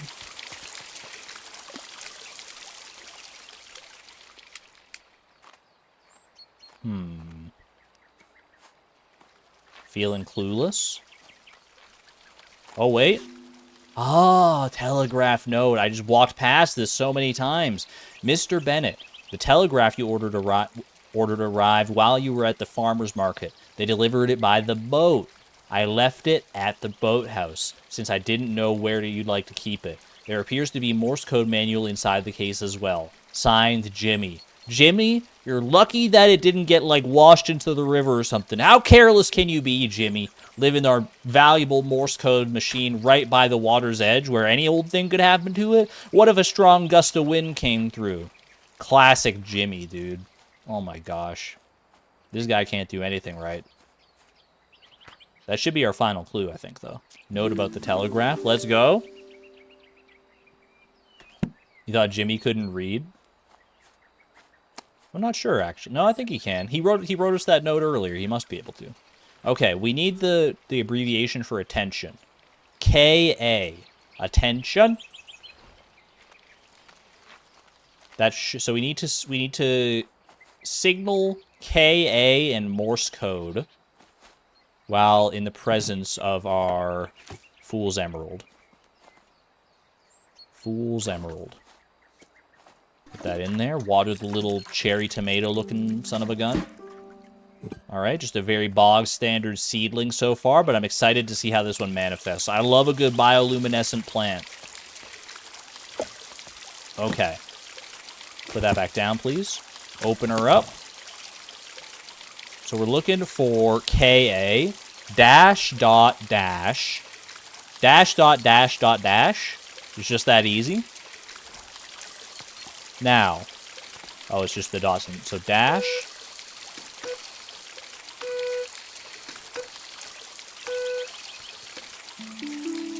We've done it. The Fool's Emerald. Glow bright, my beautiful princess. Ooh, now that would be an amazing plant if it was in real life. Oh my goodness. Speaking of feeling like a Disney princess. Whoa. I almost want to, like, reach up and pluck one and just, like, carry it in like a lantern or something like that. Look at the green glow. That's so awesome. What a fitting final plant. Bryonia lucerna. The Fool's Emerald is a vine that contains luciferin. I just got an achievement. Complete every page in the herbarium. Let's go. Which allows it to create light. They grow in caves where they use light to communicate with each other, very much like Morse code. I love that. Such creative thoughts and ideas went into this game. Go to the gatehouse. Is my sister visiting? One final delivery at the gatehouse for me. Chad, I've got butterflies in my stomach, and it's got nothing to do with all the flowers around me. What kind of finale do we got in store here? Where are we going? Where are we going? Navigate. I know the manor, but like the back of my hand at this point. Run? I am running. This is what it's like if I'm walking. Gatehouse? Someone here? Hello? Lady Arabella, I apologize wholeheartedly for accidentally taking the key. No, we don't worry about that. Post the herbarium. Oh, I'm so nervous. We worked really hard on the herbarium. It's finally time to send it out. Put my money where my mouth is. Despite all the naysayers, all the nasty, misogynist, sexist professors at the university, they can't put me down, man. I'm proud of my research. Send it. Forgotten Flora. Herbarium by Annabella Green. I'm putting my own name on this one. Professor Montague, thank you for your help, but I don't need you for this one. There it is. Botany Manor. That's it. That's the game, man.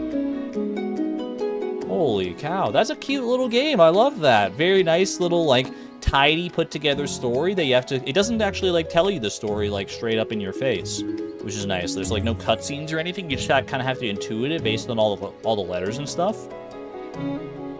Very fun puzzles, nothing that was ever too hard. All the clues were pretty well presented, that you could like find them without too much looking around. They were all kind of like, it all kind of like made sense where all of them were. Lovely sound design, lovely visual design. The plants all had such unique ideas behind them. I give this game definitely a solid rating. It's going to be up in like the 8, 9, 10 out of 10 region for sure. I love this. This is exactly my kind of game. I love a good, like, I love obviously Stardew and adjacent games where there's so many different mechanics and you can really get into it and sink in hundreds and hundreds of hours, if not thousands. But there's something to be said every so often for a very nice little self-contained story game like this. Where it's, you know, you get into it, you don't stick around too long, you enjoy the atmosphere while it's there, you experience it, and then you're done. And you sit back and maybe come back to it at some point in the future if you're like, you know what, I kind of enjoyed that game, I'll give it another try. Very, very nice. I'm curious to see if there's anything at the end of the credits here. I kind of want to, I don't want to stop, man. Any DLC puzzles? Any bonus puzzles at the end? What do we got? Do I get to meet Jimmy? 1 year later, post-credits scene. Nick Fury comes in. Arabella Green, I've heard about your skills as a botanist. I'd like to invite you to a special team we're putting together. Oh, baby. What is this? Green School of Botany. Ceremonial key. The school! Wait, the school's opening up! Wait, forget the Avengers, man. I'm gonna be a teacher. There's like the Avengers of real life. Presented to Lady Arabella Green by the Women's Education Union on the occasion of opening the Green School of Botany, 12th of April, 1891. So that was September of 1890 that the game was taking place. So if it's a year later now, the school's been open for a good few months. We got all the boxes and everything. Little door here, can't go that way. Fair enough. Oh, what a cozy little classroom, man. Oh, this is in the actual, like, library here. It is in the manor. Oh, I'm so happy for this. The herbarium. We're teaching the herbarium, dude. Got the apple? What kind of apple is that? Give me that apple. The teacher's apple. Does it give me... Wait, did I take a bite out of it? Kind of sounded for a second like it was like a chewing noise or something like that. The school bell, classic. The windmill wart, where the journey began. Forgotten Flora, lesson 1, air purifying flowers, windmill wart. Teacher, and our students, we got Eliza, Jessica, Catherine, Ada, Mary, and Thomasina. I believe those are probably all girls, right? There you go, teaching it to girls. Equivalent, equal education opportunities. We love that. What we got back here? Hopgood household. My dear Flora, I'm terribly sorry your herbarium didn't get picked up for publishing, though I am most excited about your new plans to turn Botany Manor into a botanical academy. I look forward to visiting the school and meeting the talented students you've taken under your wing. Let's hope they carry on our fight. Lots of love, our sister Elizabeth. P.S. Arabella, I hope you don't mind me still calling you by your childhood pet name. I was wondering when she said Flora. Oh, that's cute. That's cute. You go, girls. This is so nice, man. We did get that key. It didn't work for this other door back here. Maybe I just wouldn't let me do it first. No. Oh, no, we don't have the key. It's a ceremonial key. It's not an actual, like, key. Key. I can't press the buttons to open this up again. I don't know if there's anything else I can do here. If this is just like a little like epilogue scene to show that the school is underway.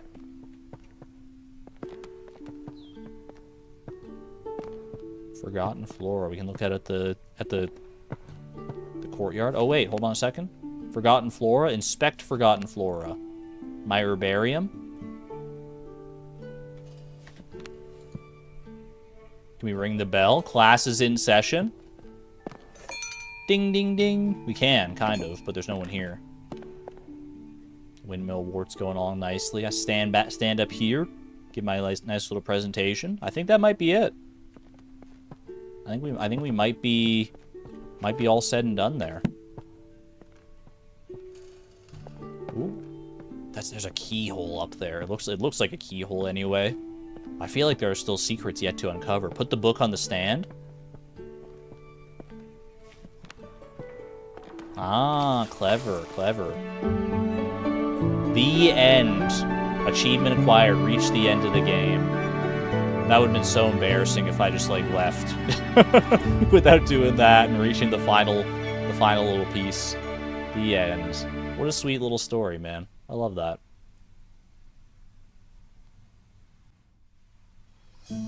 There we go. We got chapter select and everything. Did I get all the achievements? I'm curious. Let me do, like, Alt-Tab. No, not Alt-Tab. Shift-Tab. I can check my achievements on this one. Your achievements. I have earned 30 out of 36 achievements. We missed 6 achievements somehow in this. Interesting. 6 hidden achievements. Details for each achievement will be revealed when unlocked. But I can check, like, the global achievement stats, right? They're the 6 rarest achievements in the global leaderboard. Should we go for the final achievements? Just go all in. We still got a little time left. Let me see. Let me just click. I'm gonna click the achievements and just see what they're all about. I'm okay getting spoiled on what they might be. Okay. Okay. Okay, so there's some like little Easter egg things that we can do. Interesting. In the bin. So there's some achievements you get for like messing certain things up. So it turns out we were just too good at the game. Like one achievement here that we've got is create a faulty mix of chemicals. So when we were mixing for like the flash powder early in the game, we could have made the wrong mix. Flower arranging. Place a plant on every saucer in the flower room. What's the flower room? Place a plant on every saucer in the flower room. We can signal SOS on the telegraph. Grow the same plant 3 times or more, so we can grow multiple copies of the same plant. Photographer, take a picture of a flower that's not the fulguria, and in the bin. Throw a flower in the compost.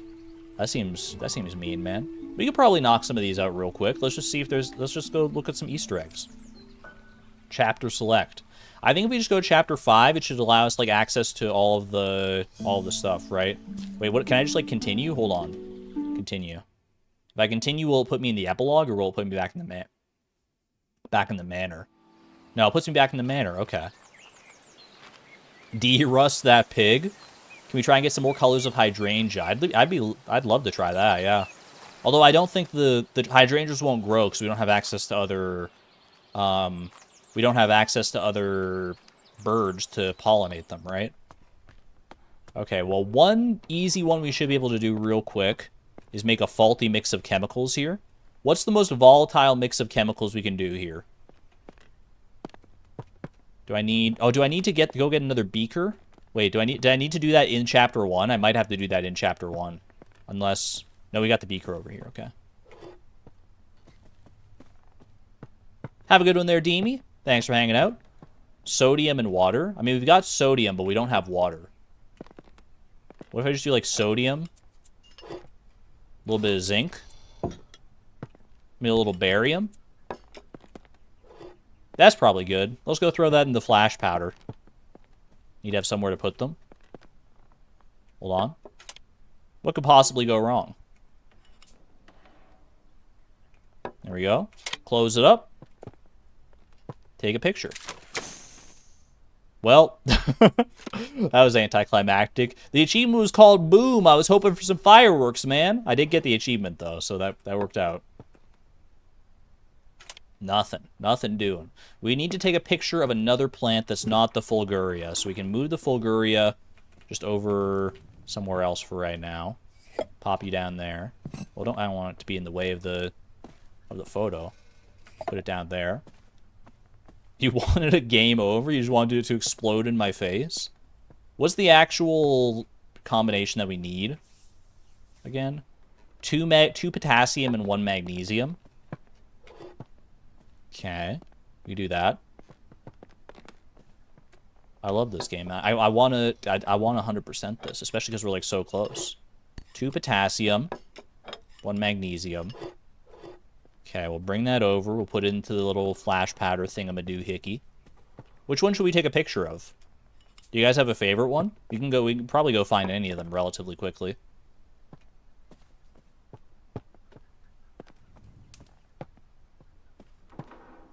The glowing one? I do like the glowing one, yeah. The Fool's Emerald. Let's pop outside and see if we can grab that one real quick. That one's not too far away either. Can't go that way, but we can go around this way. Ooh, the rusty weed. What was that one called? It was like the brook chalice. I do really like the emerald one, though. Also, while we're down at the emerald area, we should be able to do the SOS, telegraph one here. This is so cool, man. Just, like, look at this. Oh, I love this. Speaking of, like, desktop screensaver vibes, I could stare into this for hours, man. That's wonderful. All right, without even looking at the Morse code, SOS is it's either dash dash dash dot dot dot dash dash dash or the other way around dot dot dot dash dash dash dot dot dot. Durmeister's saying dot dot dot first. Yeah, it's an easy one to remember. Oop. Does it not let me use it again? Hold on a second. If I move it out of here. How do I know? How do you not know? I don't know. It's information that I came across at some point. I couldn't exactly tell you why. Okay. It's not letting me do anything with it.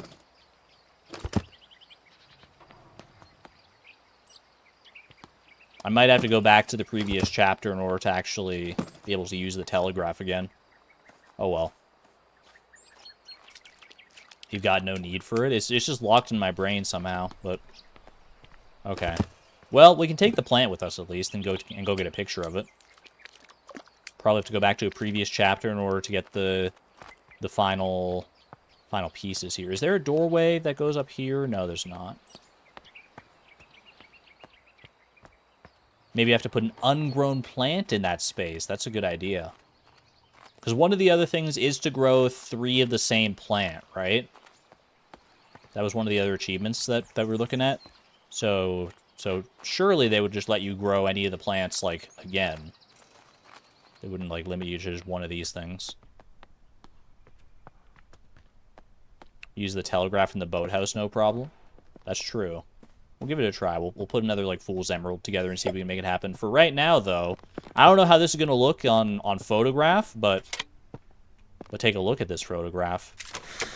Yay! Photographer. Take a picture of a flower that's not the fulguria. Achievement get. 4 more achievements to go. I didn't even notice this picture of a horse. Exclamation point horse. Hello? What the heck? Where's my horse bus? Alright. Throw a flower in the compost. Green thumb. Grow the same plant 3 times or more. Signal SOS. And place a plant on every saucer in the flower room. Is the flower room the conservatory? Like where we started the game. I don't know what the flower room is. That's my best guess.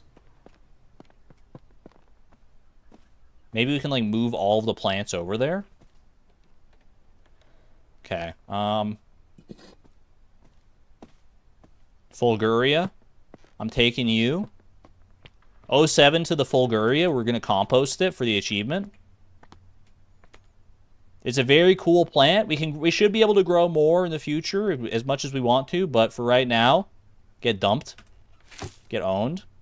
Oh my god, I feel kind of bad about it, honestly. It's just gone. It's compost. It's returned to dirt. Rip bozo. Alright, I do want to see if I can try and grow another Fool's Emerald. If only to, like, reactivate the telegraph machine. Let's have a little look-see here. So we'll grab another garden pot here. Soil, Fool's Emerald, water. Okay, it's a good start. Telegraph machine is there, ripe and ready to go. Still no, huh? Inspect the telegraph. I want to click it. I want to use it. You might have to go to the previous chapter to do this. I don't want to reset my progress though. I like my manor. Do I need to look at the letters? It doesn't even let me look at the letters anymore. We'll maybe do it as our last thing. If we need to go back to a previous chapter to do that. Okay, what else did we have? Grow the same plant 3 times or more, and flower arranging. Take it back to the boathouse. Maybe if I do go back to the boathouse, maybe there's like another telegraph machine as well. Let's just take this one back.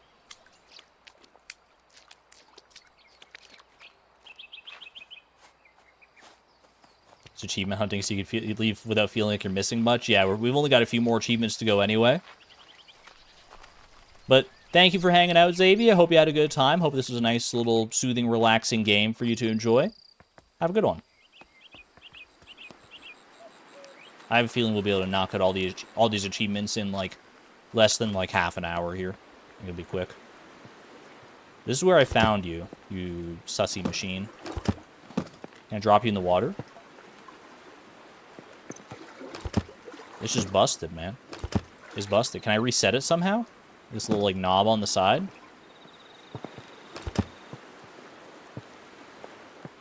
No, that's just those are just like for carrying it. I can close it. Pick it back up. Move it back over here. Open it back up. Ooh!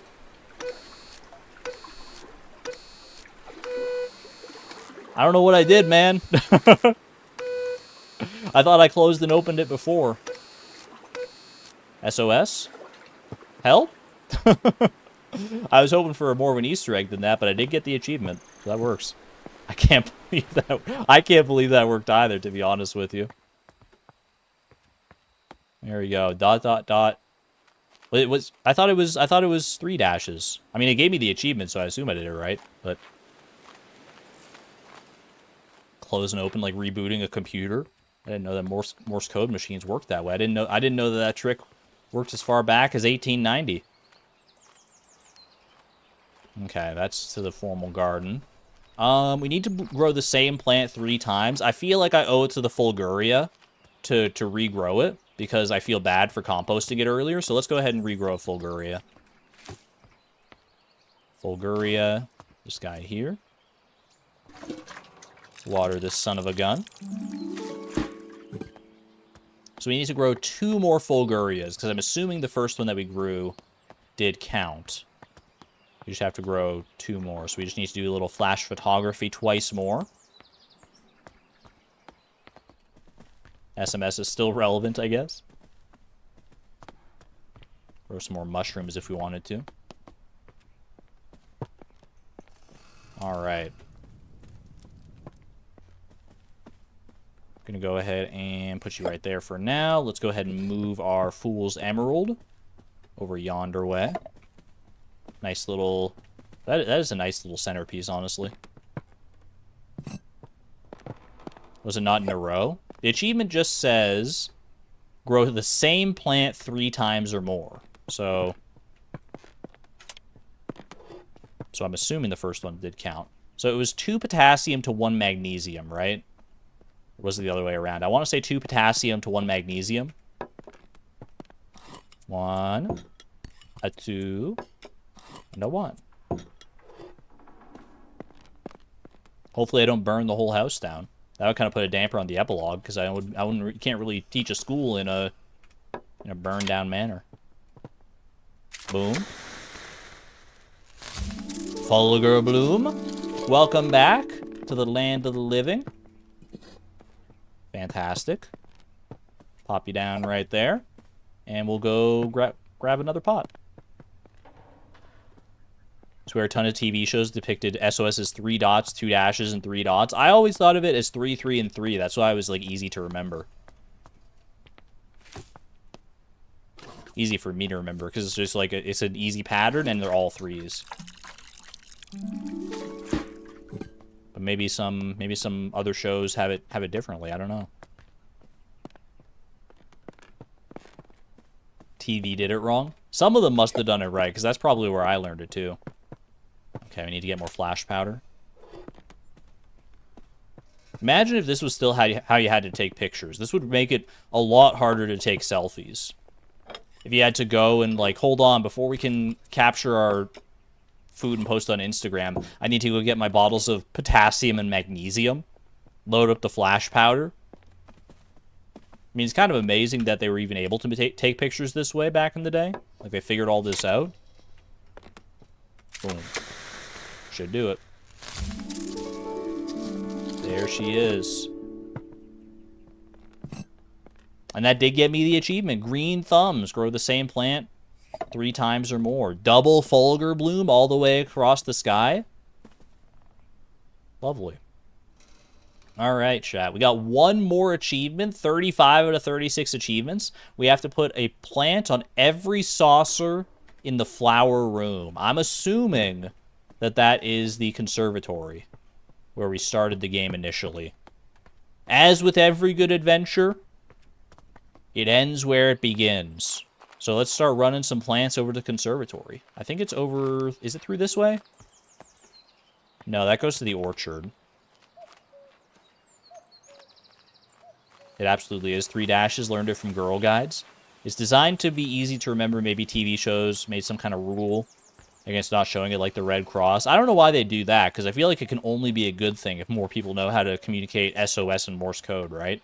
It's not likely to be, like, that useful in modern times, but it's not like it's not going to be useful. Is this the flower room? Is this the flower room? I see no saucers on which to put things. Where's the flower room, bro? Let me check the map.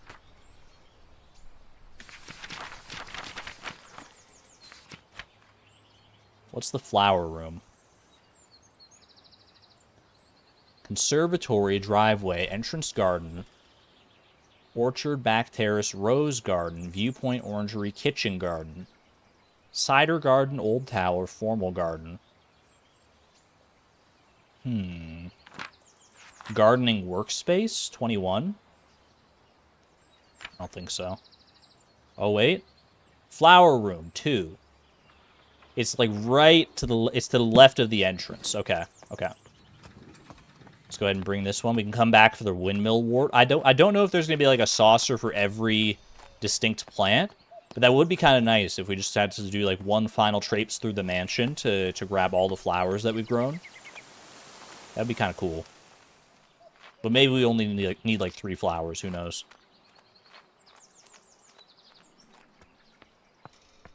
In here. Yeah, look at this. How many do we need? 1, 2, 3, 4, 5, 6, 7, 8, 9, 10, 11, 12.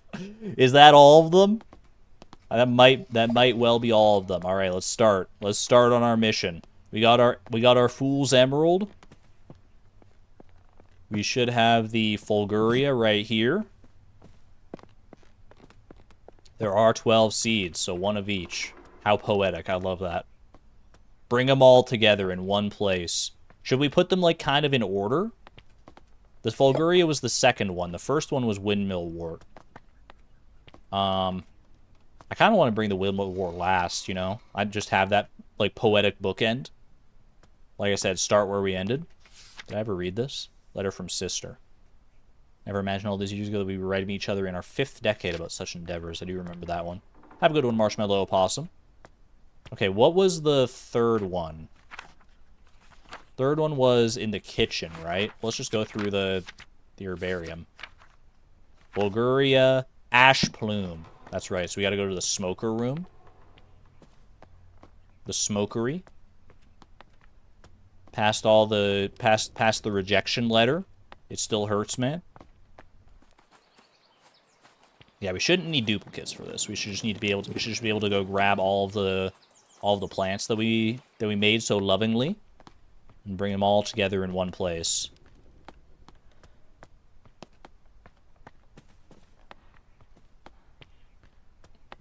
There we go. That's 3. Next up, we need pixie tears. Pixie tears we grew in the orchard. Okay, yeah, that's right. That's right. I do wonder if you can carry, like, multiple plants all at once. Probably not, though.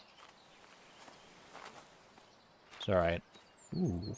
I don't mind getting another look at the scenery around here. That's for darn sure. Pixie tears. Sorry, butterflies. You can come with if you want. You can absolutely come with. Get the wheelbarrow. If only.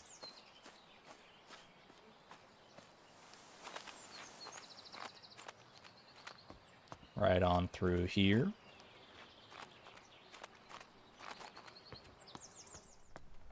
Number 4. All right, next up is going to be the wolf glove, I believe. Yeah. We gotta head back to the tower. Should be easy enough. I think we can get there through the painting room? No, the painting room, it was through the priest hole originally. But now we should be able to go up through the orangery. Yeah. Love exploring the place. Everything is so beautiful. It really is. Like, no matter where you look, you're looking at, like, a work of art. It's so nice. There's the wolf glove. One last time. We're going to go say hello to our sheep friend. Assuming you're still here. There he is. Exactly where we left him. There's so many sheep on the other side, my friend. Just because you're a white sheep and they're all black sheep. Chat, it's a metaphor. The black sheep, they're all congregated in one place, sitting still, perfectly frozen in time. Like the strong, stubborn-headed professors of the university rejecting all advances of women in the field of botany. And I am the one white sheep hanging out, doing my own thing, forging my own path. And I'm the only one who's moving. I'm the only one who has any life left to give. It's so smart. What do you mean ... You think I'm reading too much into it? You think they're just sheep? I guess that's also possible. Nightfall. Nightfall is next. That's Grandma's. That's Grandma's sunset right there. What about that tree though? The tree with the mushrooms? I mean that one will be quick to grab for sure. But I just want to grab them in order here. The black animals are cows. I still think they're all black sheep. But I agree to disagree. Because it ruins my metaphor.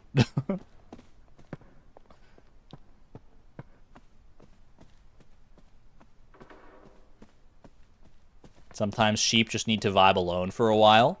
Amen. I fully agree with that. Alright, Nightfall acquired. Sapphire Gloom, that's the one that's just out in the foyer here. The tree's got plenty of Sapphire Gloom to itself, so it shouldn't need this one that we've got. It's self-sustaining now. Cradle Fern, that was the musical one way up in the attic, right? Not up in the attic, in the bell tower. Imagine living in a house that has a bell tower, man. If only. Arabella, if you ever need a roommate, I got you, girl.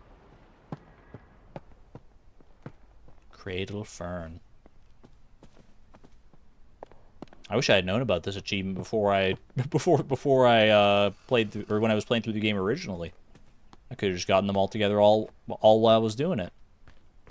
Cradle fern, right in the sunlight there. Next up is going to be the brook chalice.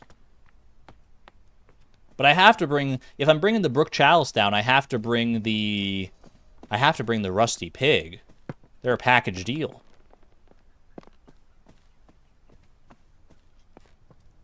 One cannot exist without the other. Go. Can I bring the rusty pig with me at the same time? No.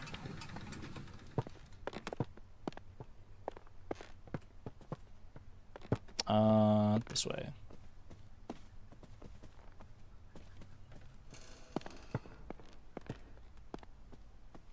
Can I possibly drop the rusty pig off the banister? I don't think so. It doesn't let you put anything down unless there's, like, a spot to set it down on. It doesn't let you, like, drop things over that.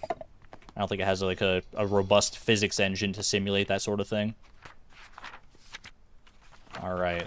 Then we need the spring dance shrub and the ocelat and the rusty pig.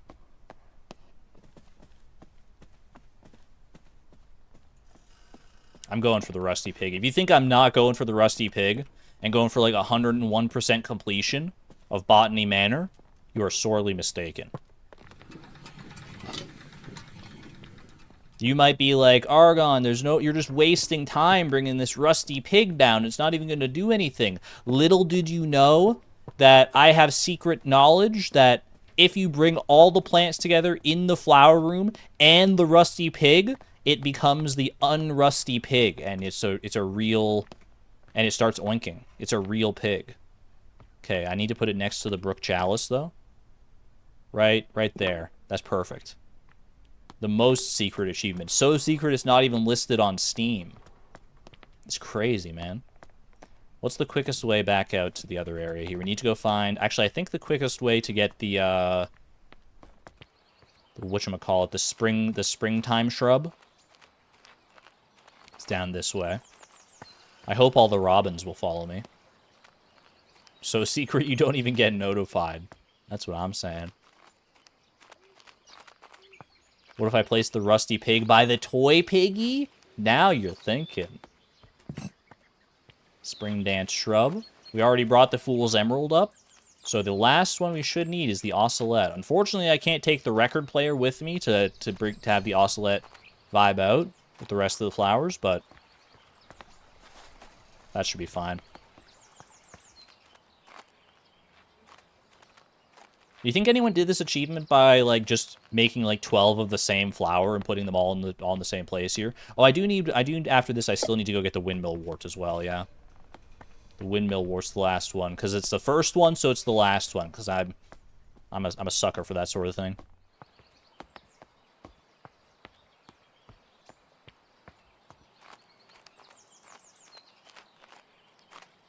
I wonder what would be faster, what I'm doing right now, or actually, like, growing 12 of the same plant, the one that's, like, closest to the flower room, and just doing it that way. They're probably about equivalent. I feel like this is probably still faster, though. And it's more fun, because you get to see the rest of the manor all over again. Still vibing out here. Appreciate you, little ocelat.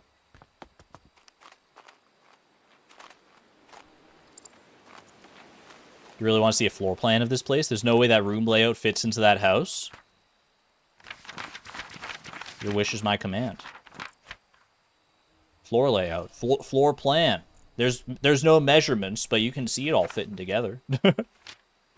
It seems like it was, like, kind of thoughtfully designed. Like, each, like, the shape kind of maps on to each part of the house. Like, seems like it works out. I think they put some thought into it. Song ended 2 hours ago.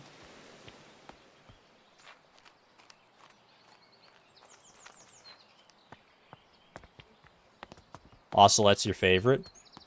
Bleeding Heart Genus and it's pulsating to music. It's such a cool idea. I love these little fantasy plants. Pop that right in there. And we got to go grab one more. The great, lovely, beautiful windmill wart. The thing that first set us upon this journey is the thing to close us out. Very classic type of building. Self-described in the game description as a Victorian English manor. And I think they knocked it out of the park with that one. One windmill wart coming right up.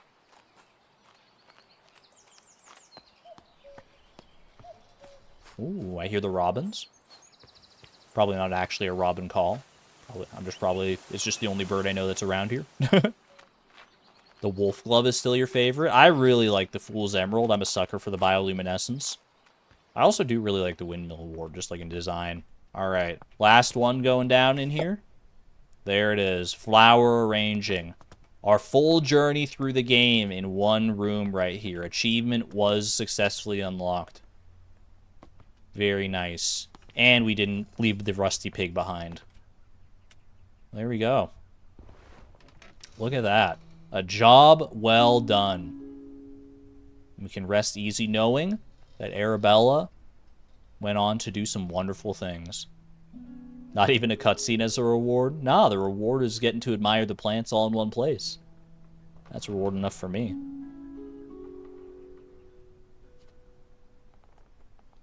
Well, chat, I think that's going to be it for me.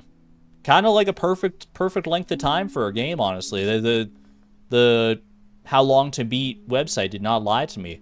It said like 4 to 6 hours to beat. We're closing in on 5 hours for a full completionist run. I like that. That was a very nice experience. Very cozy, well put together, succinct experience. I love a good one of those every now and again. I think it was a great way to wrap up the week, especially after all the stressors and the insanity that happened on Fleeting Farm. I hope you enjoyed it, chat. I hope you enjoyed getting to wind down, learn a few things about plants, and admire the atmosphere of this lovely manor. If you'd like to experience Botany Manor for yourself, again, there's a link to the Steam page in the description. You can also get it on Nintendo Switch or, like, basically any other console, I think. Highly recommended. With that, though, I'm going to get the heck out of here. Chat, I'll see you next week. Unless you're a member, in which case we'll probably be starting our journey through our next members-only game on Sunday here. That is my current plan. So if you're a member and you're interested in seeing me play through Spiritfarer, which I believe is the one that won the poll, although I didn't actually check. I knew it was winning the poll last time I looked, but maybe it's changed back to Slime Rancher, but Spiritfarer is the one that we're looking at, I think, next. Then join us on Sunday for that. If not, if you're not a member or not interested in that, then I will see you. I will see you in the, I'll see you on Fleeting Farm or something next week. Have a wonderful weekend then. Be good to one another. Be good to yourselves. Let's go have a little look at our lovely garden here. Oh, yeah. That's the stuff, man. That is the stuff. All right. I'm going to go enjoy the rest of my night. I hope you do as well. Be good to one another. Be good to yourselves. And as always, this is Argon Matrix, signing on out. Thank you and have a good night, friends. Bye-bye.